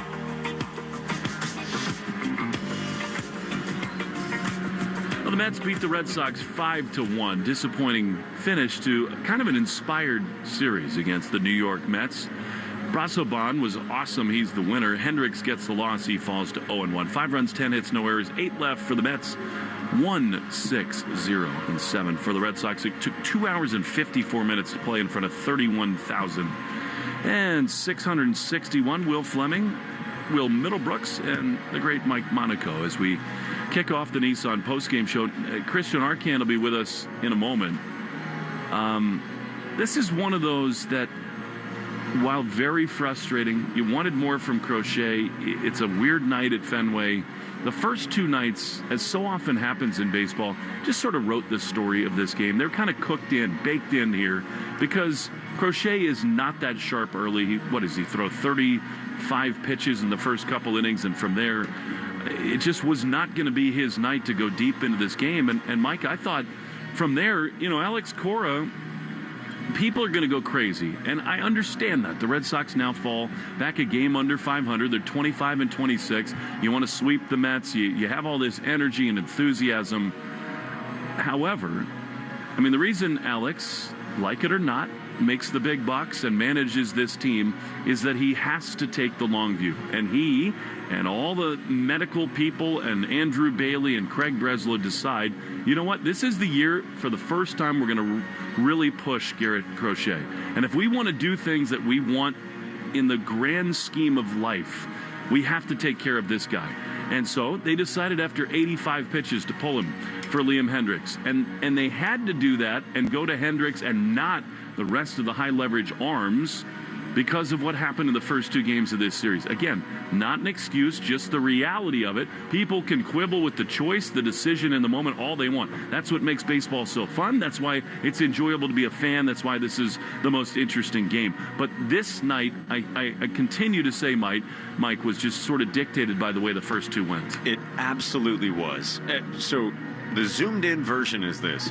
Garrett Crochet, the previous 4 seasons in the big leagues before last year, threw 73 innings. Last year he threw 146. This year on pace to blow that out of the water. He entered tonight 3rd in all of baseball in innings pitched. I think if you want to get into a discussion about it, though, the bigger picture question is more interesting, and you brought this up during the game, Will, that this is how Alex Cora manages. So I think if you want to have a discussion about it, is 1 out of 162 worth it? Or is whatever potential benefits you get from managing his workload or anyone's workload and keeping them healthy, does that outweigh the factor of tonight and potentially the chances of losing tonight because you went away from him after 85 pitches? I think that's a more interesting debate to have than just the decision tonight. And by the way, that's why I don't know why people are surprised by this. This is why he keeps talking about how the offense needs to do more. It can't be 3-1 every night. You need the hitters to do it so that it is 8-1 and it's 10-2. And then it doesn't have to be Slayton and Weissert and Chapman, because every time they need to win a game lately, it feels like the high leverage guys are in there. Yeah, and that's the angle I want to take. 19 May games, and 10 of those 19, you scored 3 or less runs. They've scored 10 runs total in the last 4 games. And somehow this was a weird series in the fact that you win the way you did, right? You score, 5 runs in your 2 wins total? Now, your pitching did its job, but it also was depleted, and you kind of limped into this game with a short leash on Garrett Crochet. But your offense has just got to score more runs. There's no doubt about that. And I think it's unlikely we play tomorrow. There's a nor'easter coming. It looks like a hurricane formation off the coast of New England. Heavy rains coming. The Orioles are coming to town. The Red Sox, look, we can say this definitively. They got to take advantage of this Baltimore team. They won for the first time in 8 days today. They fired their manager. They have no identity. They're down in the dumps. The Red Sox need to handle the Orioles probably beginning Friday here at Fenway Park. It is now 51 games into the season. It's no longer early. And the Red Sox have these 2 stars down in the minor leagues. We cannot avoid this reality. Marcelo Meyer and Roman Anthony are 2 of the best young players in all of baseball. And they're both hot now. And Trevor Story is in a huge funk offensively. And so I think as much as Christian Campbell has been in the focus, and by the way, as I said on the air tonight, the fact that he needs to learn first base and he's in an offensive slump, maybe that opens one door, one opportunity to get somebody like Meyer up.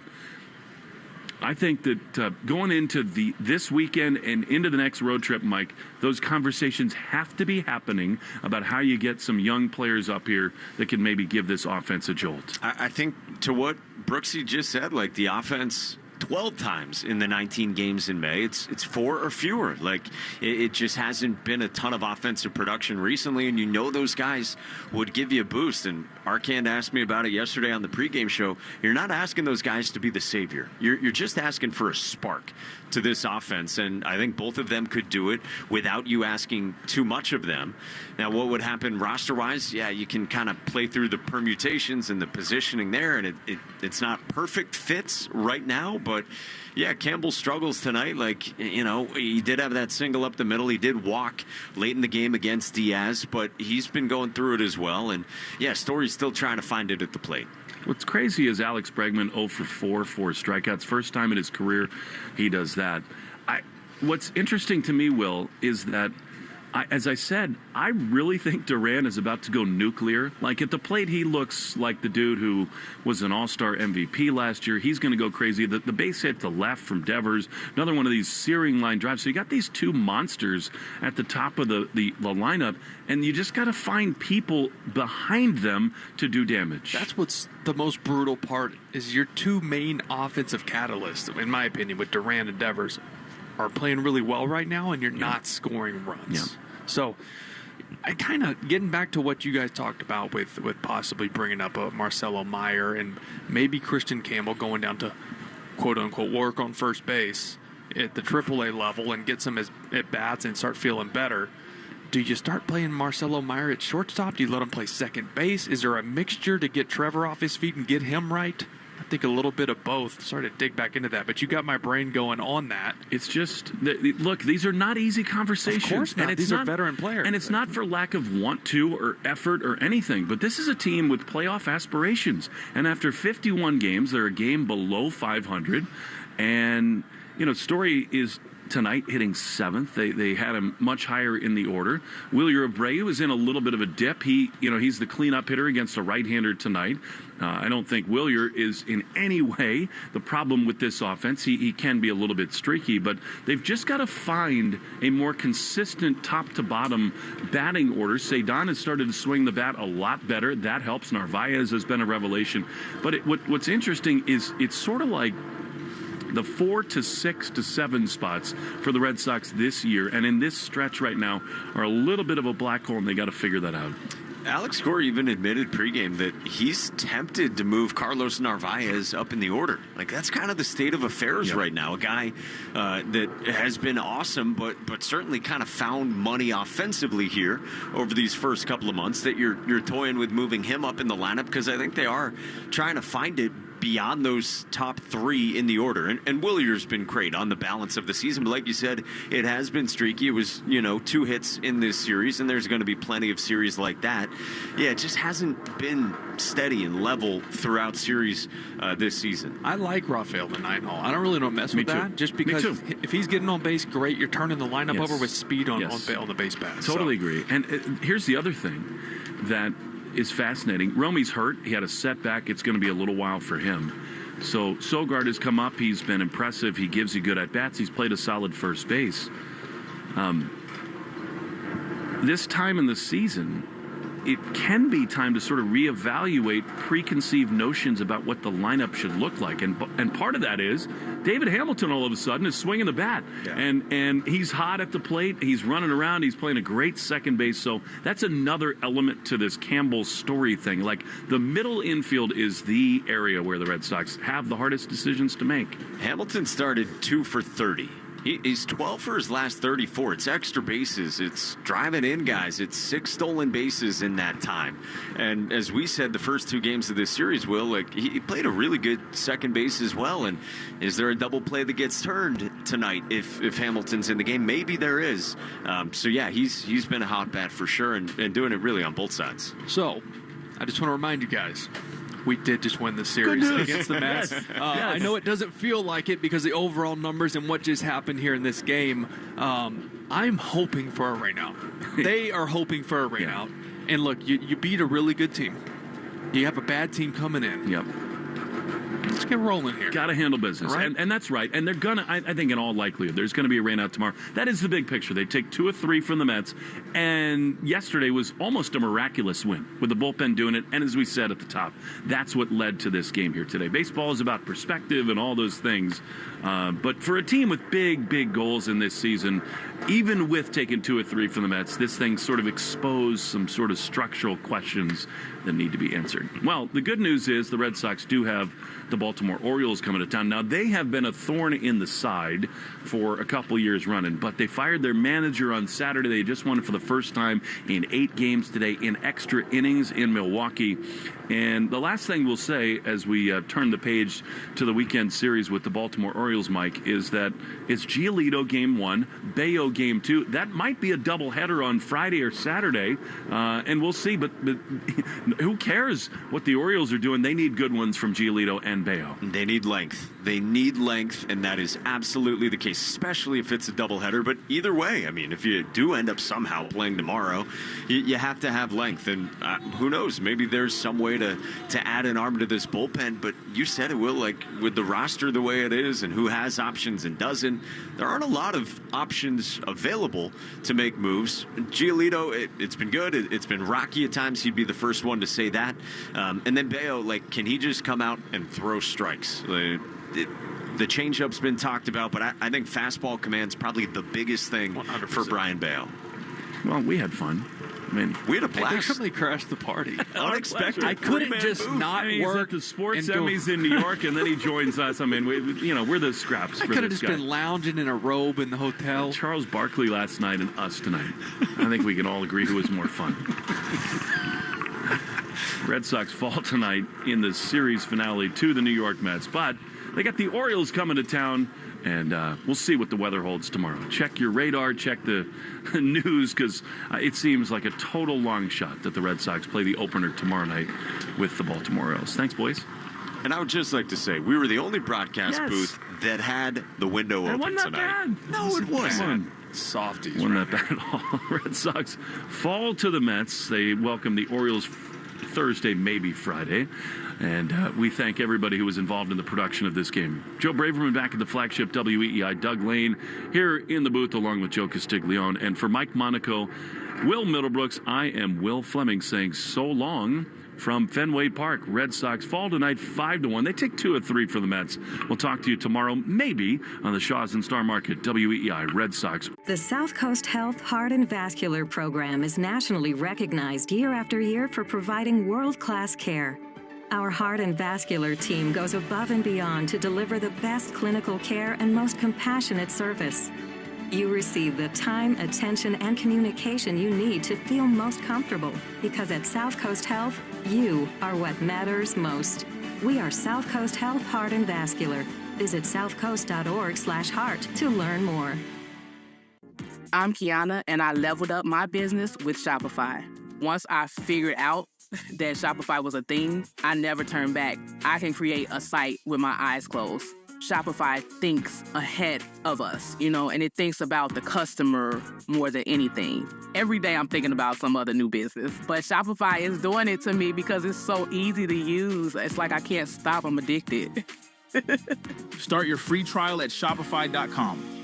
Hey there, I'm Kendra Adachi, and my show, The Lazy Genius Podcast, helps you be a genius about the things that matter and lazy about the things that don't, and you get to decide what matters. I'm not here to tell you what to do. I'm here to give you a new way to see. Episodes of the Lazy Genius Podcast are full of compassionate time management tips and permission slips to do what makes sense for you. New episodes drop every Monday. Follow and listen to the Lazy Genius Podcast on the free Odyssey app or wherever you get your podcasts. Lowe's knows that summer starts with Memorial Day deals. Right now, select paint, primer, and stains, or buy one, get one 50% off via Visa gift card rebate. Plus, get 2 select 1.5-gallon annuals hanging baskets for just $15. Shop these Memorial Day deals before they're gone. Lowe's, we help, you save. Valid through 5/28. More terms and restrictions apply. See Lowe's.com/rebates for details. Selection varies by location. While supplies last. Annuals offer excludes Alaska and Hawaii. The Christian Arcan Show, weekday afternoons starting at 6. Now back to the Shaws and Star Market, WEEI Red Sox Radio Network. Welcome back. You're listening to the Nissan Post-Game Show. Kickstart your summer with Nissan. These offers are going fast at the Nissan Summer Sales Event. Shop your local Nissan store at nissanusa.com today. Christian Arcan here with you as we close out the post-game show. We'll have Red Sox review right afterwards. I know a lot of people probably want to chime in on this one, and we'll have room for you at 617-779-7937 back on our flagship station, WEEI in Boston. Red Sox lose this one to the Mets. They win the series, but it doesn't feel like it tonight as they drop this one. Could have been a sweep. Instead, they fall 5-1 to the Mets at Fenway as the Mets avoid the sweep. Red Sox had some chances in this one, and a questionable decision by Alex Cora to lift Garrett Crochet in the 6th inning. 5 1/3. He'd only pitched 85 pitches, and they end up pulling him there, and the combination of Liam Hendricks and Brennan Bernardino end up blowing this one open later on. Sean Newcomb comes in, pitches a couple innings. He gave up another run as well, and the Red Sox bats unable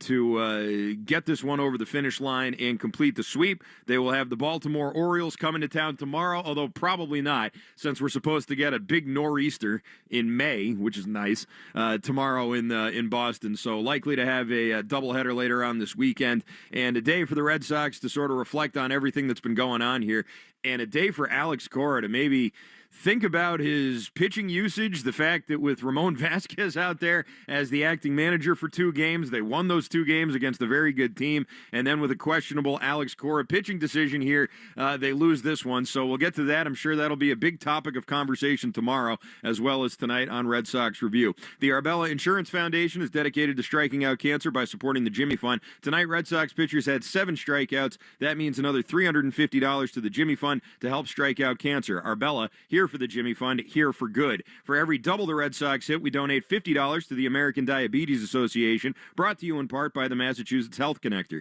If you need health insurance, go to mahealthconnector.org and find the right plan for you and your family. There was 1 double hit tonight off the bat of Nick Sogard, and that means another $50 and pumps our total up to $2,200. For every 4-bagger the Red Sox hit this season, the Red Sox Radio Network donates $40 to Cars for Kids. We're making our donation. You should too. Call 1-877-CARS for Kids or go to carsforkids.com to donate your car today. That's Cars with a K. No home runs tonight for the Red Sox, although they did strike out about 1 million times, 16 to be exact, which is a lot. And we'll get into that as well as we go through the totals. Take a look at the Subaru of New England scoreboard and get you your McFarland Energy play of the game. But first, let's pause 10 seconds for station ID on the Shaws and Star Market WEEI Red Sox Radio Network. From the WEEI studios, 93.7 WEEI FM and HD1, Lawrence, Boston. Always live on the free Odyssey app. Quick break. We'll be right back here on the Nissan Post-Game Show. Kickstart your summer with Nissan. These offers are going fast at the Nissan Summer Sales Event. Shop your local Nissan store and nissanusa.com today. We'll come back and wrap things up next right after this. History That Doesn't Suck is a legit, seriously researched, hard-hitting history podcast told through entertaining stories. Listen to History That Doesn't Suck on the free Odyssey app or wherever you get your podcasts. As your warm weather fun gets into full swing, Shaws and Star Market are saving you time and money. Just download the Shaws Deals and Delivery app to do your grocery shopping online. Right now, you'll save $30 off your first online order over $75. That's right. Use the code SAVE30 and enjoy $30 off your first order. Plus, get free curbside pickup or delivery right to your door, ready in as soon as 30 minutes. Shaws and Star Market. Save time, shop online. In communities across the country, hourly Amazon employees earn an average of over $22 an hour, with opportunities to grow their career and their paycheck. Learn more at aboutamazon.com. The South Coast Health Heart and Vascular Program is nationally recognized year after year for providing world-class care. Our heart and vascular team goes above and beyond to deliver the best clinical care and most compassionate service. You receive the time, attention, and communication you need to feel most comfortable, because at South Coast Health, you are what matters most. We are South Coast Health Heart and Vascular. Visit southcoast.org/heart to learn more. Prescriptions require an online consultation with a healthcare provider who will determine if appropriate. Restrictions apply. See website for details and important safety information. Price varies based on product and subscription plan. Hey guys, let's talk ED, because millions of men experience it, but not everyone can access or afford treatments like Viagra. Well, HIMS can help. Through HIMS.com, you can get a full range of treatment options for ED, including daily or as-needed meds, through a 100% online process. It all starts with an online intake form. Get started at hims.com/joy, and from there, a medical provider licensed in your state will determine if ED treatment is right for you. If prescribed, your medication is shipped to you for free. Find the ED treatment that fits your needs, with options up to 95% less than the brand names. Millions of men experience ED, but HIMS can help. To start your free online visit and save up to 95%, go to hims.com/joy. That's hims.com/joy for your free online visit. HIMS.com/JOY. In a world parched for excitement, one drink will emerge. Twisted Tea, the refreshing thrill ride of flavor. Recreating its classic role as the hard iced tea that goes down smooth. Twisted Tea doesn't just taste like real iced tea, it's made with real brewed tea and a 5% kick of alcohol. Taste the adventure with Twisted Tea Hard Iced Tea. Keep it twisted. Twisted Tea Brewing Company, Cincinnati, Ohio. Please drink responsibly. Now is the perfect time to start on your next success. An accredited state university, University of Maryland Global Campus offers online and hybrid courses. Plus, you can earn up to 90 credits toward a bachelor's for prior learning and work experience, or transfer up to 12 credits toward a master's. No application fee if you apply by May 30th. Learn more at umgc.edu. Certified to operate in Virginia by Chev. I'm Emma Greed, and I'm the host of the Aspire podcast, a show where I talk to the world's most brilliant minds about building the life of your dreams. Listen to and follow Aspire with Emma Greed, an Odyssey podcast, available now wherever you get your podcasts. Red Sox Review after the game on 93.7 WEEI. You're listening to the Nissan Post-Game Show. Kickstart your summer with Nissan. These offers are going fast at the Nissan Summer Sales Event. Shop your local Nissan store and NissanUSA.com today. Red Sox lose to the Mets by a final score of 5-1. Garrett Crochet pulled early in this game. We'll debate that on Red Sox Review after we're done here. I will say he didn't have his best stuff in this game, to be sure. Certainly not early on. From the very beginning, as a matter of fact, he gave up a double to Lindor to start the game. Got out of that one, however. But in the second inning, it was a walk and a double to start that inning. And Brett Beatty, who has been killing this team defensively and offensively for the Mets, he has been a spark for them. And I know they didn't win the series, obviously, but he was a big reason why they won this game tonight. And another big reason why the Red Sox probably didn't score more runs at other points in this series. He's been very, very good for them, batting at the bottom of that lineup. He singled home Vientos and almost Torrens. Torrens got thrown out at home, though, on a beautiful throw from Ceddanne Rafaela. The 1-0 score would hold up until the fifth inning when Jarren Duran hit a sac fly to score Nick Sogard, who reached on an infield single and then got over to second. Rafaela got hit by a pitch. Sogard went over to third. Bases were loaded in the fifth inning. Rafaela goes to second on a wild pitch by McGill. Devers walks, and that sets the stage for Alex Bregman up with the bases loaded and 2 outs, and he struck out swinging on a check swing. It was a good pitch by Brazoban, who came in to face him, but just a disappointing night, and really it was the story of the night, is Red Sox hitters going down, swinging most of the time, looking a few times too, but all in all, add it all up, 16 strikeouts for the Red Sox, and that's tough. I mean, they've been at the top of the league. That was a season high for them, and they've been at the top of the league for a lot of the year. I know they were like third in strikeouts coming into this game. They were behind the Rockies, and I forget who else. I can double check, but I don't know. That may have pushed them back out in front, and certainly not a place you want to be with an offense that's this talented and should be able to manufacture runs better than they do. It just seems like, man, they really do strike out a lot, and that was a big part of the problem tonight. And then in the seventh inning, it was Liam Hendricks, who came on, and this is after Crochet gets